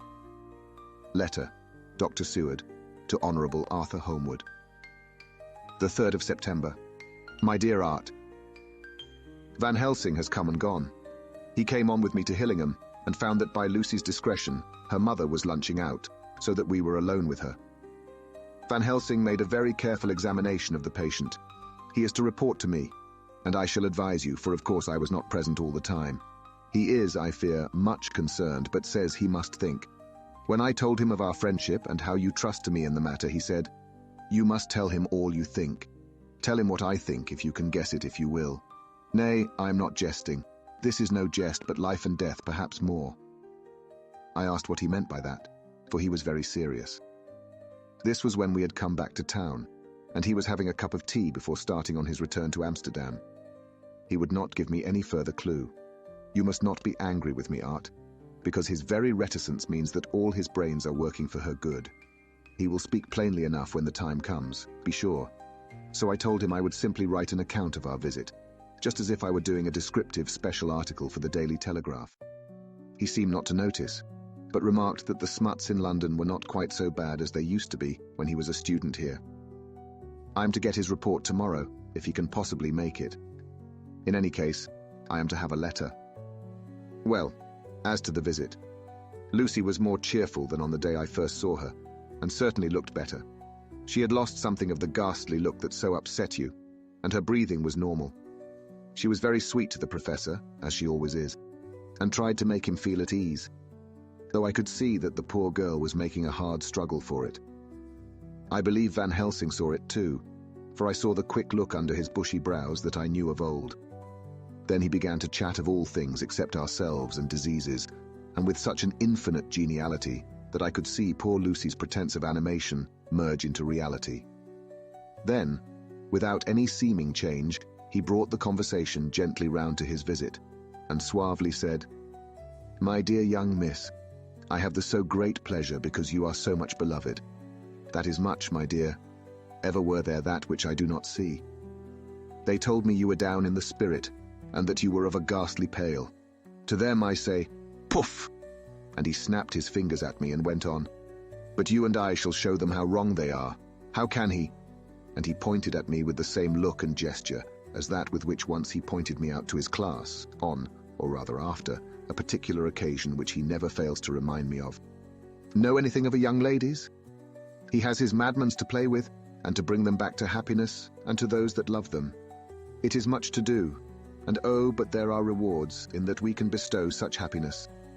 But the young ladies, he has no wife nor daughter, and the young do not tell themselves to the young, but to the old, like me, who have known so many sorrows and the causes of them. So, my dear, we will send him away to smoke the cigarette in the garden, whiles you and I have little talk all to ourselves." I took the hint and strolled about, and presently the professor came to the window and called me in. He looked grave, but said, "I have made careful examination, but there is no functional cause. With you I agree that there has been much blood lost. It has been, but is not. But the conditions of her are in no way anemic. I've asked her to send me her maid, that I may ask just one or two questions, that so I may not chance to miss nothing. I know well what she will say, and yet there is cause. There is always cause for everything. I must go back home and think. You must send to me the telegram every day, and if there be cause I shall come again. The disease, for not to be all well is a disease, interest me, and the sweet young dear, she interest me too. She charm me, and for her, if not for you or disease, I come. As I tell you, he would not say a word more even when we were alone. And so now, Art, you know all I know. I shall keep stern watch. I trust your poor father is rallying. It must be a terrible thing to you, my dear old fellow, to be placed in such a position between two people who are both so dear to you. I know your idea of duty to your father, and you are right to stick to it. But if need be, I shall send you word to come at once to Lucy. So do not be over-anxious unless you hear from me. Dr. Seward's diary. 4 September. Zoophagous patient still keeps up our interest in him. He had only one outburst, and that was yesterday at an unusual time. Just before the stroke of noon, he began to grow restless. The attendant knew the symptoms and at once summoned aid. Fortunately, the men came at a run and were just in time, for at the stroke of noon he became so violent that it took all their strength to hold him. In about 5 minutes, however, he began to get more and more quiet, and finally sank into a sort of melancholy, in which state he has remained up to now. The attendant tells me that his screams whilst in the paroxysm were really appalling. I found my hands full when I got in, attending to some of the other patients who were frightened by him. Indeed, I can quite understand the effect, for the sounds disturbed even me, though I was some distance away. It is now after the dinner hour of the asylum, and as yet my patient sits in a corner brooding, with a dull, sullen, woebegone look in his face, which seems rather to indicate than to show something directly. I cannot quite understand it. Later. Another change in my patient. At 5 o'clock I looked in on him, and found him seemingly as happy and contented as he used to be. He was catching flies and eating them, and was keeping note of his capture by making nail marks on the edge of the door between the ridges of padding. When he saw me, he came over and apologized for his bad conduct, and asked me in a very humble, cringing way to be led back to his own room and to have his notebook again. I thought it well to humor him, so he is back in his room with the window open. He has the sugar of his tea spread out on the windowsill, and is reaping quite a harvest of flies. He's not now eating them, but putting them into a box, as of old, and is already examining the corners of his room to find a spider. I tried to get him to talk about the past few days, for any clue to his thoughts would be of immense help to me, but he would not rise. For a moment or two he looked very sad, and said in a sort of far-away voice, as though saying it rather to himself than to me, all over, all over. He has deserted me. No hope for me now unless I do it for myself." Then suddenly turning to me in a resolute way, he said, "Doctor, won't you be very good to me and let me have a little more sugar? I think it would be good for me." "And the flies?" I said. "Yes, the flies like it too, and I like the flies, therefore I like it." and there are people who know so little as to think that madmen do not argue. I procured him a double supply and left him as happy a man as I suppose any in the world. I wish I could fathom his mind. Midnight. Another change in him. I had been to see Miss Westenra, whom I found much better, and had just returned, and was standing at our own gate looking at the sunset, when once more I heard him yelling. As his room is on this side of the house, I could hear it better than in the morning. It was a shock to me to turn from the wonderful smoky beauty of a sunset over London, with its lurid lights and inky shadows and all the marvelous tints that come on foul clouds, even as on foul water, and to realize all the grim sternness of my own cold stone building, with its wealth of breathing misery, and my own desolate heart to endure it all. I reached him just as the sun was going down, and from his window saw the red disk sink. As it sank, he became less and less frenzied, and just as it dipped, he slid from the hands that held him, an inert mass on the floor. It is wonderful, however, what intellectual recuperative power lunatics have, for within a few minutes he stood up quite calmly and looked around him. I signaled to the attendants not to hold him, for I was anxious to see what he would do. He went straight over to the window and brushed out the crumbs of sugar. Then he took his fly box and emptied it outside and threw away the box. Then he shut the window, and crossing over, sat down on his bed. All this surprised me, so I asked him, "Are you not going to keep flies anymore?" "No," said he. "I am sick of all that rubbish." He certainly is a wonderfully interesting study. I wish I could get some glimpse of his mind or of the cause of his sudden passion. Stop. There may be a clue after all, if we can find why today his paroxysms came on at high noon and at sunset. Can it be that there is a malign influence of the sun at periods which affects certain natures, as at times the moon does others? We shall see.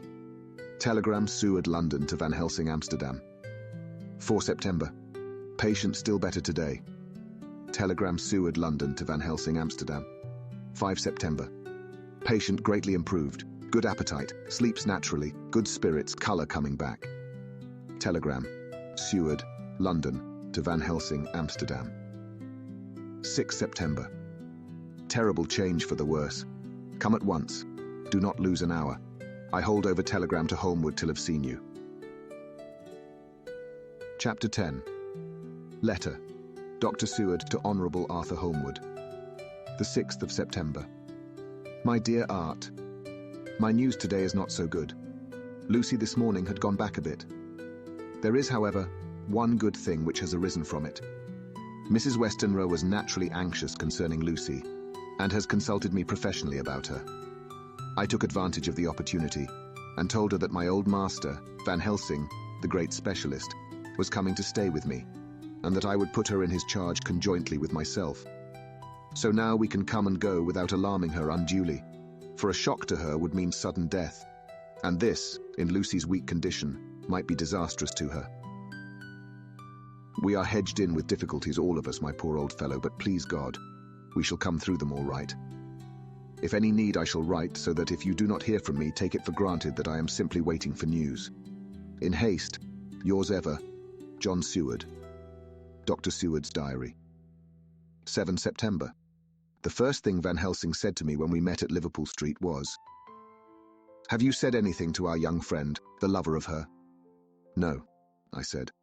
"I waited till I had seen you, as I said in my telegram.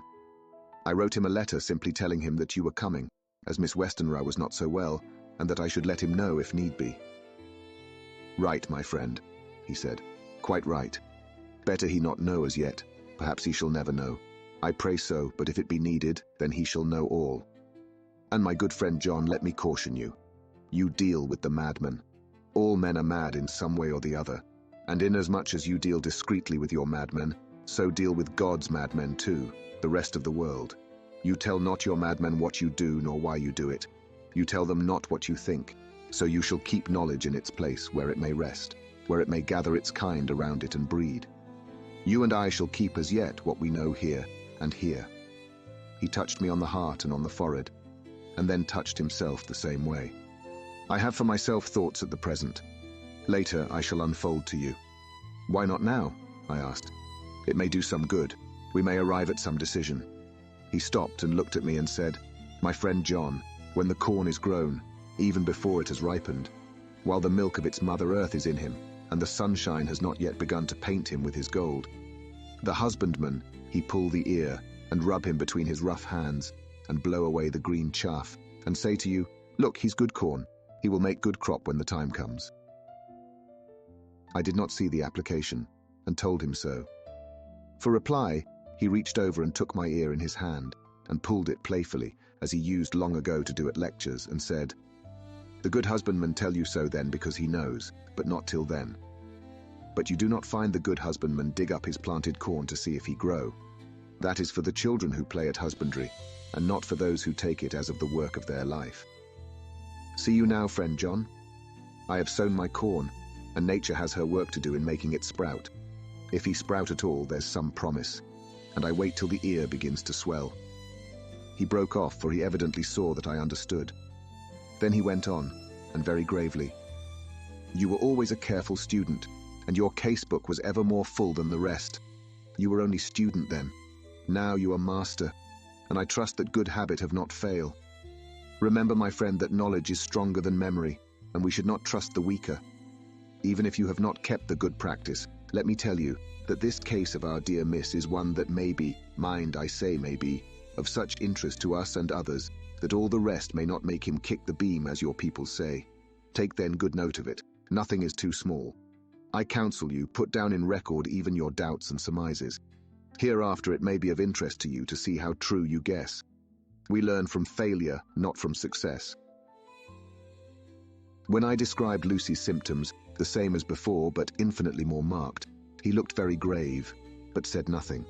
He took with him a bag in which were many instruments and drugs, the ghastly paraphernalia of our beneficial trade, as he once called, in one of his lectures, the equipment of a professor of the healing craft. When we were shown in, Mrs. Westenra met us. She was alarmed, but not nearly so much as I expected to find her. Nature, in one of her beneficent moods, has ordained that even death has some antidote to its own terrors. Here, in a case where any shock may prove fatal, matters are so ordered that, from some cause or other, the things not personal, even the terrible change in her daughter to whom she is so attached, do not seem to reach her. It is something like the way Dame Nature gathers round a foreign body an envelope of some insensitive tissue, which can protect from evil that which it would otherwise harm by contact. If this be an ordered selfishness, then we should pause before we condemn anyone for the vice of egoism, for there may be deeper root for its causes than we have knowledge of. I used my knowledge of this phase of spiritual pathology, and laid down a rule that she should not be present with Lucy, or think of her illness more than was absolutely required. She assented readily, so readily that I saw again the hand of nature fighting for life. Van Helsing and I were shown up to Lucy's room. If I was shocked when I saw her yesterday, I was horrified when I saw her today. She was ghastly, chalkily pale. The red seemed to have gone even from her lips and gums, and the bones of her face stood out prominently. Her breathing was painful to see or hear. Van Helsing's face grew set as marble, and his eyebrows converged till they almost touched over his nose. Lucy lay motionless, and did not seem to have strength to speak, so for a while we were all silent. Then Van Helsing beckoned to me, and we went gently out of the room. The instant we had closed the door, he stepped quickly along the passage to the next door, which was open. Then he pulled me quickly in with him, and closed the door. "My God," he said, "this is dreadful. There is no time to be lost. She will die for sheer want of blood to keep the heart's action as it should be. There must be transfusion of blood at once. Is it you or me?" "I am younger and stronger, Professor. It must be me." "Then get ready at once. I will bring up my bag. I am prepared." I went downstairs with him, and as we were going, there was a knock at the hall door. When we reached the hall, the maid had just opened the door, and Arthur was stepping quickly in. He rushed up to me, saying in an eager whisper, "Jack, I was so anxious. I read between the lines of your letter and have been in an agony.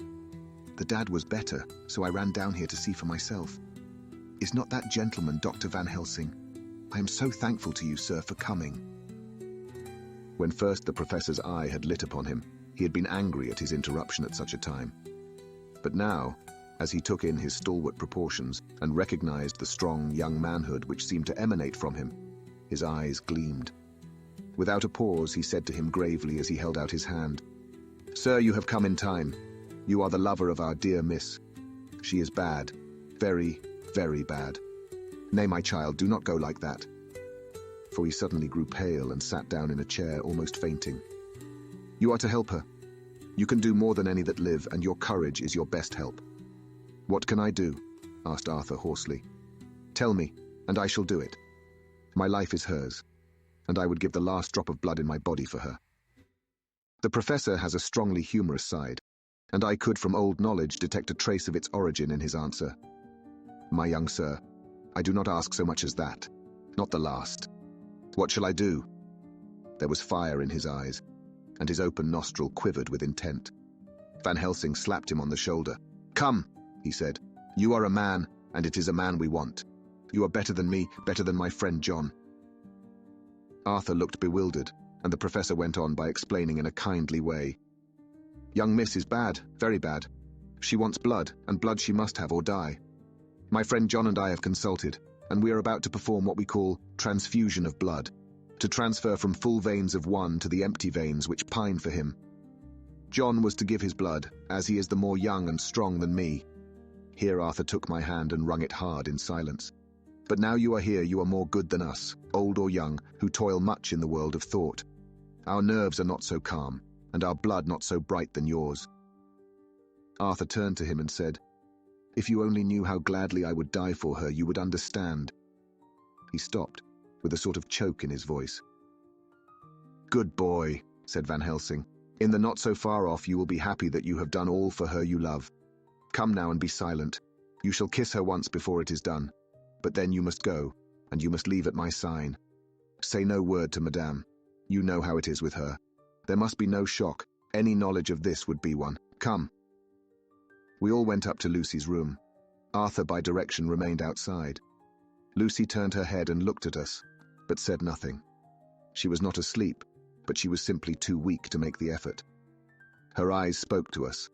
That was all. Van Helsing took some things from his bag and laid them on a little table out of sight. Then he mixed a narcotic, and coming over to the bed, said cheerily, "Now, little miss, here is your medicine. Drink it off, like a good child. See, I lift you so that to swallow is easy." Yes. She had made the effort with success. It astonished me how long the drug took to act. This, in fact, marked the extent of her weakness. The time seemed endless, until sleep began to flicker in her eyelids. At last, however, the narcotic began to manifest its potency, and she fell into a deep sleep. When the professor was satisfied, he called Arthur into the room and bade him strip off his coat. Then he added, "You may take that one little kiss whilst I bring over the table. Friend John, help to me." So neither of us looked whilst he bent over her.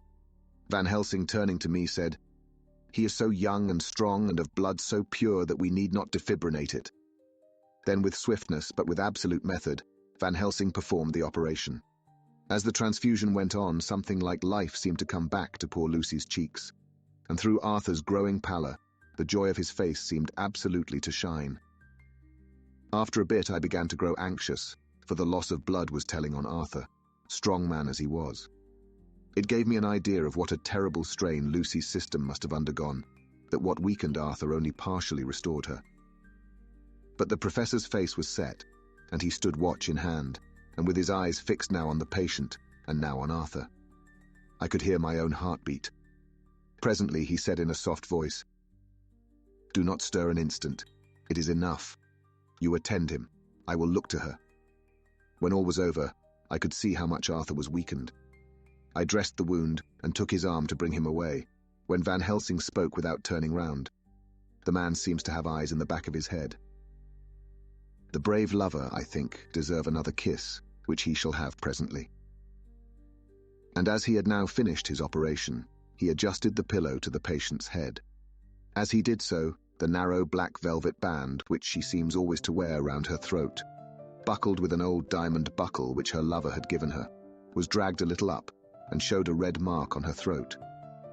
Arthur did not notice it, but I could hear the deep hiss of indrawn breath, which is one of Van Helsing's ways of betraying emotion, He said nothing at the moment, but turned to me, saying, "Now take down our brave young lover, give him of the port wine, and let him lie down a while. He must then go home and rest, sleep much and eat much, that he may be recruited of what he has so given to his love. He must not stay here. Hold a moment. I may take it, sir, that you are anxious of result. Then bring it with you that in all ways the operation is successful. You have saved her life this time, and you can go home and rest easy in mind that all that can be is. I shall tell her all when she is well. She shall love you none the less for what you have done. Goodbye." When Arthur had gone, I went back to the room. Lucy was sleeping gently, but her breathing was stronger. I could see the counterpane move as her breast heaved. By the bedside sat Van Helsing, looking at her intently. The velvet band again covered the red mark. I asked the professor in a whisper, "What do you make of that mark on her throat? What do you make of it?" "I have not examined it yet," I answered, and then and there proceeded to loose the band. Just over the external jugular vein there were 2 punctures, not large, but not wholesome looking. There was no sign of disease, but the edges were white and worn-looking, as if by some trituration. It at once occurred to me that this wound, or whatever it was, might be the means of that manifest loss of blood. But I abandoned the idea as soon as formed, for such a thing could not be. The whole bed would have been drenched to a scarlet with the blood which the girl must have lost to leave such a pallor as she had before the transfusion. "Well," said Van Helsing. "Well," said I can make nothing of it." The professor stood up. "I must go back to Amsterdam tonight," he said. "There are books and things there which I want. You must remain here all the night, and you must not let your sight pass from her." "Shall I have a nurse?" I asked. "We are the best nurses, you and I. You keep watch all night. See that she is well fed and that nothing disturbs her. You must not sleep all the night. Later on we can sleep, you and I. I shall be back as soon as possible, and then we may begin." "May begin?" I said. "What on earth do you mean?" "We shall see," he answered as he hurried out. He came back a moment later and put his head inside the door and said with warning finger held up, "Remember, she is your charge. If you leave her, and harm befall, you shall not sleep easy hereafter." Dr. Seward's diary continued. 8 September. I sat up all night with Lucy. The opiate worked itself off towards dusk and she waked naturally.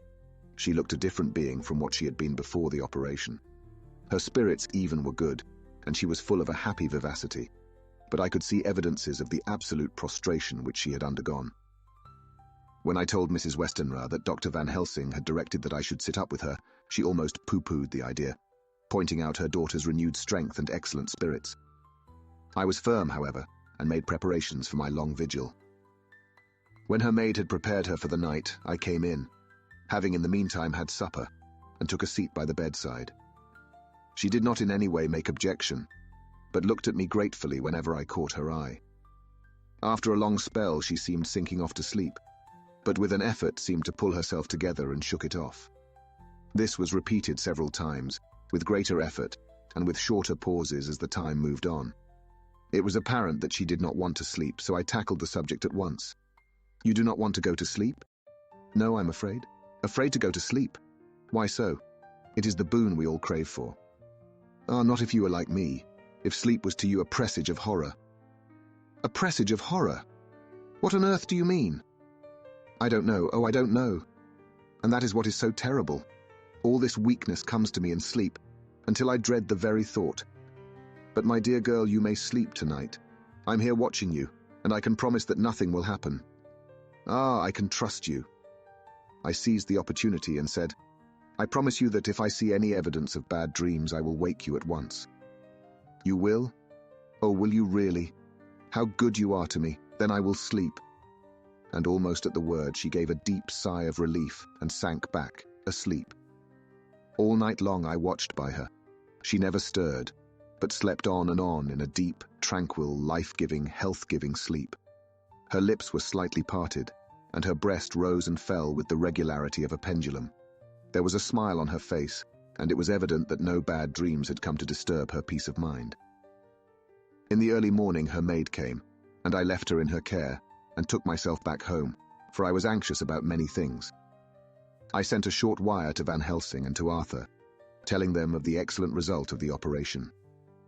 My own work, with its manifold arrears, took me all day to clear off. It was dark when I was able to inquire about my zoophagus patient. The report was good. He had been quite quiet for the past day and night. A telegram came from Van Helsing at Amsterdam whilst I was at dinner, suggesting that I should be at Hillingham tonight, as it might be well to be at hand, and stating that he was leaving by the night mail and would join me early in the morning. 9 September. I was pretty tired and worn out when I got to Hillingham. For 2 nights I'd hardly had a wink of sleep, and my brain was beginning to feel that numbness which marks cerebral exhaustion. Lucy was up and in cheerful spirits. When she shook hands with me, she looked sharply in my face and said, "No sitting up tonight for you. You are worn out. I'm quite well again. Indeed I am. And if there is to be any sitting up, it is I who will sit up with you." I would not argue the point, but went and had my supper. Lucy came with me, and enlivened by her charming presence, I made an excellent meal, and had a couple of glasses of the more than excellent port. Then Lucy took me upstairs, and showed me a room next her own, where a cosy fire was burning. "Now," she said, "you must stay here. I shall leave this door open, and my door too. You can lie on the sofa, for I know that nothing would induce any of you doctors to go to bed, whilst there is a patient above the horizon. If I want anything, I shall call out, and you can come to me at once." I could not but acquiesce, for I was dog-tired, and could not have sat up had I tried. So, on her renewing her promise to call me if she should want anything, I lay on the sofa, and forgot all about everything. Lucy Westenra's diary. 9 September. I feel so happy tonight. I've been so miserably weak that to be able to think and move about is like feeling sunshine after a long spell of east wind out of a steel sky. Somehow Arthur feels very, very close to me. I seem to feel his presence warm about me. I suppose it is that sickness and weakness are selfish things and turn our inner eyes and sympathy on ourselves, whilst health and strength give love rein, and in thought and feeling he can wander where he wills. I know where my thoughts are. If Arthur only knew. My dear, your ears must tingle as you sleep, as mine do waking. Oh, the blissful rest of last night. How I slept, with that dear, good Dr. Seward watching me. And tonight I shall not fear to sleep, since he is close at hand and within call. Thank everybody for being so good to me. Thank God. Good night, Arthur. Dr. Seward's diary. 10 September. I was conscious of the professor's hand on my head, and started awake all in a second. That is one of the things that we learn in an asylum at any rate. "And how is our patient?" "Well, when I left her, or rather when she left me," I answered. "Come, let us see," he said. And together we went into the room. The blind was down, and I went over to raise it gently, whilst Van Helsing stepped, with his soft, cat-like tread, over to the bed. As I raised the blind, and the morning sunlight flooded the room, I heard the professor's low hiss of inspiration, and knowing its rarity, a deadly fear shot through my heart. As I passed over, he moved back, and his exclamation of horror, "Gott in Himmel!" needed no enforcement from his agonized face. He raised his hand and pointed to the bed, and his iron face was drawn and ashen white. I felt my knees begin to tremble. There on the bed, seemingly in a swoon, lay poor Lucy, more horribly white and wan-looking than ever. Even the lips were white, and the gums seemed to have shrunken back from the teeth, as we sometimes see in a corpse after a prolonged illness. Van Helsing raised his foot to stamp in anger, but the instinct of his life and all the long years of habit stood to him, and he put it down again softly. "Quick," he said, "bring the brandy." I flew to the dining room and returned with the decanter. He wetted the poor white lips with it, and together we rubbed palm and wrist and heart. He felt her heart, and after a few moments of agonizing suspense said, "It is not too late. It beats, though, but feebly. All our work is undone. We must begin again. There is no young Arthur here now. I have to call on you yourself this time, friend John." As he spoke, he was dipping into his bag and producing the instruments for transfusion. I had taken off my coat and rolled up my shirt sleeve. There was no possibility of an opiate just at present, and no need of one, and so, without a moment's delay, we began the operation. After a time, it did not seem a short time either, for the draining away of one's blood, no matter how willingly it be given, is a terrible feeling. Van Helsing held up a warning finger. "Do not stir," he said, "but I fear that with growing strength she may wake, and that would make danger, oh, so much danger. But I shall precaution take. I shall give hypodermic injection of morphia." He proceeded then, swiftly and deftly, to carry out his intent. The effect on Lucy was not bad, for the faint seemed to merge subtly into the narcotic sleep. It was with a feeling of personal pride that I could see a faint tinge of color steal back into the pallid cheeks and lips. No man knows, till he experiences it, what it is to feel his own lifeblood drawn away into the veins of the woman he loves. The professor watched me critically. "That will do," he said. "Already," I remonstrated, "you took a great deal more from art." To which he smiled a sad sort of smile as he replied, "He is her lover, her fiancé.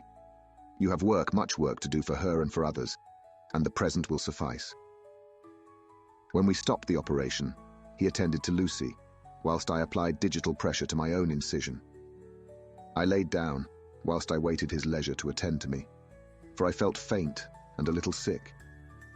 By and by, he bound up my wound and sent me downstairs to get a glass of wine for myself. As I was leaving the room, he came after me and half whispered, "Mind, nothing must be said of this. If our young lover should turn up unexpected as before, no word to him. It would at once frighten him and enjealous him too. There must be none. So." When I came back, he looked at me carefully and then said, "You are not much the worse. Go into the room and lie on your sofa and rest a while. Then have much breakfast and come here to me." I followed out his orders, for I knew how right and wise they were. I had done my part, and now my next duty was to keep up my strength. I felt very weak, and in the weakness lost something of the amazement at what had occurred. I fell asleep on the sofa, however, wondering over and over again how Lucy had made such a retrograde movement, and how she could have been drained of so much blood with no sign anywhere to show for it. I think I must have continued my wonder in my dreams, for sleeping and waking, my thoughts always came back to the little punctures in her throat and the ragged, exhausted appearance of their edges, tiny though they were. Lucy slept well into the day, and when she woke she was fairly well and strong, though not nearly so much so as the day before. When Van Helsing had seen her, he went out for a walk, leaving me in charge, with strict injunctions that I was not to leave her for a moment. I could hear his voice in the hall, asking the way to the nearest telegraph office. Lucy chatted with me freely and seemed quite unconscious that anything had happened. I tried to keep her amused and interested. When her mother came up to see her, she did not seem to notice any change whatever, but said to me gratefully, "We owe you so much, Dr. Seward, for all you have done. But you really must now take care not to overwork yourself. You are looking pale yourself. You want a wife to nurse and look after you a bit. That you do." As she spoke, Lucy turned crimson, though it was only momentarily, for her poor wasted veins could not stand for long such an unwanted drain to the head. The reaction came in excessive pallor as she turned imploring eyes on me. I smiled and nodded and laid my finger on my lips. With a sigh, she sank back amid her pillows. Van Helsing returned in a couple of hours and presently said to me, "Now you go home and eat much and drink enough. Make yourself strong. I stay here tonight, and I shall sit up with little miss myself. You and I must watch the case, and we must have none other to know. I have grave reasons. No, do not ask them. Think what you will. Do not fear to think even the most not probable. Good night." In the hall, two of the maids came to me and asked if they or either of them might not sit up with Miss Lucy. They implored me to let them, and when I said it was Dr. Van Helsing's wish that either he or I should sit up, they asked me quite piteously to intercede with the foreign gentleman. I was much touched by their kindness. Perhaps it is because I am weak at present, and perhaps because it was on Lucy's account, that their devotion was manifested. For over and over again have I seen similar instances of woman's kindness. I got back here in time for a late dinner, went my rounds, all well, and set this down whilst waiting for sleep. It is coming. 11 September. This afternoon I went over to Hillingham, found Van Helsing in excellent spirits, and Lucy much better. Shortly after I had arrived, a big parcel from abroad came for the professor. He opened it with much impressment, assumed of course, and showed a great bundle of white flowers. "These are for you, Miss Lucy," he said. "For me? Oh, Dr. Van Helsing." "Yes, my dear, but not for you to play with. These are medicines." Here Lucy made a wry face. "Nay, but they are not to take in a decoction or in nauseous form, so you need not snub that so charming nose, or I shall point out to my friend Arthur what woes he may have to endure in seeing so much beauty that he so loves so much distort. Aha, my pretty miss, that bring the so nice nose all straight again. This is medicinal, but you do not know how. I put him in your window, I make pretty wreath, and hang him round your neck, so that you sleep well. Oh yes, they, like the lotus flower, make your trouble forgotten. It smells so like the waters of Lethe, and of that fountain of youth that the conquistadores sought for in the Floridas, and find him all too late." Whilst he was speaking, Lucy had been examining the flowers and smelling them. Now she threw them down, saying with half laughter and half disgust, "Oh, Professor, I believe you are only putting up a joke on me. Why, these flowers are only common garlic." To my surprise, Van Helsing rose up and said with all his sternness, his iron jaw set and his bushy eyebrows meeting, "No trifling with me, I never jest. There is grim purpose in all I do, and I warn you that you do not thwart me. Take care, for the sake of others, if not for your own." Then, seeing poor Lucy scared, as she might well be, he went on more gently. "Oh, little miss, my dear, do not fear me. I only do for your good. But there is much virtue to you in those so common flowers. See, I place them myself in your room. I make myself the wreath that you are to wear. But hush, no telling to others that make so inquisitive questions. We must obey, and silence is a part of obedience, and obedience is to bring you strong and well into loving arms that wait for you. Now sit still a while. Come with me, friend John, and you shall help me deck the room with my garlic, which is all the way from Haarlem, where my friend Vanderpool raise herb in his glass houses all the year. I had to telegraph yesterday, or they would not have been here." We went into the room, taking the flowers with us. The professor's actions were certainly odd, and not to be found in any pharmacopoeia that I ever heard of. First, he fastened up the windows and latched them securely. Next, taking a handful of the flowers, he rubbed them all over the sashes, as though to ensure that every whiff of air that might get in would be laden with the garlic smell. Then, with the wisp, he rubbed all over the jamb of the door, above, below, and at each side, and round the fireplace in the same way. It all seemed grotesque to me, and presently I said, "Well, Professor, I know you always have a reason for what you do, but this certainly puzzles me. It is well we have no skeptic here, or he would say that you were working some spell to keep out an evil spirit." "Perhaps I am," he answered quietly, as he began to make the wreath which Lucy was to wear round her neck. We then waited whilst Lucy made her toilet for the night, and when she was in bed he came and himself fixed the wreath of garlic round her neck. The last words he said to her were, "Take care you do not disturb it, and even if the room feel close, do not tonight open the window or the door." "I promise," said Lucy, "and thank you both 1,000 times for all your kindness to me. Oh, what have I done to be blessed with such friends?" As we left the house in my fly, which was waiting, Van Helsing said, "Tonight I can sleep in peace, and sleep I want. 2 nights of travel, much reading in the day between, and much anxiety on the day to follow, and a night to sit up, without to wink. Tomorrow in the morning early you call for me, and we come together to see our pretty miss, so much more strong for my spell, which I have work. Ho, ho." He seemed so confident that I, remembering my own confidence 2 nights before and with the baneful result, felt awe and vague terror. It must have been my weakness that made me hesitate to tell it to my friend, but I felt it all the more, like unshed tears. Chapter 11. Lucy Westenra's Diary, 12 September. How good they all are to me. I quite love that dear Dr. Van Helsing. I wonder why he was so anxious about these flowers. He positively frightened me, he was so fierce, and yet he must have been right, for I feel comfort from them already. Somehow I do not dread being alone tonight, and I can go to sleep without fear. I shall not mind any flapping outside the window. Oh, the terrible struggle that I have had against sleep so often of late. The pain of the sleeplessness, or the pain of the fear of sleep, with such unknown horrors as it has for me. How blessed are some people, whose lives have no fears, no dreads, to whom sleep is a blessing that comes nightly, and brings nothing but sweet dreams. Well, here I am tonight, hoping for sleep, and lying like Ophelia in the play, with virgin krantz and maiden struments. I never liked garlic before, but tonight it is delightful. There is peace in its smell. I feel sleep coming already. Good night, everybody. Dr. Seward's diary. 13 September. Called at the Berkeley and found Van Helsing, as usual, up to time.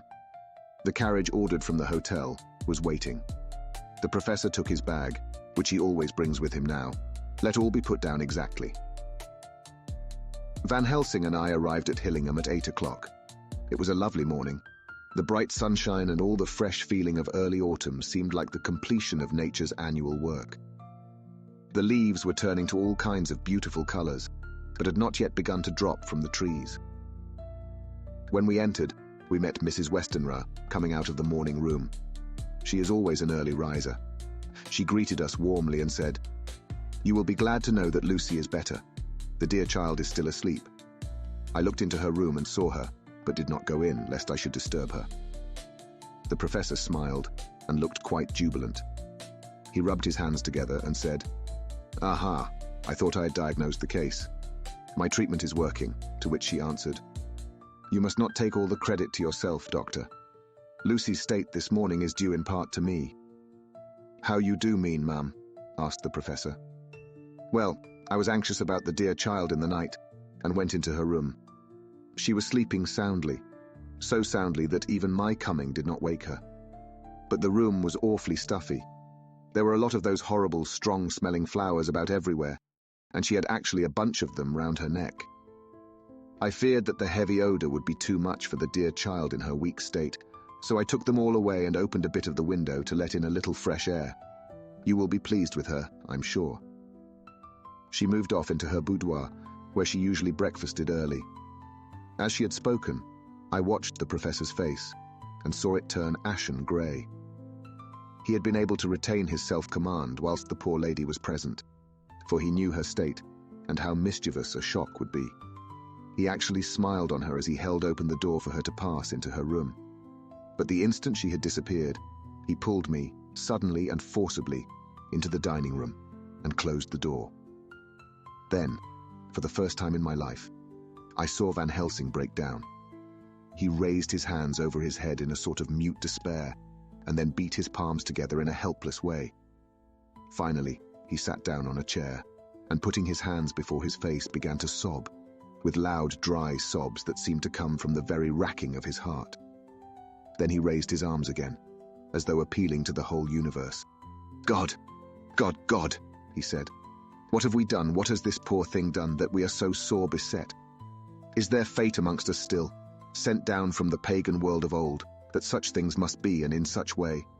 This poor mother, all unknowing and all for the best as she think, does such thing as lose her daughter body and soul, and we must not tell her, we must not even warn her, or she die, and then both die. Oh, how we are beset! How are all the powers of the devils against us?" Suddenly he jumped to his feet. "Come," he said. "Come, we must see and act.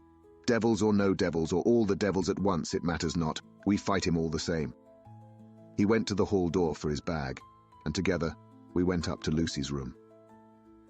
Once again I drew up the blind, whilst Van Helsing went towards the bed. This time he did not start as he looked on the poor face with the same awful waxen pallor as before.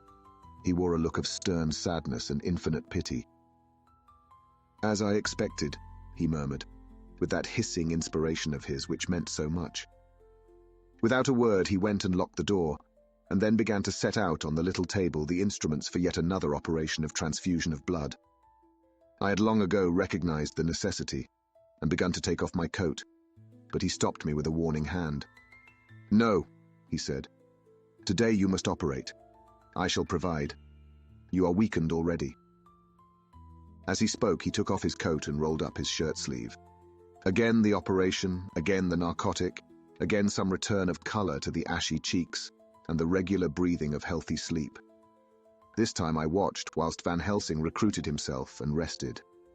Presently he took an opportunity of telling Mrs. Westenra that she must not remove anything from Lucy's room without consulting him, that the flowers were of medicinal value, and that the breathing of their odor was a part of the system of cure. Then he took over the care of the case himself, saying that he would watch this night and the next and would send me word when to come. After another hour, Lucy waked from her sleep, fresh and bright and seemingly not much the worse for her terrible ordeal. What does it all mean? I'm beginning to wonder if my long habit of life amongst the insane is beginning to tell upon my own brain. Lucy Westenra's diary. 17 September. 4 days and nights of peace. I am getting so strong again that I hardly know myself. It is as if I had passed through some long nightmare and had just awakened to see the beautiful sunshine and feel the fresh air of the morning around me. I have a dim half-remembrance of long, anxious times of waiting and fearing, darkness in which there was not even the pain of hope to make present distress more poignant, and then long spells of oblivion, and the rising back to life as a diver coming up through a great press of water. Since, however, Dr. Van Helsing has been with me, all this bad dreaming seems to have passed away. The noises that used to frighten me out of my wits, the flapping against the windows, the distant voices which seemed so close to me, the harsh sounds that came from I know not where and commanded me to do I know not what, have all ceased. I go to bed now without any fear of sleep. I do not even try to keep awake. I've grown quite fond of the garlic, and a boxful arrives for me every day from Haarlem. Tonight, Dr. Van Helsing is going away as he has to be for a day in Amsterdam. But I need not be watched. I am well enough to be left alone. Thank God for Mother's sake and dear Arthur's, and for all our friends who have been so kind. I shall not even feel the change, for last night, Dr. Van Helsing slept in his chair a lot of the time. I found him asleep twice when I awoke, but I did not fear to go to sleep again, although the boughs or bats or something napped almost angrily against the window panes. The Pall Mall Gazette, the 18th of September. The Escaped Wolf. Perilous adventure of our interviewer. Interview with the keeper in the zoological gardens. After many inquiries and almost as many refusals, and perpetually using the words Pall Mall Gazette as a sort of talisman, I managed to find the keeper of the section of the zoological gardens in which the wolf department is included. Thomas Bilder lives in one of the cottages in the enclosure behind the elephant house, and was just sitting down to his tea when I found him. Thomas and his wife are hospitable folk, elderly and without children, and if the specimen I enjoyed of their hospitality be of the average kind, their lives must be pretty comfortable. The keeper would not enter on what he called business until the supper was over, and we were all satisfied. Then, when the table was cleared and he had lit his pipe, he said, "Now, sir, you can go on and ask me what you want. You'll excuse me refusing to talk of professional subjects afore meals. I gives the wolves and the jackals and the hyenas in all our section their tea afore I begins to ask them questions." "How do you mean, ask them questions?" I queried, wishful to get him into a talkative humour. "Hitting of them over the head with a pole is one way, scratching of their ears is another. When gents as is flush wants a bit of a show-off to their gals. I don't so much mind the fust, the hitting with a pole afore I chucks in their dinner, but I waits till they've had their sherry and coffee, so to speak, afore I tries on with the ear-scratching. Mind you," he added philosophically, "there's a deal of the same nature in us as in them there animalese. Here's you a coming and asking of me questions about my business, and I that grumpy like that only for your bloomin' half-quid I'd have seen you blowed fust for I'd answer. Not even when you asked me sarcastic-like if I'd like you to ask the superintendent if you might ask me questions. Without offence did I tell you to go to hell. You did. And when you said you'd report me for using of obscene language that was hitting me over the head. But the half-quid made that all right. I weren't a-going to fight, so I waited for the food and did with my owl as the wolves and lions and tigers does. But Lord love your heart, now that the old ooman has stuck a chunk of her tea cake in me and rinsed me out with her bloomin' old teapot, and I've lit up, you may scratch my ears for all you're worth, and won't get even a growl out of me. Drive along with your questions. I know what you're a-coming at, that escaped wolf."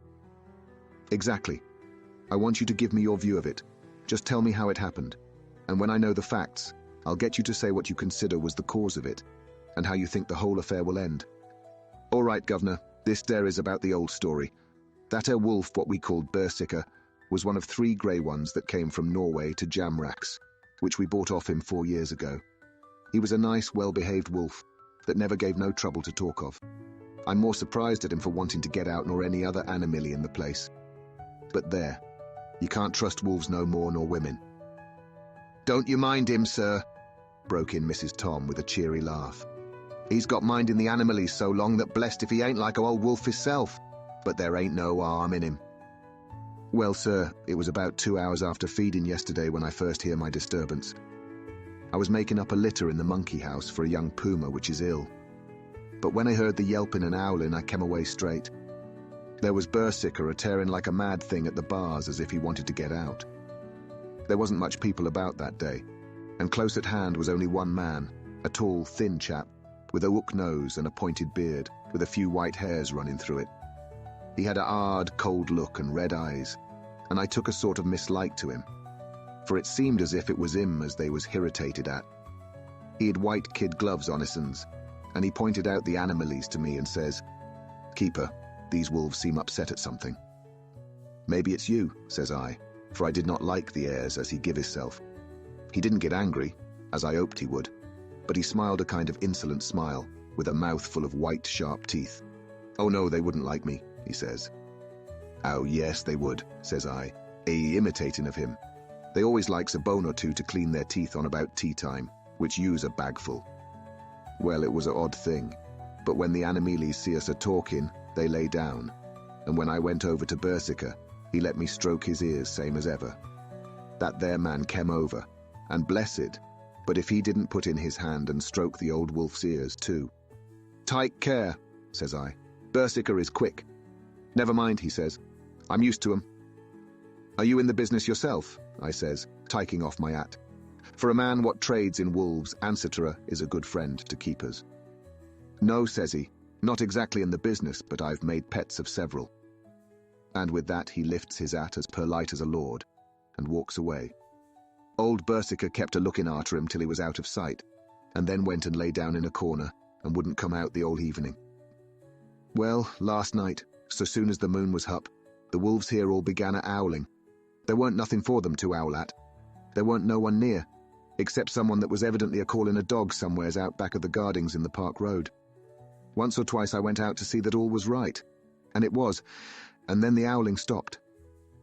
Just before 12 o'clock I just took a look round afore turning in, and bust me, but when I came opposite to old Bersicker's cage I see the rails broken and twisted about and the cage empty, and that's all I know for certain.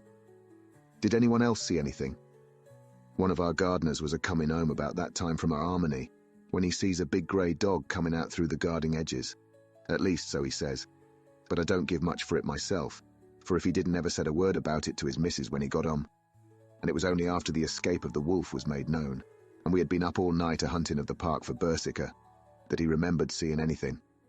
My own belief was that the harmony had got into his head. Now, Mr. Builder, can you account in any way for the escape of the wolf? Well, sir, he said with a suspicious sort of modesty, I think I can, but I don't know as how you'd be satisfied with the theory. Certainly I shall. If a man like you, who knows the animals from experience, can't hazard a good guess at any rate, who is even to try? Well then, sir, I accounts for it this way. It seems to me that a wolf escaped, simply because he wanted to get out. From the hearty way that both Thomas and his wife laughed at the joke, I could see that it had done service before, and that the whole explanation was simply an elaborate sell. I couldn't cope in badinage with the worthy Thomas, but I thought I knew a surer way to his heart, so I said, Now, Mr. Builder, we'll consider that first half-sovereign worked off, and this brother of his is waiting to be claimed when you've told me what you think will happen. Right you are, sir, he said briskly. You'll excuse me, I know, for a chaffing of you, but the old woman here winked at me, which was as much as telling me to go on. Well, I never, said the old lady. My opinion is this, that ere wolf is a-aiding of somewheres. The gardener what didn't remember said he was a-galloping northward faster than a horse could go, but I don't believe him. For you see, sir, wolves don't gallop no more nor dogs does, they not being built that way. Wolves is fine things in a storybook, and I say when they gets in packs and does be chivying something that's more afeard than they is, they can make a devil of a noise and chop it up, whatever it is. But Lord bless you, in real life a wolf is only a low creature, not half so clever or bold as a good dog, and not half a quarter so much fight in him. This one ain't been used to fighting or even to providing for hisself, and more like he's somewhere round the park a-hiding and a-shivering of, and if he thinks at all, wondering where he is to get his breakfast from. Or maybe he's got down some area and is in a coal cellar. My eye, won't some cook get a rum start when she sees his green eyes are shining at her out of the dark? If he can't get food, he's bound to look for it, and mayhap he may chance to light on a butcher's shop in time. If he doesn't, and some nursemaid goes a-walking off with a soldier, leaving her the hinfant in the perambulator, well then I shouldn't be surprised if the census is one babby the less. That's all. I was handing him the half-sovereign, when something came bobbing up against the window, and Mr. Builder's face doubled its natural length with surprise. "God bless me," he said. "If there ain't old Berserker come back by himself." He went to the door and opened it. A most unnecessary proceeding, it seemed to me. I have always thought that a wild animal never looks so well as when some obstacle of pronounced durability is between us. A personal experience has intensified, rather than diminished, that idea. After all, however, there is nothing like custom, for neither Builder nor his wife thought any more of the wolf than I should of a dog. The animal itself was as peaceful and well-behaved as that father of all picture wolves, Red Riding Hood's quondam friend, whilst moving her confidence in masquerade. The whole scene was an unutterable mixture of comedy and pathos. The wicked wolf that for half a day had paralyzed London and set all the children in the town shivering in their shoes was there in a sort of penitent mood, and was received and petted like a sort of vulpine prodigal son. Old Builder examined him all over with most tender solicitude, and when he had finished with his penitence said, "There, I knew the poor old chap would get into some kind of trouble. Didn't I say it all along? Here's his head all cut and full of broken glass. He's been a-getting over some bloomin' wall or other. It's a shame that people are allowed to top their walls with broken bottles. This here's what comes of it. Come along, Berserker." He took the wolf and locked him up in a cage, with a piece of meat that satisfied, in quantity at any rate, the elementary conditions of the fatted calf, and went off to report. I came off too, to report the only exclusive information that is given today regarding the strange escapade at the zoo. Dr. Seward's diary. 17 September. I was engaged after dinner in my study posting up my books which, through press of other work and the many visits to Lucy, had fallen sadly into arrear. Suddenly the door was burst open, and in rushed my patient, with his face distorted with passion. I was thunderstruck, for such a thing as a patient getting of his own accord into the superintendent's study is almost unknown. Without an instant's pause, he made straight at me. He had a dinner knife in his hand, and as I saw he was dangerous, I tried to keep the table between us. He was too quick and too strong for me, however, for before I could get my balance, he had struck at me and cut my left wrist rather severely. Before he could strike again, however, I got in my right, and he was sprawling on his back on the floor. My wrist bled freely, and quite a little pool trickled onto the carpet. I saw that my friend was not intent on further effort, and occupied myself binding up my wrist, keeping a wary eye on the prostrate figure all the time. When the attendants rushed in, and we turned our attention to him, his employment positively sickened me. He was lying on his belly on the floor, licking up, like a dog, the blood which had fallen from my wounded wrist. He was easily secured, and to my surprise, went with the attendants quite placidly, simply repeating over and over again, "The blood is the life. The blood is the life." I cannot afford to lose blood just at present. I have lost too much of late for my physical good. And then the prolonged strain of Lucy's illness and its horrible phases is telling on me. I'm overexcited and weary, and I need rest, rest, rest. Happily, Van Helsing has not summoned me, so I need not forego my sleep. Tonight, I could not well do without it. Telegram, Van Helsing, Antwerp, to Seward, Carfax. Sent to Carfax, Sussex, as no county given. Delivered late by 22 hours. 17 September. Do not fail to be at Hillingham tonight. If not watching all the time frequently, visit and see that flowers are as placed. Very important. Do not fail. Shall be with you as soon as possible after arrival. Dr. Seward's diary. 18 September. Just off for train to London. The arrival of Van Helsing's telegram filled me with dismay. A whole night lost, and I know by bitter experience what may happen in a night. Of course, it is possible that all may be well. But what may have happened? Surely there is some horrible doom hanging over us that every possible accident should thwart us in all we try to do.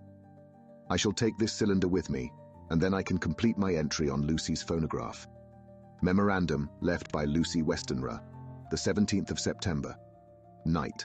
I write this and leave it to be seen, so that no one may by any chance get into trouble through me. This is an exact record of what took place tonight. I feel I'm dying of weakness and have barely strength to write, but it must be done if I die in the doing. I went to bed as usual, taking care that the flowers were placed as Dr. Van Helsing directed, and soon fell asleep. I was waked by the flapping at the window, which had begun after that sleepwalking on the cliff at Whitby when Mina saved me, and which now I know so well. I was not afraid, but I did wish that Dr. Seward was in the next room, as Dr. Van Helsing said he would be, so that I might have called him. I tried to go to sleep, but could not. Then there came to me the old fear of sleep, and I determined to keep awake. Perversely, sleep would try to come then when I did not want it.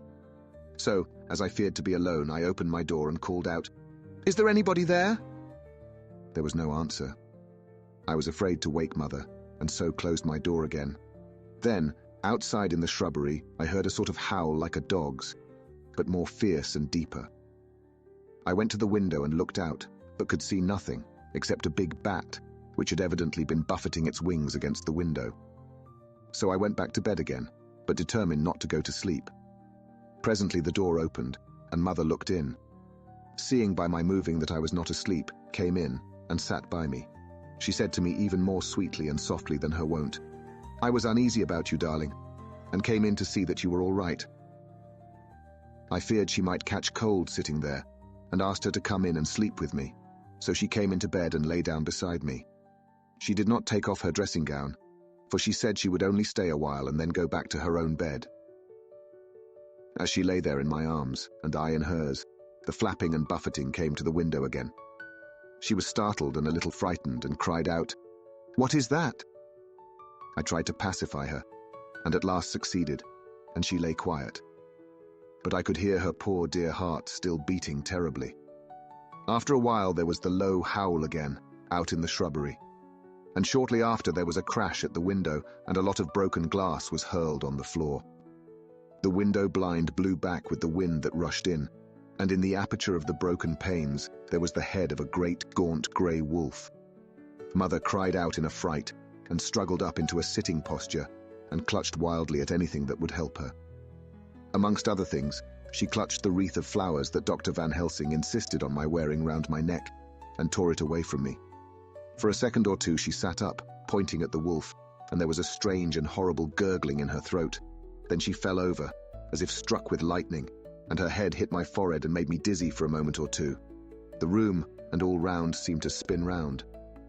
I kept my eyes fixed on the window, but the wolf drew his head back, and a whole myriad of little specks seemed to come blowing in through the broken window and wheeling and circling round like the pillar of dust that travellers describe when there is a simoon in the desert. I tried to stir, but there was some spell upon me, and dear Mother's poor body, which seemed to grow cold already, for her dear heart had ceased to beat, weighed me down, and I remembered no more for a while. The time did not seem long, but very, very awful, till I recovered consciousness again. Somewhere near, a passing bell was tolling. The dogs all round the neighbourhood were howling, and in our shrubbery, seemingly just outside, a nightingale was singing. I was dazed and stupid with pain and terror and weakness, but the sound of the nightingale seemed like the voice of my dead mother come back to comfort me. The sounds seemed to have awakened the maids too, for I could hear their bare feet pattering outside my door. I called to them, and they came in, and when they saw what had happened, and what it was that lay over me on the bed, they screamed out. The wind rushed in through the broken window and the door slammed to. They lifted off the body of my dear mother and laid her, covered up with a sheet, on the bed after I had got up. They were all so frightened and nervous that I directed them to go to the dining room and have each a glass of wine. The door flew open for an instant and closed again. The maids shrieked and then went in a body to the dining room, and I laid what flowers I had on my dear mother's breast. When they were there, I remembered what Dr. Van Helsing had told me, but I didn't like to remove them, and besides, I would have some of the servants to sit up with me now. I was surprised that the maids did not come back. I called them, but got no answer, so I went to the dining room to look for them. My heart sank when I saw what had happened, They all four lay helpless on the floor, breathing heavily. The decanter of sherry was on the table half full, but there was a queer, acrid smell about. I was suspicious and examined the decanter. It smelt of laudanum, and looking on the sideboard, I found that the bottle which Mother's doctor uses for her, did use, was empty. What am I to do? What am I to do? I am back in the room with Mother. I cannot leave her, and I am alone save for the sleeping servants, whom someone has drugged. Alone with the dead. I dare not go out, for I can hear the low howl of the wolf through the broken window. The air seems full of specks, floating and circling in the draught from the window, and the lights burn blue and dim. What am I to do? God shield me from harm this night. I shall hide this paper in my breast, where they shall find it when they come to lay me out. My dear mother gone, it is time that I go too. Goodbye, dear Arthur, if I should not survive this night. God keep you, dear, and God help me. Chapter 12. Dr. Seward's Diary. 18th September. I drove at once to Hillingham and arrived early. Keeping my cab at the gate, I went up the avenue alone. I knocked gently and rang as quietly as possible, for I feared to disturb Lucy or her mother, and hoped to only bring a servant to the door. After a while, finding no response, I knocked and rang again, still no answer. I cursed the laziness of the servants that they should lie abed at such an hour, for it was now 10 o'clock, and so rang and knocked again, but more impatiently, but still without response. Hitherto I had blamed only the servants, but now a terrible fear began to assail me. Was this desolation but another link in the chain of doom which seemed drawing tight around us? Was it indeed a house of death to which I had come, too late? I knew that minutes, even seconds of delay might mean hours of danger to Lucy, if she had had again one of those frightful relapses, and I went round the house to try if I could find by chance an entry anywhere. I could find no means of ingress. Every window and door was fastened and locked, and I returned baffled to the porch. As I did so, I heard the rapid pit-pat of a swiftly driven horse's feet. They stopped at the gate, and a few seconds later I met Van Helsing running up the avenue. When he saw me, he gasped out, "Then it was you and just arrived! How is she? Are we too late? Did you not get my telegram?" I answered as quickly and coherently as I could that I had only got his telegram early in the morning, and had not lost a minute in coming here, and that I could not make anyone in the house hear me. He paused and raised his hat as he said solemnly, "Then I fear we are too late. God's will be done." With his usual recuperative energy, he went on, "Come, if there be no way open to get in, we must make one. Time is all in all to us now." We went round to the back of the house, where there was a kitchen window. The professor took a small surgical saw from his case, and handing it to me, pointed to the iron bars which guarded the window. I attacked them at once, and had very soon cut through 3 of them.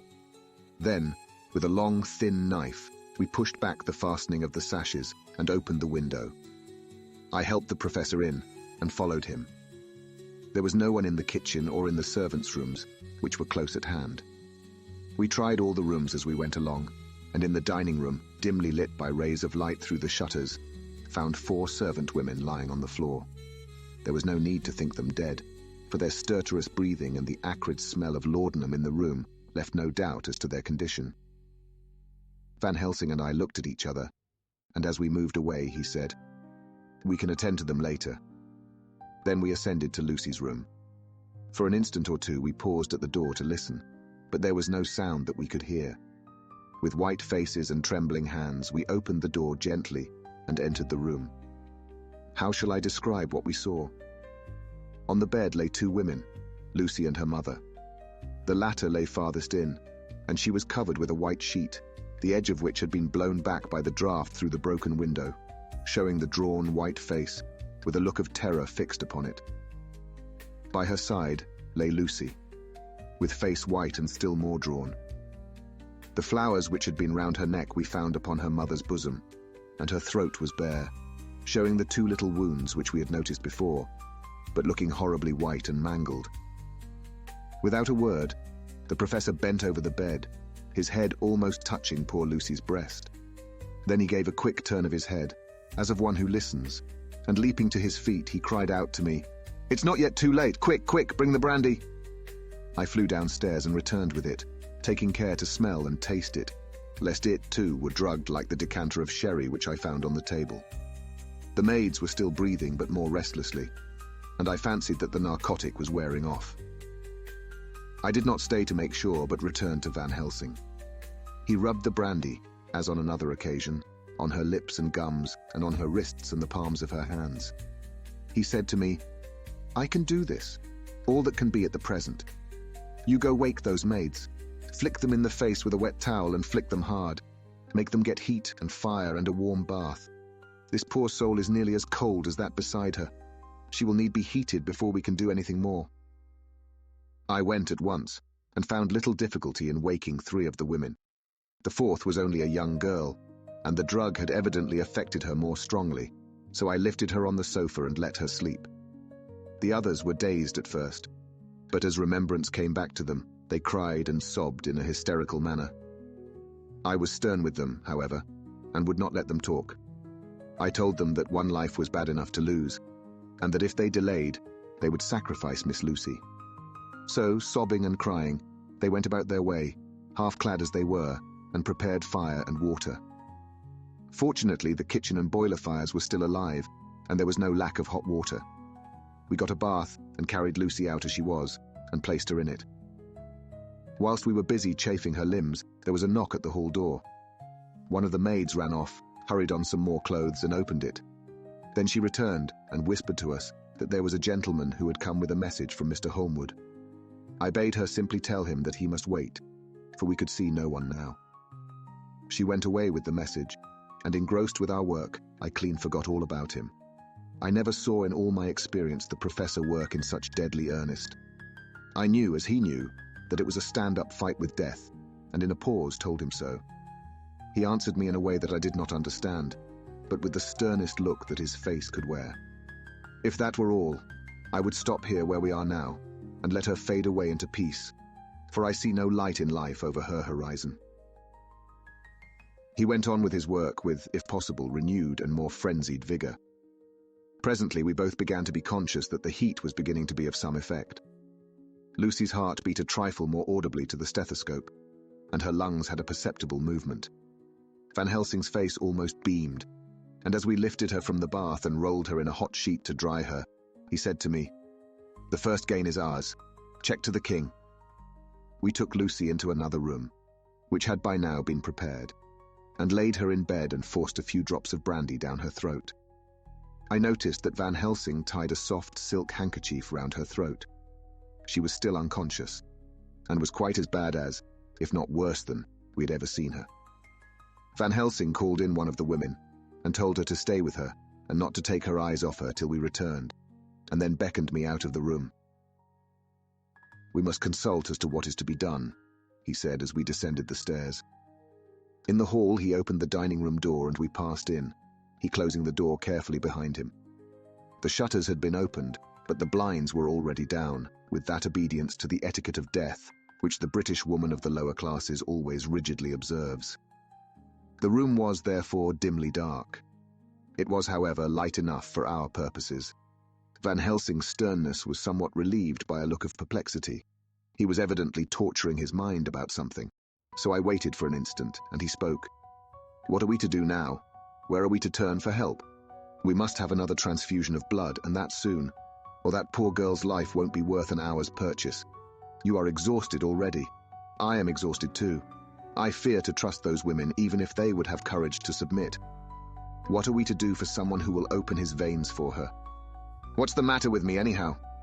The voice came from the sofa across the room, and its tones brought relief and joy to my heart, for they were those of Quincey Morris. Van Helsing started angrily at the first sound, but his face softened, and a glad look came into his eyes as I cried out, "Quincey Morris!" and rushed towards him with outstretched hands. "What brought you here?" I cried as our hands met. "I guess art is the cause." He handed me a telegram. "Have not heard from Seward for 3 days and am terribly anxious. Cannot leave. Father still in same condition. Send me word how Lucy is. Do not delay. Holmwood." I think I came just in the nick of time. You know you have only to tell me what to do. Van Helsing strode forward and took his hand, looking him straight in the eyes as he said, A brave man's blood is the best thing on this earth when a woman is in trouble. You're a man and no mistake. Well, the devil may work against us for all he's worth, but God sends us men when we want them. Once again, we went through that ghastly operation. I have not the heart to go through with the details. Lucy had got a terrible shock, and it told on her more than before. For though plenty of blood went into her veins, her body did not respond to the treatment as well as on the other occasions. Her struggle back into life was something frightful to see and hear. However, the action of both heart and lungs improved, and Van Helsing made a subcutaneous injection of morphia, as before, and with good effect. Her faint became a profound slumber. The professor watched whilst I went downstairs with Quincy Morris and sent one of the maids to pay off one of the cabmen who were waiting. I left Quincy lying down after having a glass of wine and told the cook to get ready a good breakfast. Then a thought struck me, and I went back to the room where Lucy now was. When I came softly in, I found Van Helsing with a sheet or two of notepaper in his hand. He had evidently read it and was thinking it over as he sat with his hand to his brow. There was a look of grim satisfaction in his face, as of one who has had a doubt solved. He handed me the paper, saying only, "It dropped from Lucy's breast when we carried her to the bath." When I had read it, I stood looking at the professor, and after a pause asked him, "In God's name, what does it all mean? Was she or is she mad? Or what sort of horrible danger is it?" I was so bewildered that I did not know what to say more. Van Helsing put out his hand and took the paper, saying, "Do not trouble about it now. Forget it for the present.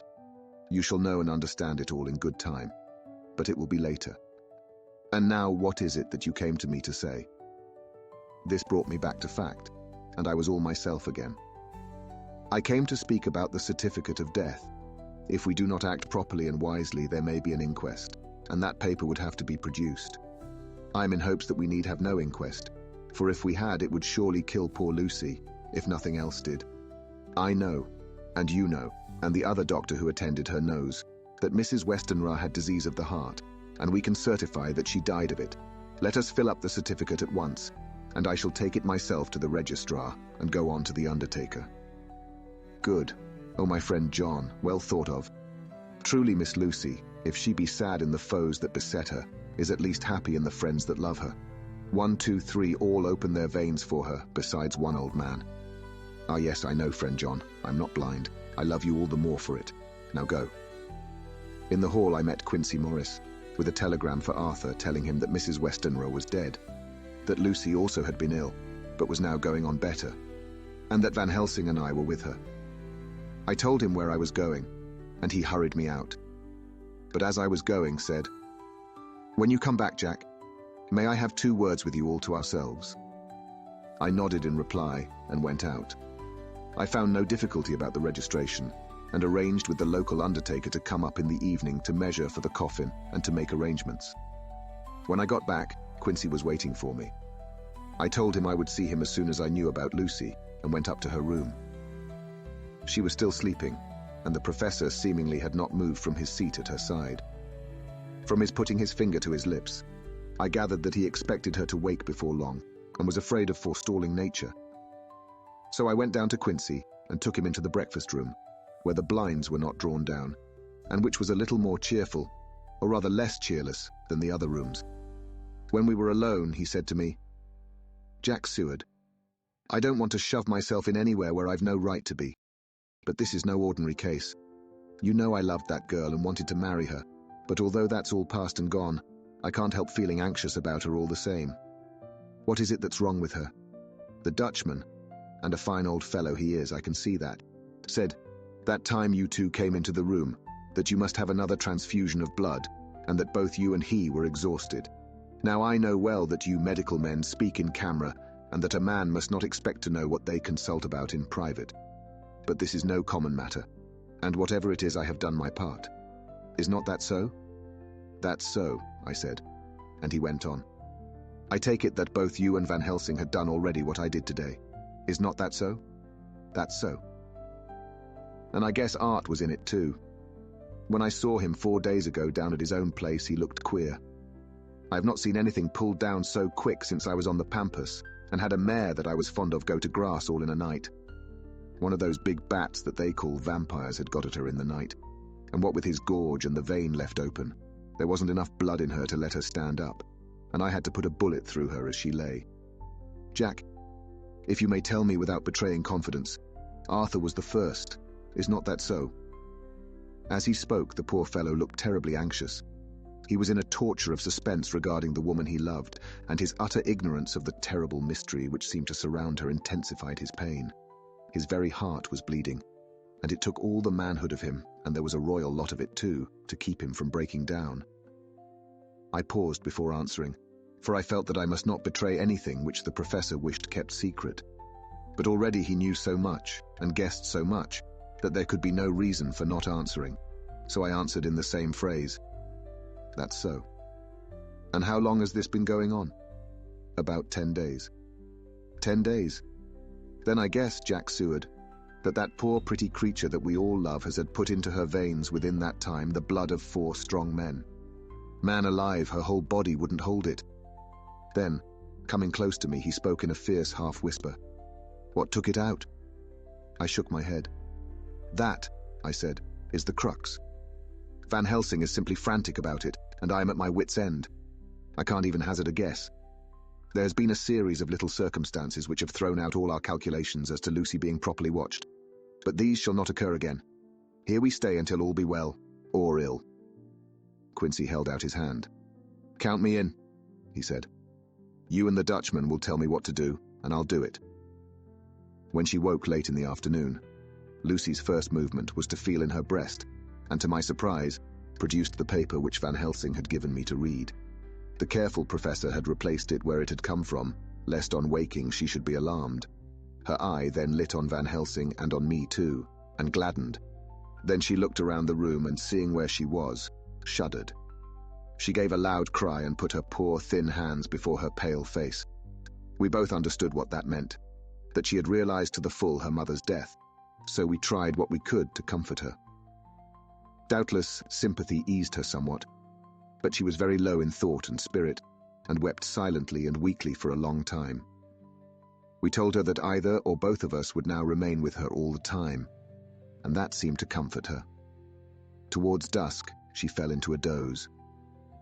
Here a very odd thing occurred. Whilst still asleep, she took the paper from her breast and tore it in two. Van Helsing stepped over and took the pieces from her. All the same, however, she went on with the action of tearing, as though the material was still in her hands. Finally, she lifted her hands and opened them, as though scattering the fragments. Van Helsing seemed surprised, and his brows gathered as if in thought, but he said nothing. 19 September. All last night she slept fitfully, being always afraid to sleep, and something weaker when she woke from it. The professor and I took it in turns to watch, and we never left her for a moment unattended. Quincy Morris said nothing about his intention, but I knew that all night long he patrolled round and round the house. When the day came, its searching light showed the ravages in poor Lucy's strength. She was hardly able to turn her head, and the little nourishment which she could take seemed to do her no good. At times she slept, and both Van Helsing and I noticed the difference in her, between sleeping and waking. Whilst asleep she looked stronger, although more haggard, and her breathing was softer. Her open mouth showed the pale gums drawn back from the teeth, which thus looked positively longer and sharper than usual. When she woke, the softness of her eyes evidently changed the expression, for she looked her own self, although a dying one. In the afternoon she asked for Arthur, and we telegraphed for him. Quincy went off to meet him at the station. When he arrived, it was nearly 6 o'clock, and the sun was setting full and warm, and the red light streamed in through the window and gave more color to the pale cheeks. When he saw her, Arthur was simply choking with emotion, and none of us could speak. In the hours that had passed, the fits of sleep, or the comatose condition that passed for it, had grown more frequent, so that the pauses when conversation was possible were shortened. Arthur's presence, however, seemed to act as a stimulant. She rallied a little, and spoke to him more brightly than she had done since we arrived. He too pulled himself together and spoke as cheerily as he could, so that the best was made of everything. It was now nearly 1 o'clock, and he and Van Helsing are sitting with her. I'm to relieve them in a quarter of an hour, and I'm entering this on Lucy's phonograph. Until 6 o'clock, they are to try to rest.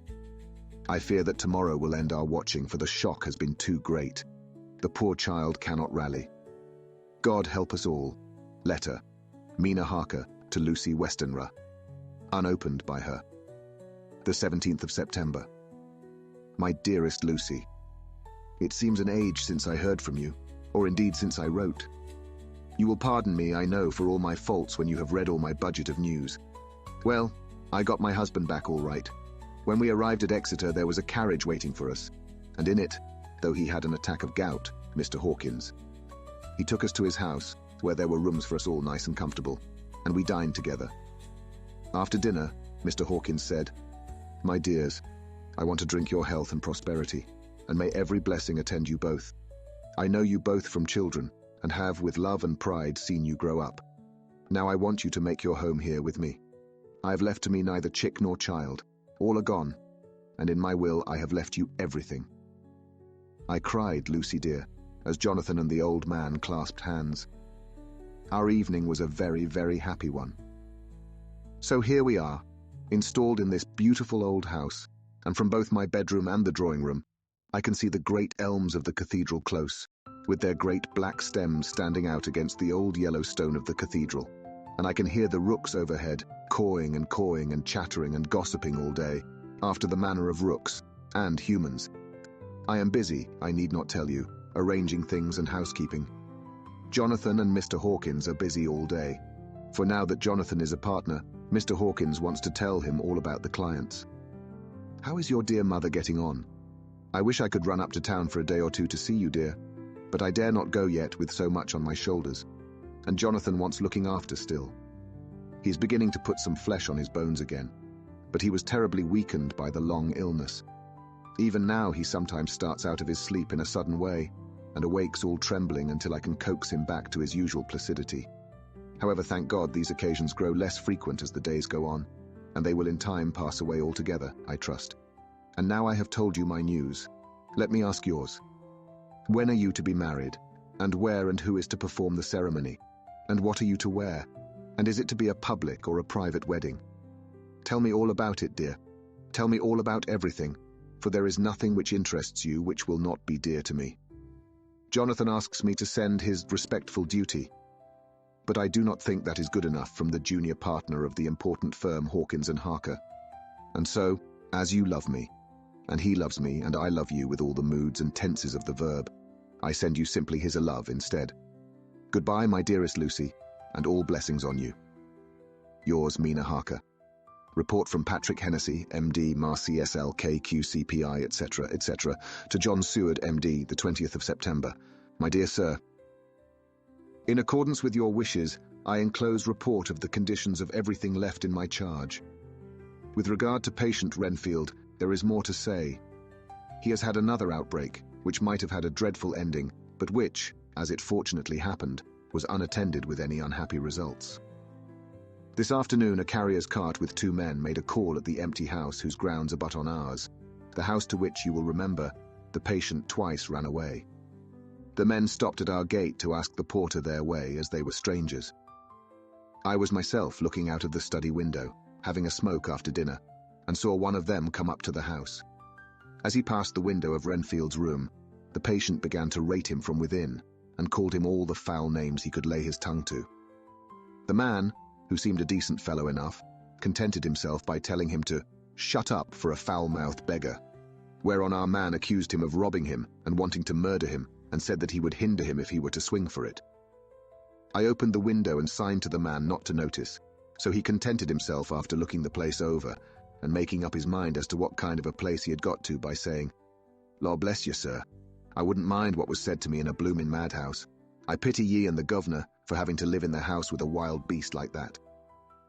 Then he asked his way civilly enough, and I told him where the gate of the empty house was. He went away, followed by threats and curses and revilings from our man. I went down to see if I could make out any cause for his anger, since he is usually such a well-behaved man, and except his violent fits, nothing of the kind had ever occurred. I found him, to my astonishment, quite composed and most genial in his manner. I tried to get him to talk of the incident, but he blandly asked me questions as to what I meant, and led me to believe that he was completely oblivious of the affair. It was, I'm sorry to say, however, only another instance of his cunning, for within half an hour I heard of him again. This time he had broken out through the window of his room and was running down the avenue. I called to the attendants to follow me and ran after him, for I feared he was intent on some mischief. My fear was justified when I saw the same cart which had passed before coming down the road, having on it some great wooden boxes. The men were wiping their foreheads and were flushed in the face, as if with violent exercise. Before I could get up to him, the patient rushed at them, and pulling one of them off the cart, began to knock his head against the ground. If I had not seized him just at the moment, I believe he would have killed the man there and then. The other fellow jumped down and struck him over the head with the butt end of his heavy whip. It was a terrible blow, but he did not seem to mind it, but seized him also and struggled with the three of us, pulling us to and fro as if we were kittens. You know I am no lightweight, and the others were both burly men. At first he was silent in his fighting, but as we began to master him, and the attendants were putting a straight waistcoat on him, he began to shout, "I'll frustrate them! They shan't rob me! They shan't murder me by inches! I'll fight for my lord and master!" And all sorts of similar incoherent ravings. It was with very considerable difficulty that they got him back to the house and put him in the padded room. One of the attendants, Hardy, had a finger broken. However, I set it all right, and he is going on well. The two carriers were at first loud in their threats of actions for damages, and promised to rain all the penalties of the law on us. Their threats were, however, mingled with some sort of indirect apology for the defeat of the two of them by a feeble madman. They said that if it had not been for the way their strength had been spent in carrying and raising the heavy boxes to the cart, they would have made short work of him. They gave as another reason for their defeat the extraordinary state of drought to which they had been reduced by the dusty nature of their occupation, and the reprehensible distance from the scene of their labors of any place of public entertainment. I quite understood their drift, and after a stiff glass of grog, or rather more of the same, and with each a sovereign in hand, they made light of the attack, and swore that they would encounter a worse madman any day for the pleasure of meeting so blooming good a bloke as your correspondent. I took their names and addresses, in case they might be needed. They are as follows: Jack Smollett, of Dudding's Rents, King George's Road, Great Walworth, and Thomas Snelling, Peter Farley's Row, Guide Court, Bethnal Green. They are both in the employment of Harris & Sons Moving and Shipment Company, Orange Masters Yard, Soho. I shall report to you any matter of interest occurring here, and shall wire you at once if there is anything of importance. Believe me, dear sir, yours faithfully, Patrick Hennessy. Letter, Mina Harker to Lucy Westenra, unopened by her. The 18th of September. My dearest Lucy, such a sad blow has befallen us. Mr. Hawkins has died very suddenly. Some may not think it so sad for us, but we had both come to so love him that it really seems as though we had lost a father. I never knew either father or mother, so that the dear old man's death is a real blow to me. Jonathan is greatly distressed. It is not only that he feels sorrow, deep sorrow, for the dear good man who has befriended him all his life, and now at the end has treated him like his own son, and left him a fortune which to people of our modest bringing up is wealth beyond the dream of avarice. But Jonathan feels it on another account. He says the amount of responsibility which it puts upon him makes him nervous. He begins to doubt himself. I try to cheer him up, and my belief in him helps him to have a belief in himself. But it is here that the grave shock that he experienced tells upon him the most. Oh, it is too hard that a sweet, simple, noble, strong nature such as his, a nature which enabled him by our dear good friend's aid to rise from clerk to master in a few years, should be so injured that the very essence of its strength is gone. Forgive me, dear, if I worry you with my troubles in the midst of your own happiness. But Lucy, dear, I must tell someone, for the strain of keeping up a brave and cheerful appearance to Jonathan tries me, and I have no one here that I can confide in. I dread coming up to London, as we must do the day after tomorrow, for poor Mr. Hawkins left in his will that he was to be buried in the grave with his father. As there are no relations at all, Jonathan will have to be chief mourner. I shall try to run over to see you, dearest, if only for a few minutes. Forgive me for troubling you. With all blessings, your loving Mina Harker. Dr. Seward's diary, 20 September. Only resolution and habit can let me make an entry tonight. I am too miserable, too low-spirited, too sick of the world and all in it, including life itself, that I would not care if I heard this moment the flapping of the wings of the angel of death. And he has been flapping those grim wings to some purpose of late. Lucy's mother and Arthur's father. And now, let me get on with my work. I duly relieved Van Helsing and his watch over Lucy. We wanted Arthur to go to rest also, but he refused at first. It was only when I told him that we should want him to help us during the day, and that we must not all break down for want of rest, lest Lucy should suffer, that he agreed to go. Van Helsing was very kind to him. "Come, my child," he said. "Come with me. You are sick and weak, and have had much sorrow and much mental pain, as well as that tax on your strength that we know of. You must not be alone, for to be alone is to be full of fears and alarms. Come to the drawing room where there is a big fire, and there are 2 sofas. You shall lie on one, and I on the other, and our sympathy will be comfort to each other, even though we do not speak, and even if we sleep." Arthur went off with him, casting back a longing look on Lucy's face, which lay in her pillow, almost whiter than the lawn. She lay quite still, and I looked round the room to see that all was as it should be. I could see that the professor had carried out in this room, as in the other, his purpose of using the garlic. The whole of the window sashes reeked with it, and round Lucy's neck, over the silk handkerchief which Van Helsing made her keep on, was a rough chaplet of the same odorous flowers. Lucy was breathing somewhat stertorously, and her face was at its worst, for the open mouth showed the pale gums. Her teeth, in the dim, uncertain light, seemed longer and sharper than they had been in the morning. In particular, by some trick of the light, the canine teeth looked longer and sharper than the rest. I sat down by her, and presently she moved uneasily. At the same moment there came a sort of dull flapping or buffeting at the window. I went over to it softly, and peeped out by the corner of the blind.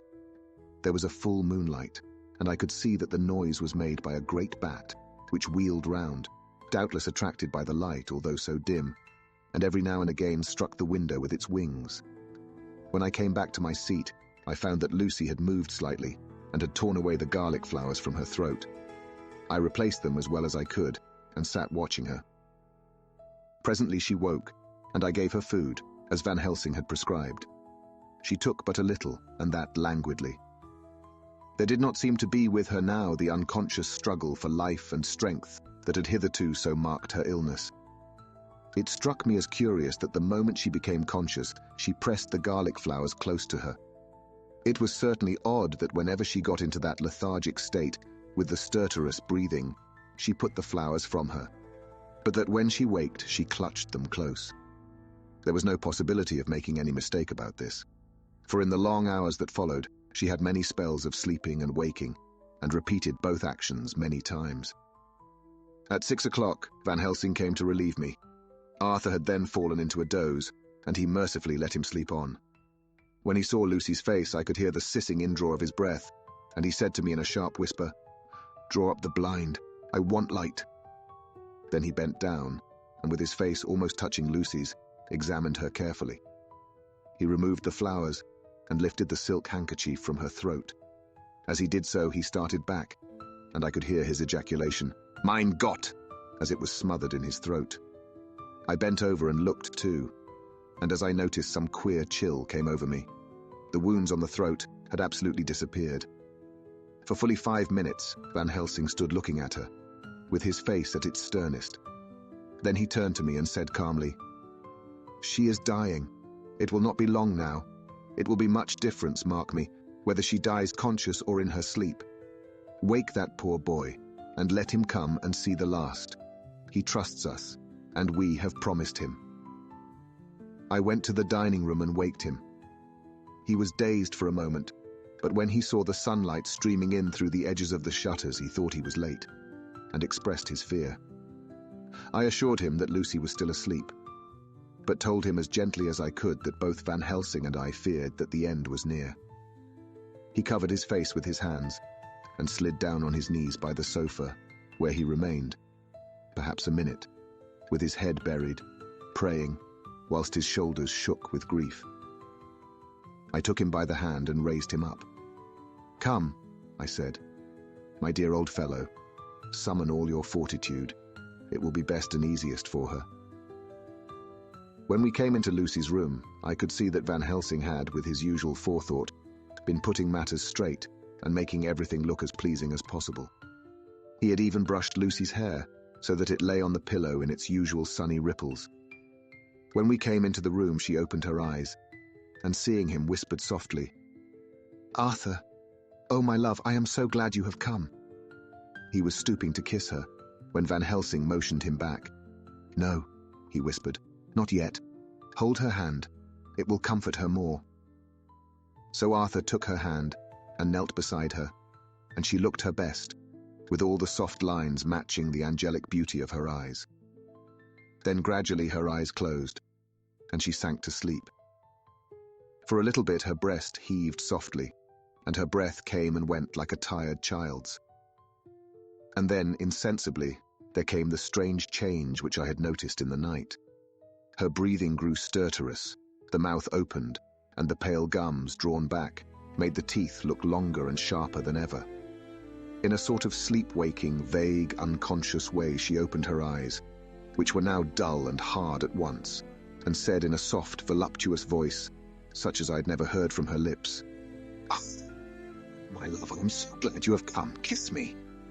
Arthur bent eagerly over to kiss her, but at that instant Van Helsing, who like me had been startled by her voice, swooped upon him, and catching him by the neck with both hands, dragged him back with a fury of strength which I never thought he could have possessed, and actually hurled him almost across the room. "Not for your life," he said, "not for your living soul and hers." And he stood between them like a lion at bay. Arthur was so taken aback that he did not for a moment know what to do or say. And before any impulse of violence could seize him, he realized the place and the occasion, and stood silent, waiting. I kept my eyes fixed on Lucy, as did Van Helsing, and we saw a spasm as of rage flit like a shadow over her face. The sharp teeth champed together. Then her eyes closed, and she breathed heavily. Very shortly after, she opened her eyes in all their softness, and putting out her poor, pale, thin hand, took Van Helsing's great brown one. Drawing it to her, she kissed it. "My true friend," she said in a faint voice, but with untellable pathos. "My true friend and his. Oh, guard him and give me peace."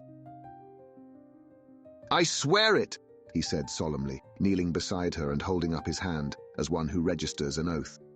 Then he turned to Arthur and said to him, "Come, my child, take her hand in yours, and kiss her on the forehead, and only once." Their eyes met instead of their lips, and so they parted. Lucy's eyes closed, and Van Helsing, who had been watching closely, took Arthur's arm and drew him away. And then Lucy's breathing became stertorous again, and all at once it ceased. "It is all over," said Van Helsing. "She is dead." I took Arthur by the arm and led him away to the drawing room, where he sat down and covered his face with his hands, sobbing in a way that nearly broke me down to see. I went back to the room and found Van Helsing looking at poor Lucy, and his face was sterner than ever. Some change had come over her body. Death had given back part of her beauty, for her brow and cheeks had recovered some of their flowing lines. Even the lips had lost their deadly pallor. It was as if the blood, no longer needed for the working of the heart, had gone to make the harshness of death as little rude as might be. We thought her dying whilst she slept, and sleeping when she died. I stood beside Van Helsing and said, "Ah well, poor girl, there is peace for her at last. It is the end." He turned to me and said with grave solemnity, "Not so, alas, not so. It is only the beginning." When I asked him what he meant, he only shook his head and answered, "We can do nothing as yet. Wait and see." Chapter 13. Dr. Seward's Diary, continued. The funeral was arranged for the next succeeding day, so that Lucy and her mother might be buried together. I attended to all the ghastly formalities, and the urbane undertaker proved that his staff were afflicted, or blessed, with something of his own obsequious suavity. Even the woman who performed the last offices for the dead remarked to me, in a confidential, brother-professional way, when she had come out from the death chamber, "She makes a very beautiful corpse, sir. It's quite a privilege to attend on her. It's not too much to say that she will do credit to our establishment. I noticed that Van Helsing never kept far away. This was possible from the disordered state of things in the household. There were no relatives at hand, and as Arthur had to be back the next day to attend at his father's funeral, we were unable to notify anyone who should have been bidden. Under the circumstances, Van Helsing and I took it upon ourselves to examine papers, etc. He insisted upon looking over Lucy's papers himself. I asked him why, for I feared that he, being a foreigner, might not be quite aware of English legal requirements, and so might in ignorance make some unnecessary trouble. He answered me, I know. You forget that I am a lawyer as well as a doctor, but this is not altogether for the law. You knew that when you avoided the coroner. I have more than him to avoid. There may be papers more, such as this." As he spoke, he took from his pocketbook the memorandum which had been in Lucy's breast, and which she had torn in her sleep. "When you find anything of the solicitor who is for the late Mrs. Westenra, seal all her papers and write him tonight. For me, I watch here in the room, and in Miss Lucy's old room all night, and I myself search for what may be. It is not well that her very thoughts go into the hands of strangers." I went on with my part of the work, and in another half hour had found the name and address of Mrs. Westenra's solicitor, and had written to him. All the poor lady's papers were in order. Explicit directions regarding the place of burial were given. I had hardly sealed the letter, when, to my surprise, Van Helsing walked into the room, saying, "Can I help you, friend John? I am free, and if I may, my service is to you." "Have you got what you looked for?" I asked, to which he replied, "I did not look for any specific thing. I only hoped to find I have all that there was, only some letters and a few memoranda, and a diary new begun. But I have them here, and we shall for the present say nothing of them. I shall see that poor lad tomorrow evening, and with his sanction I shall use some." When we had finished the work in hand, he said to me, "And now, friend John, I think we may to bed. We want sleep, both you and I, and rest to recuperate. Tomorrow we shall have much to do, but for the tonight there is no need of us, alas." Before turning in, we went to look at poor Lucy. The undertaker had certainly done his work well, for the room was turned into a small chapelle ardente. There was a wilderness of beautiful white flowers, and death was made as little repulsive as might be. The end of the winding sheet was laid over the face. When the professor bent over and turned it gently back, we both started at the beauty before us, the tall wax candles showing a sufficient light to note it well. All Lucy's loveliness had come back to her in death, and the hours that had passed, instead of leaving traces of decay's effacing fingers, had but restored the beauty of life, till positively I could not believe my eyes that I was looking at a corpse. The professor looked sternly grave. He had not loved her as I had, and there was no need for tears in his eyes. He said to me, "Remain till I return," and left the room. He came back with a handful of wild garlic from the box waiting in the hall, but which had not been opened, and placed the flowers amongst the others on and around the bed. Then he took from his neck, inside his collar, a little gold crucifix, and placed it over the mouth. He restored the sheet to its place, and we came away. I was undressing in my own room, when with a premonitory tap at the door, he entered, and at once began to speak. "Tomorrow, I want you to bring me before night a set of post-mortem knives." "Must we make an autopsy?" I asked. "Yes and no. I want to operate, but not as you think. Let me tell you now, but not a word to another. I want to cut off her head and take out her heart. Ah, you a surgeon, and so shocked. You, whom I have seen with no tremble of hand or heart, do operations of life and death that make the rest shudder. Oh, but I must not forget, my dear friend John, that you loved her, and I have not forgotten it, for it is I that shall operate, and you must only help. I would like to do it tonight, but for Arthur I must not. He will be free after his father's funeral tomorrow, and he will want to see her, to see it. Then, when she is coffined ready for the next day, you and I shall come when all sleep. We shall unscrew the coffin lid, and shall do our operation, and then replace all, so that none knows save we alone. But why do it at all? The girl is dead. Why mutilate her poor body without need? And if there is no necessity for a post-mortem, and nothing to gain by it, no good to her, to us, to science, to human knowledge, why do it? Without such it is monstrous." For answer, he put his hand on my shoulder, and said with infinite tenderness, "Friend John, I pity your poor bleeding heart, and I love you the more because it does so bleed. If I could, I would take on myself the burden that you do bear. But there are things that you know not, but that you shall know, and bless me for knowing, though they are not pleasant things. John, my child, you have been my friend now many years, and yet did you ever know me to do any without good cause? I may err, I am but man, but I believe in all I do. Was it not for these causes that you sent for me when the great trouble came? Yes, were you not amazed, nay horrified, when I would not let Arthur kiss his love, though she was dying, and snatched him away by all my strength? Yes, and yet you saw how she thanked me with her so beautiful dying eyes, her voice too, so weak, and she kissed my rough old hand and blessed me. Yes, and did you not hear me swear promise to her that so she closed her eyes grateful? Yes. Well, I have good reason now for all I want to do. You have for many years trust me. You have believed me weeks past, when there be things so strange that you might have well doubt. Believe me yet a little, friend John. If you trust me not, then I must tell what I think, and that is not perhaps well. And if I work, as work I shall, no matter trust or no trust. Without my friend trust in me, I work with heavy heart and feel, oh, so lonely when I want all help and courage that may be." He paused a moment and went on solemnly. "Friend John, there are strange and terrible days before us. Let us not be two, but one, that so we work to a good end. Will you not have faith in me?" I took his hand and promised him. I held my door open as he went away, and watched him go into his room and close the door. As I stood without moving, I saw one of the maids pass silently along the passage. She had her back towards me, so did not see me, and go into the room where Lucy lay. The sight touched me. Devotion is so rare, and we are so grateful to those who show it unasked to those we love. Here was a poor girl putting aside the terrors which she naturally had of death to go watch alone by the bier of the mistress whom she loved, so that the poor clay might not be lonely till laid to eternal rest.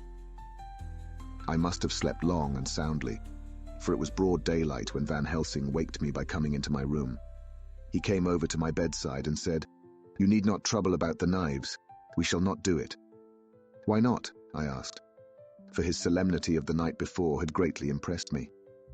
"Because," he said sternly, "it is too late, or too early. See?" Here he held up the little golden crucifix. "This was stolen in the night." "How? Stolen?" I asked in wonder, "since you have it now." "Because I get it back from the worthless wretch who stole it, from the woman who robbed the dead and the living. Her punishment will surely come, but not through me. She knew not altogether what she did, and thus unknowing, she only stole. Now we must wait." He went away on the word, leaving me with a new mystery to think of, a new puzzle to grapple with. The forenoon was a dreary time, but at noon the solicitor came, Mr. Marquand, of Holman, Sons, Marquand, and Lidderdale. He was very genial and very appreciative of what we had done, and took off our hands all cares as to details. During lunch he told us that Mrs. Westenra had for some time expected sudden death from her heart, and had put her affairs in absolute order. He informed us that, with the exception of a certain entailed property of Lucy's father's, which now, in default of direct issue, went back to a distant branch of the family, the whole estate, real and personal, was left absolutely to Arthur Holmwood. When he had told us so much, he went on, "Frankly, we did our best to prevent such a testamentary disposition, and pointed out certain contingencies that might leave her daughter either penniless or not so free as she should be to act regarding a matrimonial alliance.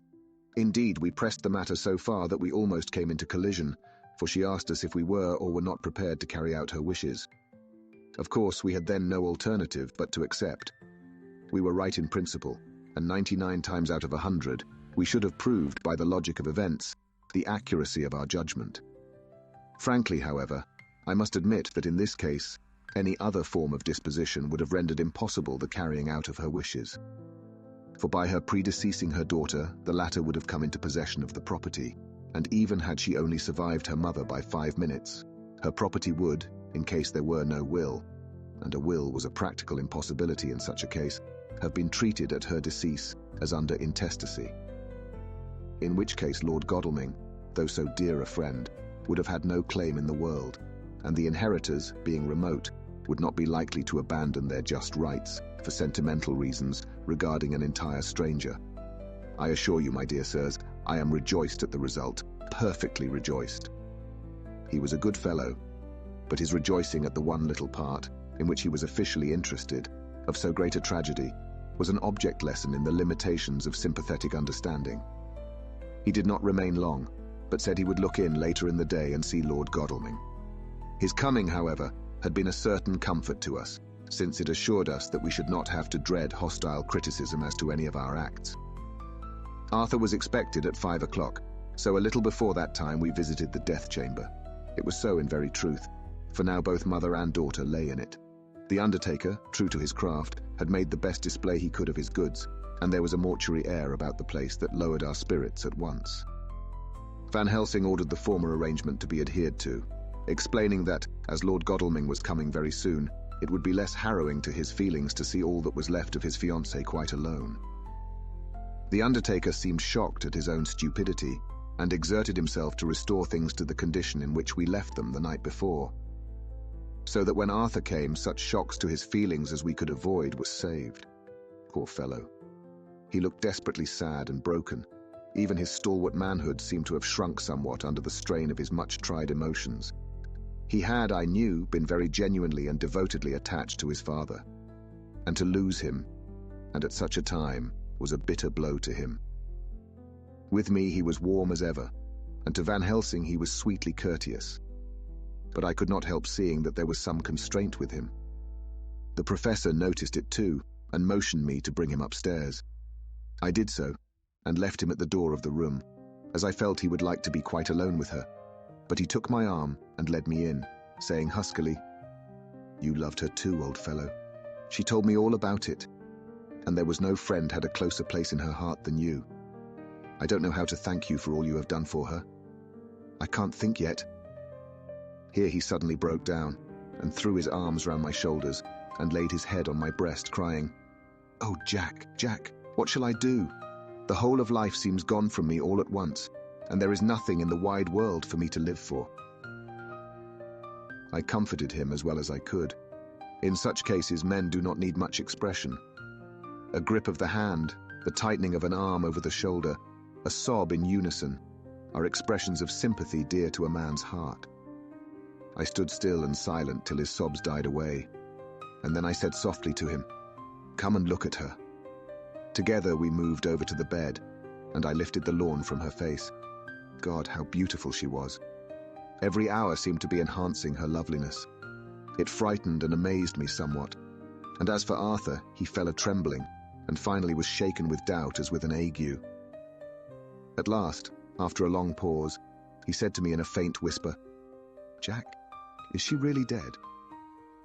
I assured him sadly that it was so, and went on to suggest, for I felt that such a horrible doubt should not have life for a moment longer than I could help, that it often happened that after death, faces became softened, and even resolved into their youthful beauty, that this was especially so when death had been preceded by any acute or prolonged suffering.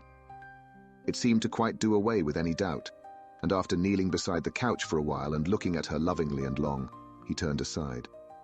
I told him that that must be goodbye, as the coffin had to be prepared. So he went back, and took her dead hand in his, and kissed it, and bent over and kissed her forehead.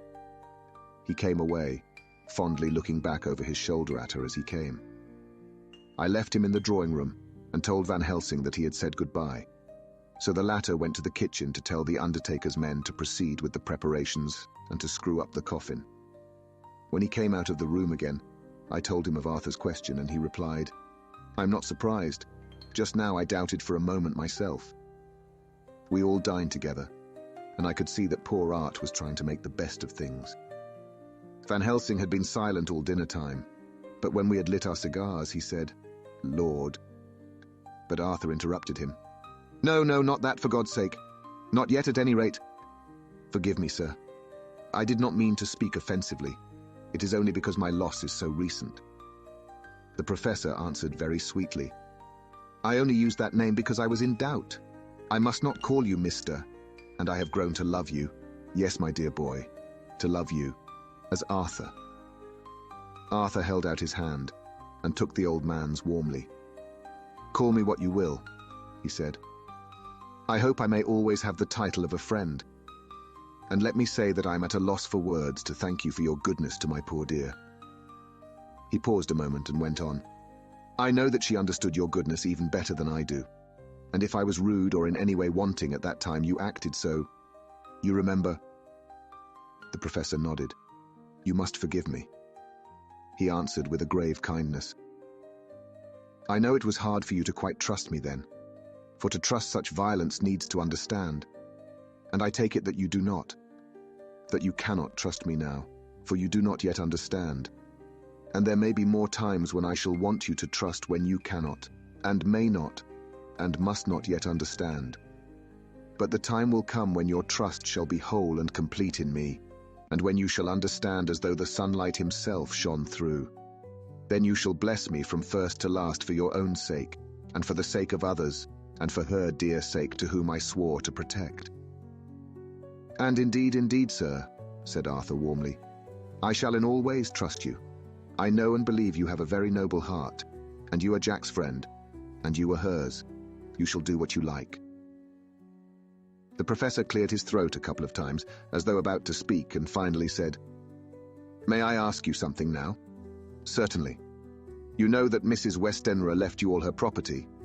"No, poor dear, I never thought of it. And as it is all yours, you have a right to deal with it as you will. I want you to give me permission to read all Miss Lucy's papers and letters. Believe me, it is no idle curiosity. I have a motive of which, be sure, she would have approved. I have them all here. I took them before we knew that all was yours, so that no strange hand might touch them, no strange eye look through words into her soul. I shall keep them, if I may. Even you may not see them yet, but I shall keep them safe. No word shall be lost, and in the good time I shall give them back to you. It's a hard thing I ask, but you will do it, will you not, for Lucy's sake?" Arthur spoke out heartily, like his old self. "Dr. Van Helsing, you may do what you will. I feel that in saying this I am doing what my dear one would have approved. I shall not trouble you with questions till the time comes." The old professor stood up as he said solemnly, "And you are right. There will be pain for us all, but it will not be all pain, nor will this pain be the last. We and you too, you most of all, my dear boy, will have to pass through the bitter water before we reach the sweet. But we must be brave of heart and unselfish and do our duty, and all will be well." I slept on a sofa in Arthur's room that night. Van Helsing did not go to bed at all. He went to and fro, as if patrolling the house, and was never out of sight of the room where Lucy lay in her coffin, strewn with the wild garlic flowers, which sent, through the odor of lily and rose, a heavy, overpowering smell into the night. Mina Harker's journal, 22 September, in the train to Exeter, Jonathan sleeping. It seems only yesterday that the last entry was made, and yet how much between then, in Whitby and all the world before me, Jonathan away and no news of him. And now, married to Jonathan a solicitor, a partner, rich, master of his business, Mr. Hawkins dead and buried, and Jonathan with another attack that may harm him. Some day he may ask me about it. Down it all goes. I am rusty in my shorthand. See what unexpected prosperity does for us. So it may be as well to freshen it up again with an exercise anyhow. The service was very simple and very solemn. There were only ourselves and the servants there, one or two old friends of his from Exeter, his London agent, and a gentleman representing Sir John Paxton, the president of the Incorporated Law Society. Jonathan and I stood hand in hand, and we felt that our best and dearest friend was gone from us. We came back to town quietly, taking a bus to Hyde Park Corner. Jonathan thought it would interest me to go into the Row for a while, so we sat down. But there were very few people there, and it was sad-looking and desolate to see so many empty chairs. It made us think of the empty chair at home, so we got up and walked down Piccadilly. Jonathan was holding me by the arm, the way he used to in old days before I went to school. I felt it very improper, for you can't go on for some years teaching etiquette and decorum to other girls without the pedantry of it biting into yourself a bit. But it was Jonathan, and he was my husband, and we didn't know anybody who saw us, and we didn't care if they did, so on we walked. I was looking at a very beautiful girl in a big cartwheel hat sitting in a Victoria outside Giuliano's when I felt Jonathan clutch my arm so tight that he hurt me, and he said under his breath, "My God." I'm always anxious about Jonathan, for I fear that some nervous fit may upset him again. So I turned to him quickly and asked him what it was that disturbed him. He was very pale, and his eyes seemed bulging out as, half in terror and half in amazement, he gazed at a tall, thin man with a beaky nose and black moustache and pointed beard, who was also observing the pretty girl. He was looking at her so hard that he did not see either of us, and so I had a good view of him. His face was not a good face. It was hard and cruel and sensual, and his big white teeth that looked all the whiter because his lips were so red were pointed like an animal's. Jonathan kept staring at him till I was afraid he would notice. I feared he might take it ill. He looked so fierce and nasty. I asked Jonathan why he was disturbed, and he answered, evidently thinking that I knew as much about it as he did. "Do you see who it is?" "No, dear," I said. "I don't know him. Who is it?" His answer seemed to shock and thrill me, for it was said as if he did not know that it was to me, Mina, to whom he was speaking. "It is the man himself." The poor dear was evidently terrified at something, very greatly terrified. I do believe that if he had not had me to lean on and to support him, he would have sunk down. He kept staring. A man came out of the shop with a small parcel and gave it to the lady, who then drove off. The dark man kept his eyes fixed on her, and when the carriage moved up Piccadilly, he followed in the same direction and hailed a hansom. Jonathan kept looking after him and said as if to himself, "I believe it is the Count, but he has grown young. My God, if this be so. Oh my God, if I only knew. If I only knew." He was distressing himself so much that I feared to keep his mind on the subject by asking him any questions, so I remained silent. I drew him away quietly, and he, holding my arm, came easily. We walked a little further, and then went in and sat for a while in the Green Park. It was a hot day for autumn, and there was a comfortable seat in a shady place. After a few minutes staring at nothing, Jonathan's eyes closed, and he went quietly into a sleep, with his head on my shoulder. I thought it was the best thing for him, so did not disturb him. In about 20 minutes he woke up and said to me quite cheerfully, "Why, Mina, have I been asleep? Oh, do forgive me for being so rude. Come, and we'll have a cup of tea somewhere." He had evidently forgotten all about the dark stranger, as in his illness he had forgotten all that this episode had reminded him of. I don't like this lapsing into forgetfulness. It may make or continue some injury to the brain. I must not ask him for fear I shall do more harm than good, but I must somehow learn the facts of his journey abroad. The time is come, I fear, when I must open that parcel and know what is written. Oh, Jonathan, you will, I know, forgive me if I do wrong, but it is for your own dear sake. Later, a sad homecoming in every way, the house empty of the dear soul who was so good to us. Jonathan still pale and dizzy under a slight relapse of his malady, and now a telegram from Van Helsing, whoever he may be. "You will be grieved to hear that Mrs. Westenra died 5 days ago, and that Lucy died the day before yesterday. They were both buried today." Oh, what a wealth of sorrow in a few words. Poor Mrs. Westenra. Poor Lucy. Gone, gone, never to return to us. And poor Arthur to have lost such sweetness out of his life. God help us all to bear our troubles. Dr. Seward's diary. 22 September. It is all over. Arthur has gone back to Ring and has taken Quincy Morris with him. What a fine fellow is Quincy. I believe in my heart of hearts that he suffered as much about Lucy's death as any of us. But he bore himself through it like a moral Viking. If America can go on breeding men like that, she will be a power in the world indeed. Van Helsing is lying down, having a rest preparatory to his journey. He goes over to Amsterdam tonight, but says he returns tomorrow night, that he only wants to make some arrangements which can only be made personally. He is to stop with me then if he can. He says he has work to do in London, which may take him some time. Poor old fellow. I fear that the strain of the past week has broken down even his iron strength.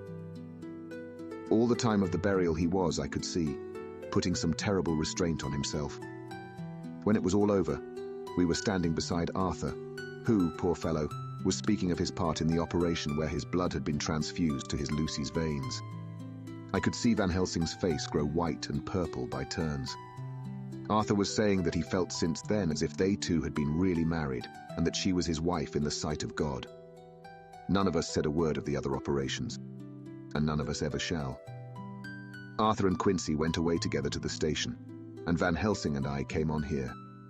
The moment we were alone in the carriage, he gave way to a regular fit of hysterics. He has denied to me since that it was hysterics, and insisted that it was only his sense of humor asserting itself under very terrible conditions. He laughed till he cried, and I had to draw down the blinds lest anyone should see us and misjudge. And then he cried, till he laughed again, and laughed and cried together, just as a woman does. I tried to be stern with him, as one is to a woman under the circumstances, but it had no effect. Men and women are so different in manifestations of nervous strength or weakness. Then, when his face grew grave and stern again, I asked him why his mirth, and why at such a time. His reply was in a way characteristic of him, for it was logical and forceful and mysterious. He said, "Ah, you don't comprehend, friend John. Do not think that I am not sad, though I laugh. See, I have cried even when the laugh did choke me, but no more think that I am all sorry when I cry, for the laugh he come just the same. Keep it always with you, that laughter who knock at your door and say, 'May I come in?' is not the true laughter. No, he is a king, and he come when and how he like. He ask no person, he choose no time of suitability. He say, 'I am here.' Behold, in example I grieve my heart out for that so sweet young girl. I give my blood for her, though I'm old and worn. I give my time, my skill, my sleep. I let my other sufferers want that so she may have all, and yet I can laugh at her very grave. Laugh when the clay from the spade of the sexton drop upon her coffin and say, 'Thud, thud,' to my heart, till it send back the blood from my cheek. My heart bleed for that poor boy, that dear boy. So of the age of mine own boy had I been so blessed that he live, and with his hair and eyes the same. There you know now why I love him so. And yet when he say things that touch my husband heart to the quick, and make my father heart yearn to him as to no other man, not even to you, friend John, for we are more level in experiences than father and son. Yet even at such moment King Laugh he come to me and shout and bellow in my ear, 'Here I am, here I am,' till the blood come dance back and bring some of the sunshine that he carry with him to my cheek.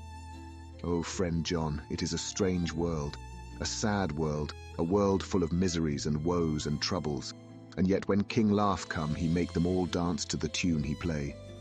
Bleeding hearts and dry bones of the churchyard, and tears that burn as they fall, all dance together to the music that he make with that smileless mouth of him. And believe me, friend John, that he is good to come, and kind. Ah, we men and women are like ropes drawn tight with strain that pull us different ways. Then tears come, and like the rain on the ropes, they brace us up, until perhaps the strain become too great and we break. But King Laugh he come like the sunshine, and he ease off the strain again, and we bear to go on with our labor, what it may be. I did not like to wound him by pretending not to see his idea, but as I did not yet understand the cause of his laughter, I asked him. As he answered me, his face grew stern, and he said in quite a different tone, oh, it was the grim irony of it all. This so lovely lady garlanded with flowers that looked so fair as life, till one by one we wondered if she were truly dead. She laid in that so fine marble house in that lonely churchyard, where rest so many of her kin, laid there with the mother who loved her and whom she loved, and that sacred bell going toll, toll, toll, so sad and slow, and those holy men with the white garments of the angel pretending to read books, and yet all the time their eyes never on the page, and all of us with the bowed head. And all for what? She is dead, so, is it not? Well, for the life of me, Professor, I said, I can't see anything to laugh at in all that. Why, your explanation makes it a harder puzzle than before. But even if the burial service was comic, what about poor Art and his trouble? Why, his heart was simply breaking. Just so. Said he not that the transfusion of his blood to her veins had made her truly his bride? Yes, and it was a sweet and comforting idea for him. Quite so. But there was a difficulty, friend John. If so that, then what about the others? Ho, ho. Then this so sweet maid is a polyandrist, and me with my poor wife dead to me but alive by church's law, though no wits, all gone, even I, who am faithful husband to this now no wife, am bigamist. I don't see where the joke comes in there either, I said, and I did not feel particularly pleased with him for saying such things. He laid his hand on my arm and said, "Friend John, forgive me if I pain. I showed not my feeling to others when it would wound, but only to you, my old friend, whom I can trust. If you could have looked into my very heart then when I want to laugh, if you could have done so when the laugh arrived, if you could do so now, when King Laugh have pack up his crown, and all that is to him, for he go far, far away from me, and for a long, long time, maybe you would perhaps pity me the most of all." I was touched by the tenderness of his tone, and asked why. "Because I know. And now we are all scattered, and for many a long day, loneliness will sit over our roofs with brooding wings.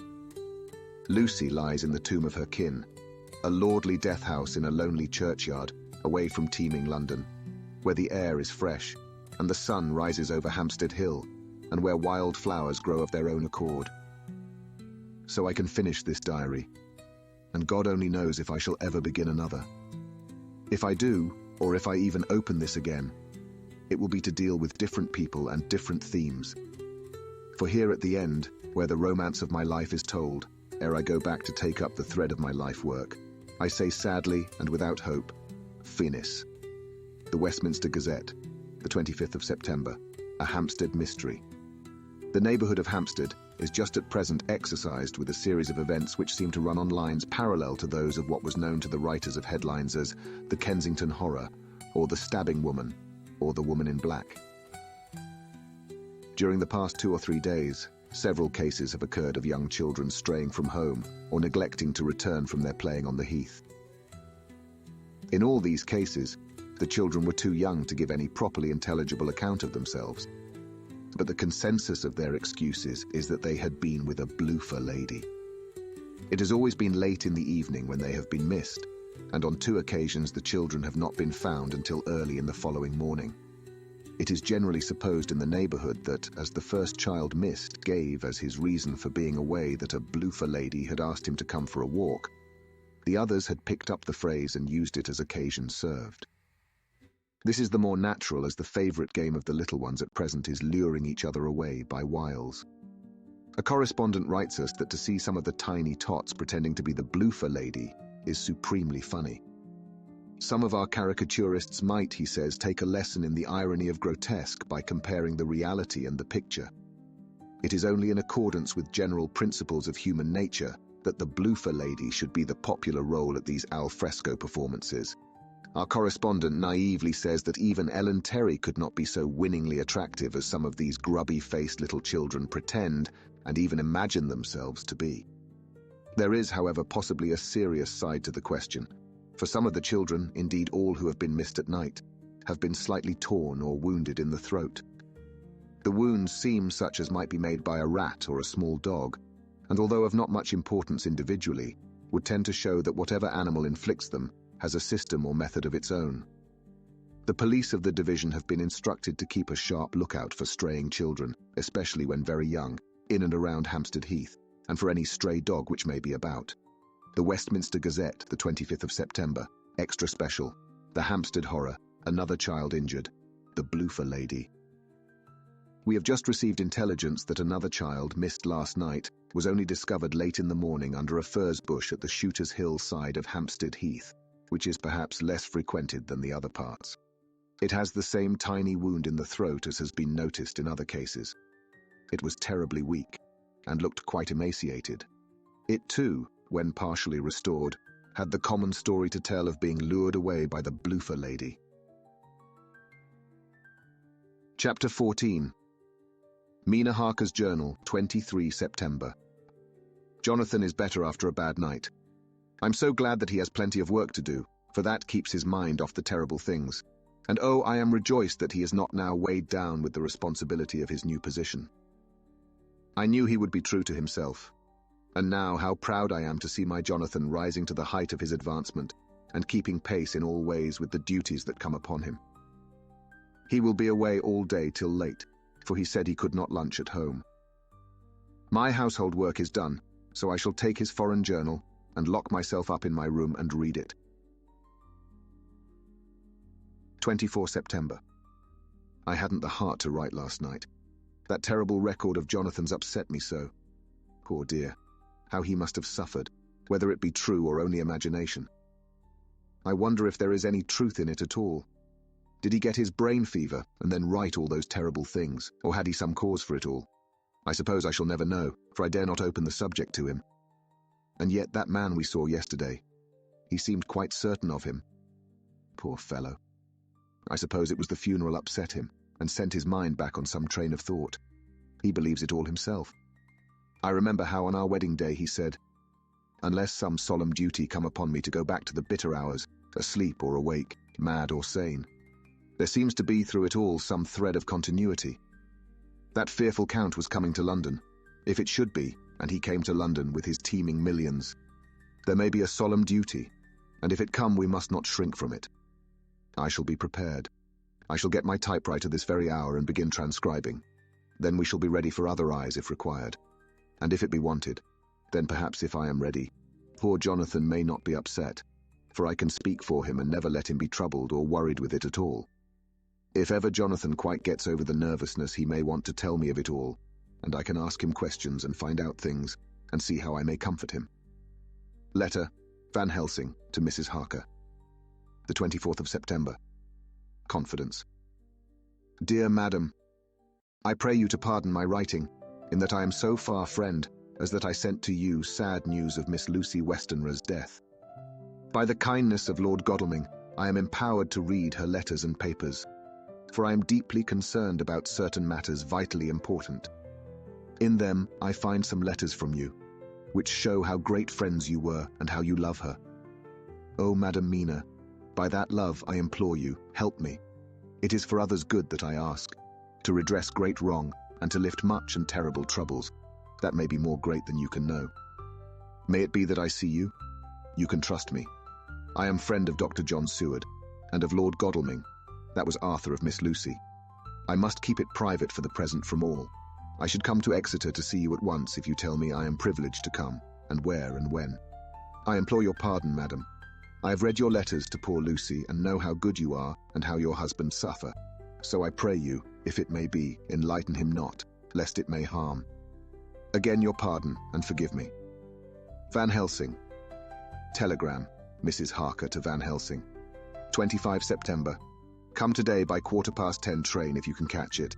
Can see you any time you call. Wilhelmina Harker, Mina Harker's Journal, 25 September. I cannot help feeling terribly excited as the time draws near for the visit of Dr. Van Helsing, for somehow I expect that it will throw some light upon Jonathan's sad experience. And as he attended poor dear Lucy in her last illness, he can tell me all about her. That is the reason of his coming. It is concerning Lucy and her sleepwalking and not about Jonathan. Then I shall never know the real truth now. How silly I am. That awful journal gets hold of my imagination and tinges everything with something of its own color. Of course it is about Lucy. That habit came back to the poor dear, and that awful night on the cliff must have made her ill. I'd almost forgotten in my own affairs how ill she was afterwards. She must have told him of her sleepwalking adventure on the cliff, and that I knew all about it. And now he wants me to tell him what she knows, so that he may understand. I hope I did right in not saying anything of it to Mrs. Westenra. I should never forgive myself if any act of mine, were it even a negative one, brought harm on poor dear Lucy. I hope too Dr. Van Helsing will not blame me. I have had so much trouble and anxiety of late that I feel I cannot bear more just at present. I suppose a cry does us all good at times, clears the air as other rain does. Perhaps it was reading the journal yesterday that upset me, and then Jonathan went away this morning to stay away from me a whole day and night, the first time we have been parted since our marriage. I do hope the dear fellow will take care of himself, and that nothing will occur to upset him. It is 2 o'clock, and the doctor will be here soon now. I shall say nothing of Jonathan's journal unless he asks me. I'm so glad I have typewritten out my own journal, so that in case he asks about Lucy, I can hand it to him. It will save much questioning. Later. He has come and gone. Oh, what a strange meeting, and how it all makes my head whirl round. I feel like one in a dream. Can it be all possible, or even a part of it? If I had not read Jonathan's journal first, I should never have accepted even a possibility, Poor dear Jonathan. How he must have suffered. Please the good God, all this may not upset him again. I shall try to save him from it, but it may be even a consolation and a help to him, terrible though it be and awful in its consequences, to know for certain that his eyes and ears and brain did not deceive him, and that it is all true. It may be that it is the doubt which haunts him, that when the doubt is removed, no matter which, waking or dreaming, may prove the truth, he will be more satisfied and better able to bear the shock. Dr. Van Helsing must be a good man as well as a clever one if he is Arthur's friend and Dr. Seward's, and if they brought him all the way from Holland to look after Lucy. I feel from having seen him that he is good and kind and of a noble nature. When he comes tomorrow, I shall ask him about Jonathan, and then please God all this sorrow and anxiety may lead to a good end. I used to think I would like to practice interviewing. Jonathan's friend on the Exeter News told him that memory was everything in such work, that you must be able to put down exactly almost every word spoken, even if you had to refine some of it afterwards. Here was a rare interview. I shall try to record it verbatim. It was 2:30 when the knock came. I took my courage à deux mains and waited. In a few minutes, Mary opened the door and announced, "Dr. Van Helsing." I rose and bowed, and he came towards me. A man of medium weight, strongly built, with his shoulders set back over a broad, deep chest, and a neck well balanced on the trunk as the head is on the neck. The poise of the head strikes one at once as indicative of thought and power. The head is noble, well-sized, broad and large behind the ears. The face, clean-shaven, shows a hard, square chin, a large, resolute, mobile mouth, a good-sized nose, rather straight, but with quick, sensitive nostrils that seem to broaden as the big, bushy brows come down and the mouth tightens. The forehead is broad and fine, rising at first almost straight and then sloping back above two bumps or ridges wide apart. Such a forehead that the reddish hair cannot possibly tumble over it, but falls naturally back and to the sides. Big, dark blue eyes are set widely apart and are quick and tender or stern with the man's moods. He said to me, "Mrs. Harker, is it not?" I bowed assent. That was Miss Mina Murray. Again I assented. "It is Mina Murray that I came to see that was friend of that poor dear child, Lucy Westenra. Madam Mina, it is on account of the dead I come."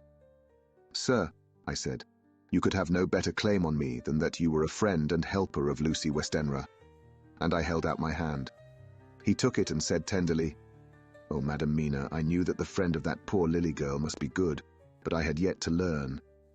He finished his speech with a courtly bow. I asked him what it was that he wanted to see me about, so he at once began. "I have read your letters to Miss Lucy. Forgive me, but I had to begin to inquire somewhere, and there was none to ask. I know that you were with her at Whitby. She sometimes kept a diary. You need not look surprised, Madam Mina. It was begun after you had left, and was in imitation of you. And in that diary she traces by inference certain things to a sleepwalking in which she puts down that you saved her. In great perplexity then I come to you, and ask you out of your so much kindness to tell me all of it that you can remember. I can tell you, I think, Dr. Van Helsing, all about it." "Ah, then you have good memory for facts, for details. It is not always so with young ladies." "No, doctor, but I wrote it all down at the time. I can show it to you if you like." "Oh, Madam Mina, I will be grateful. You will do me much favor." I could not resist the temptation of mystifying him a bit. I suppose it is some of the taste of the original apple that remains still in our mouths. So I handed him the shorthand diary. He took it with a grateful bow and said, "May I read it?" "If you wish," I answered as demurely as I could. He opened it, and for an instant his face fell.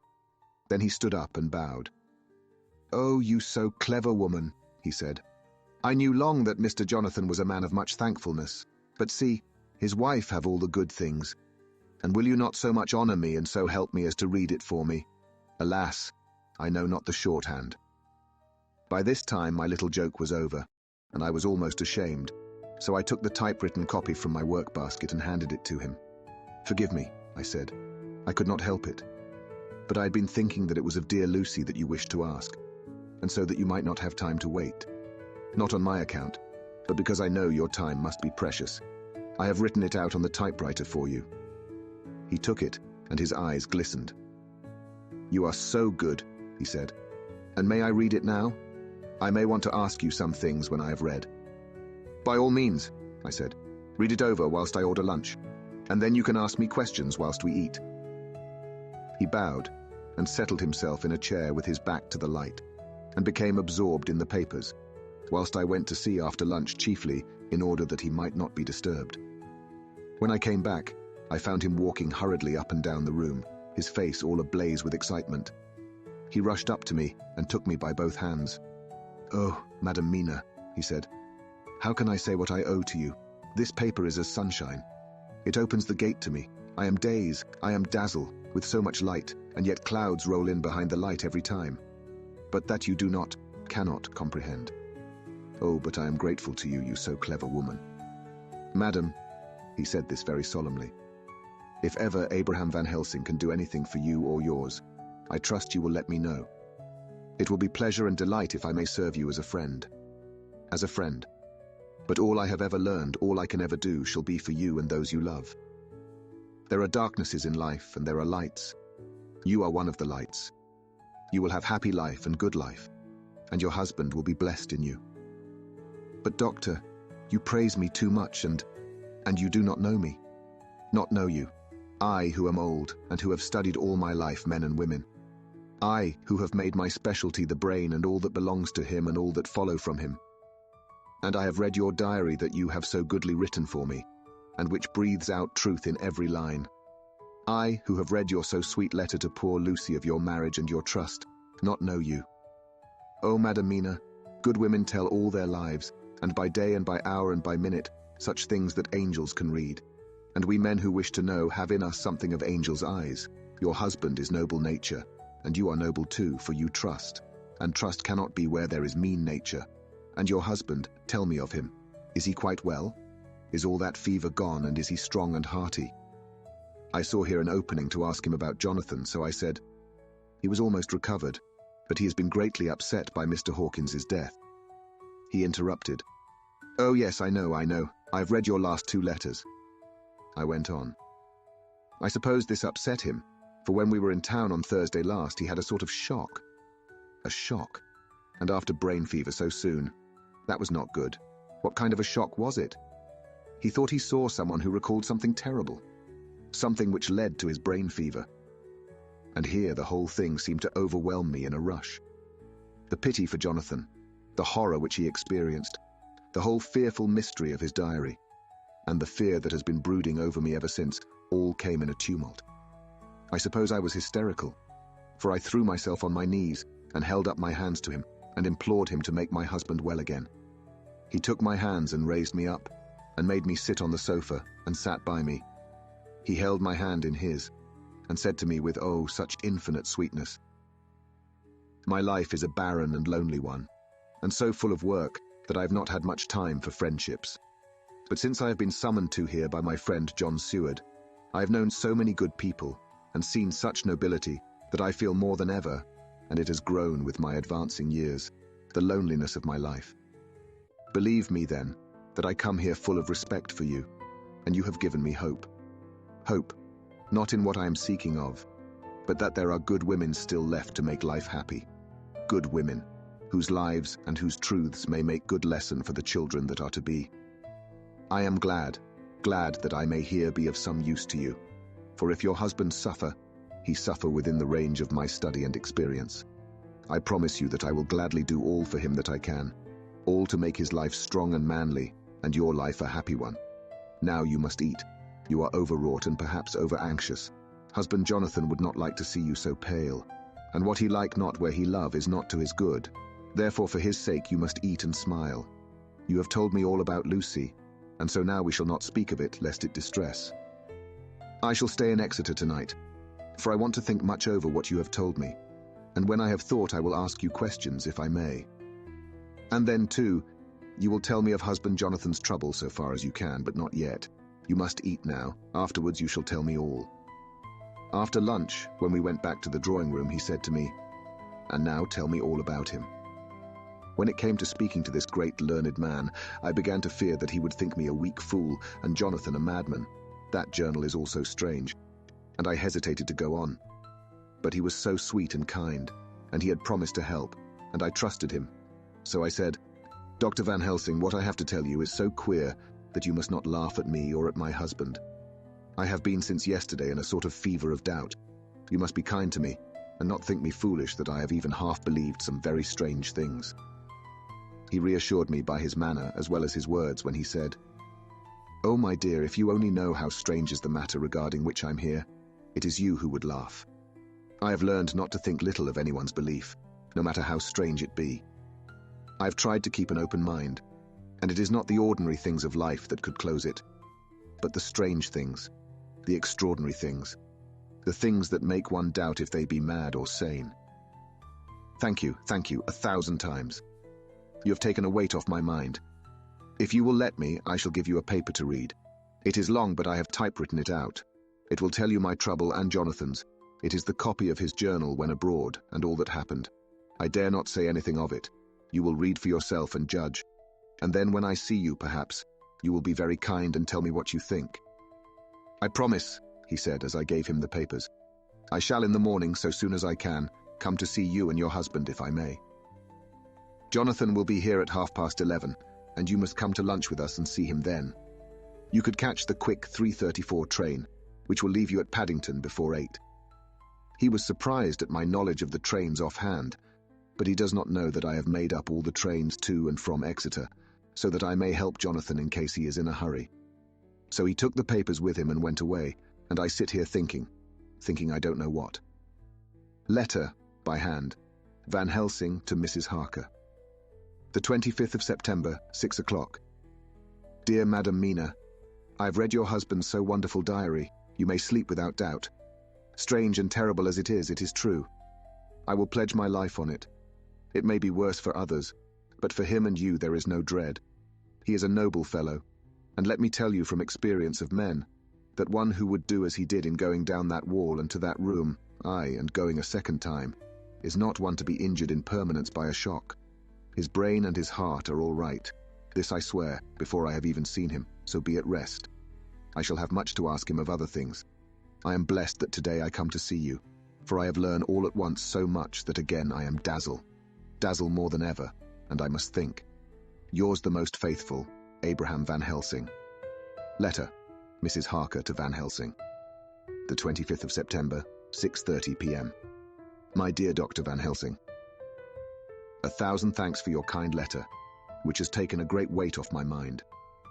And yet, if it be true, what terrible things there are in the world, and what an awful thing if that man, that monster, be really in London. I fear to think. I have this moment, whilst writing, had a wire from Jonathan, saying that he leaves by the 6:25 tonight from Launceston, and will be here at 10:18, so that I shall have no fear tonight. Will you, therefore, instead of lunching with us, please come to breakfast at 8 o'clock, if this be not too early for you. You can get away if you are in a hurry, by the 10:30 train, which will bring you to Paddington by 2:35. Do not answer this, as I shall take it that, if I do not hear, you will come to breakfast. Believe me, your faithful and grateful friend, Mina Harker. Jonathan Harker's Journal, 26 September. I thought never to write in this diary again, but the time has come.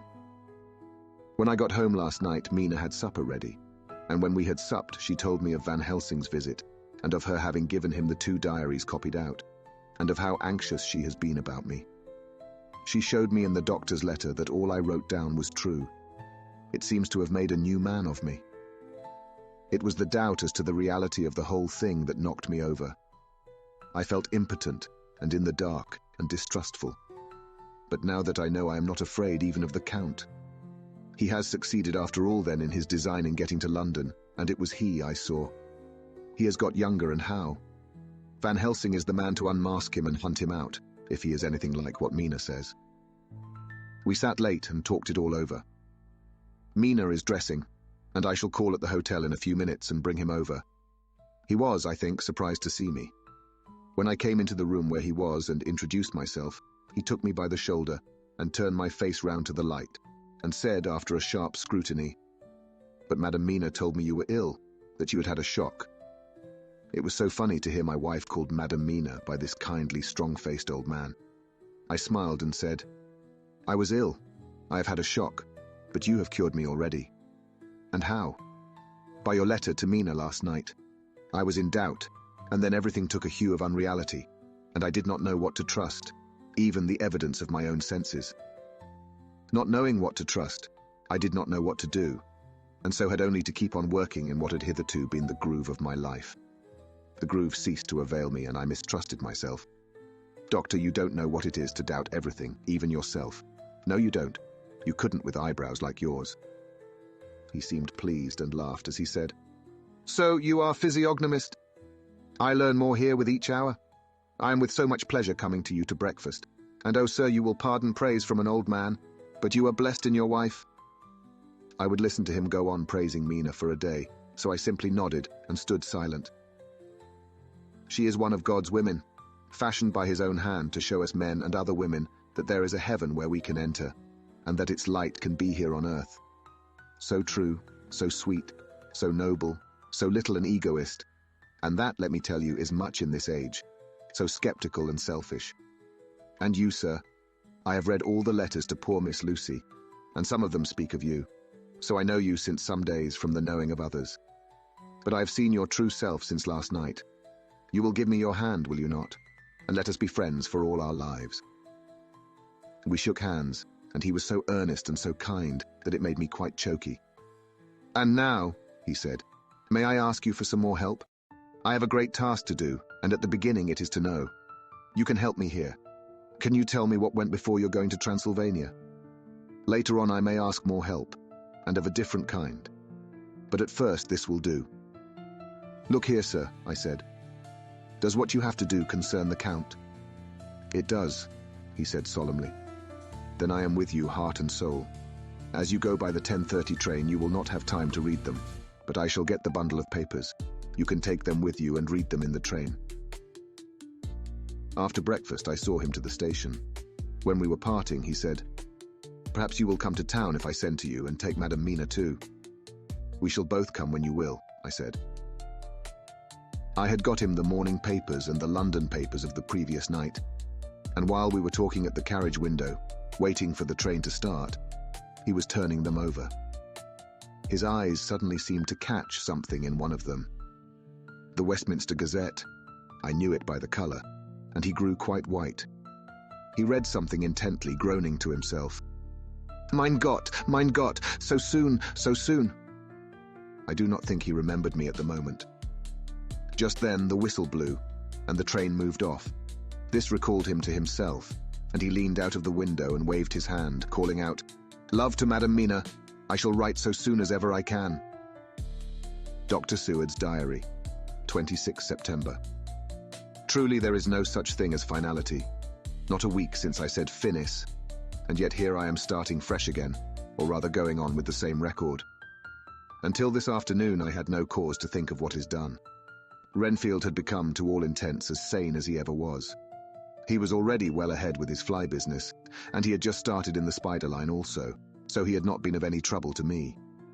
I had a letter from Arthur, written on Sunday, and from it I gather that he is bearing up wonderfully well. Quincy Morris is with him, and that is much of a help, for he himself is a bubbling well of good spirits. Quincy wrote me a line too, and from him I hear that Arthur is beginning to recover something of his old buoyancy. So as to them, all my mind is at rest. As for myself, I was settling down to my work with the enthusiasm which I used to have for it, so that I might fairly have said that the wound which poor Lucy left on me was becoming cicatrized. Everything is, however, now reopened, and what is to be the end, God only knows. I have an idea that Van Helsing thinks he knows too, but he will only let out enough at a time to whet curiosity. He went to Exeter yesterday and stayed there all night. Today he came back, and almost bounded into the room at about 5:30 and thrust last night's Westminster Gazette into my hand. "What do you think of that?" he asked, as he stood back and folded his arms. I looked over the paper, for I really did not know what he meant, but he took it from me and pointed out a paragraph about children being decoyed away at Hampstead. It did not convey much to me, until I reached a passage where it described small, punctured wounds on their throats. An idea struck me, and I looked up. "Well," he said, "it is like poor Lucy's. And what do you make of it?" "Simply that there is some cause in common. Whatever it was that injured her has injured them, I did not quite understand his answer. That is true indirectly, but not directly. How do you mean, Professor? I asked. I was a little inclined to take his seriousness lightly, for after all, 4 days of rest and freedom from burning, harrowing anxiety does help to restore one's spirits. But when I saw his face, it sobered me. Never, even in the midst of our despair about poor Lucy, had he looked more stern. Tell me, I said. I can hazard no opinion.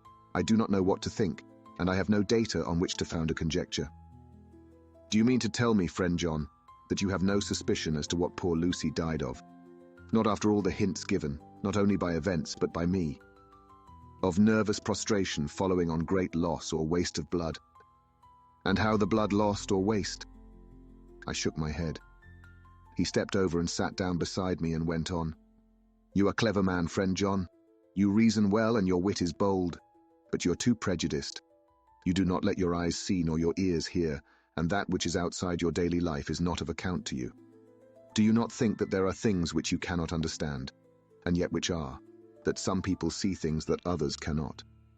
But there are things old and new which must not be contemplated by men's eyes, because they know, or think they know, some things which other men have told them. Ah, it is the fault of our science that it wants to explain all. And if it explain not, then it says there is nothing to explain. But yet we see around us every day the growth of new beliefs, which think themselves new, and which are yet but the old, which pretend to be young, like the fine ladies at the opera. I suppose now you do not believe in corporeal transference, no, nor in materialization, no, nor in astral bodies, no, nor in the reading of thought, no, nor in hypnotism. Yes, I said. Charcot has proved that pretty well. He smiled as he went on. Then you are satisfied as to it, yes? And of course then you understand how it act, and can follow the mind of the great Charcot, alas that he is no more, into the very soul of the patient that he influence. No? Then, friend John, am I to take it that you simply accept fact, and are satisfied to let from premise to conclusion be a blank? No? Then tell me, for I am student of the brain, how you accept the hypnotism and reject the thought reading. Let me tell you, my friend, that there are things done today in electrical science which would have been deemed unholy by the very men who discovered electricity, who would themselves, not so long before, have been burned as wizards. There are always mysteries in life. Why was it that Methuselah lived 900 years, and old Pars 169, and yet that poor Lucy, with 4 men's blood in her poor veins, could not live even 1 day? For had she lived 1 more day, we could have saved her. Do you know all the mystery of life and death? Do you know the altogether of comparative anatomy, and can say wherefore the qualities of brutes are in some men, and not in others? Can you tell me why, when other spiders die small and soon, that one great spider lived for centuries in the tower of the old Spanish church, and grew, till, on descending, he could drink the oil of all the church lamps? Can you tell me why in the Pampas, aye, and elsewhere, there are bats that come at night, and open the veins of cattle and horses and suck dry their veins? How in some islands of the western seas there are bats which hang on the trees all day, and those who have seen describe as like giant nuts or pods, and that when the sailors sleep on the deck, because that it is hot, flit down on them, and then in the morning are found dead men, white as even Miss Lucy was. Good God, Professor, I said, starting up. Do you mean to tell me that Lucy was bitten by such a bat, and that such a thing is here in London in the 19th century? He waved his hand for silence and went on. Can you tell me why the tortoise lives more long than generations of men? Why the elephant goes on and on till he have seen dynasties, and why the parrot never die only of bite of cat or dog or other complaint? Can you tell me why men believe in all ages and places that there are some few who live on always if they be permit, that there are men and women who cannot die? We all know, because science has vouched for the fact, that there have been toads shut up in rocks for thousands of years, shut in one so small hole that only hold him since the youth of the world. Can you tell me how the Indian fakir can make himself to die and have been buried, and his grave sealed and corn sowed on it, and the corn reaped, and be cut and sown and reaped and cut again, and then men come and take away the unbroken seal, and that there lie the Indian fakir, not dead, but that rise up and walk amongst them as before? Here I interrupted him. I was getting bewildered, He so crowded on my mind his list of nature's eccentricities and possible impossibilities that my imagination was getting fired. I had a dim idea that he was teaching me some lesson, as long ago he used to do in his study at Amsterdam. But he used then to tell me the thing, so that I could have the object of thought in mind all the time. But now I was without this help, yet I wanted to follow him. So I said, "Professor, let me be your pet student again. Tell me the thesis, so that I may apply your knowledge as you go on. At present, I am going in my mind from point to point as a madman, and not a sane one, follows an idea. I feel like a novice lumbering through a bog in a mist, jumping from one tussock to another in the mere blind effort to move on without knowing where I am going." "That is good image," he said. "Well, I shall tell you. My thesis is this. I want you to believe." "To believe what?" "To believe in things that you cannot. Let me illustrate. I heard once of an American who so defined faith, that faculty which enables us to believe things which we know to be untrue. For one, I follow that man. He meant that we shall have an open mind, and not let a little bit of truth check the rush of a big truth, like a small rock does a railway truck. We get the small truth first. Good. We keep him, and we value him. But all the same, we must not let him think himself all the truth in the universe. Then you want me not to let some previous conviction injure the receptivity of my mind with regard to some strange matter. Do I read your lesson aright? Ah, you are my favorite pupil still. It is worth to teach you. Now that you are willing to understand, you have taken the first step to understand. You think then that those so small holes in the children's throats were made by the same that made the hole in Miss Lucy? I suppose so. He stood up and said solemnly, "Then you are wrong. Oh, would it were so. But alas, no, it is worse, far, far worse." "In God's name, Professor Van Helsing, what do you mean?" I cried.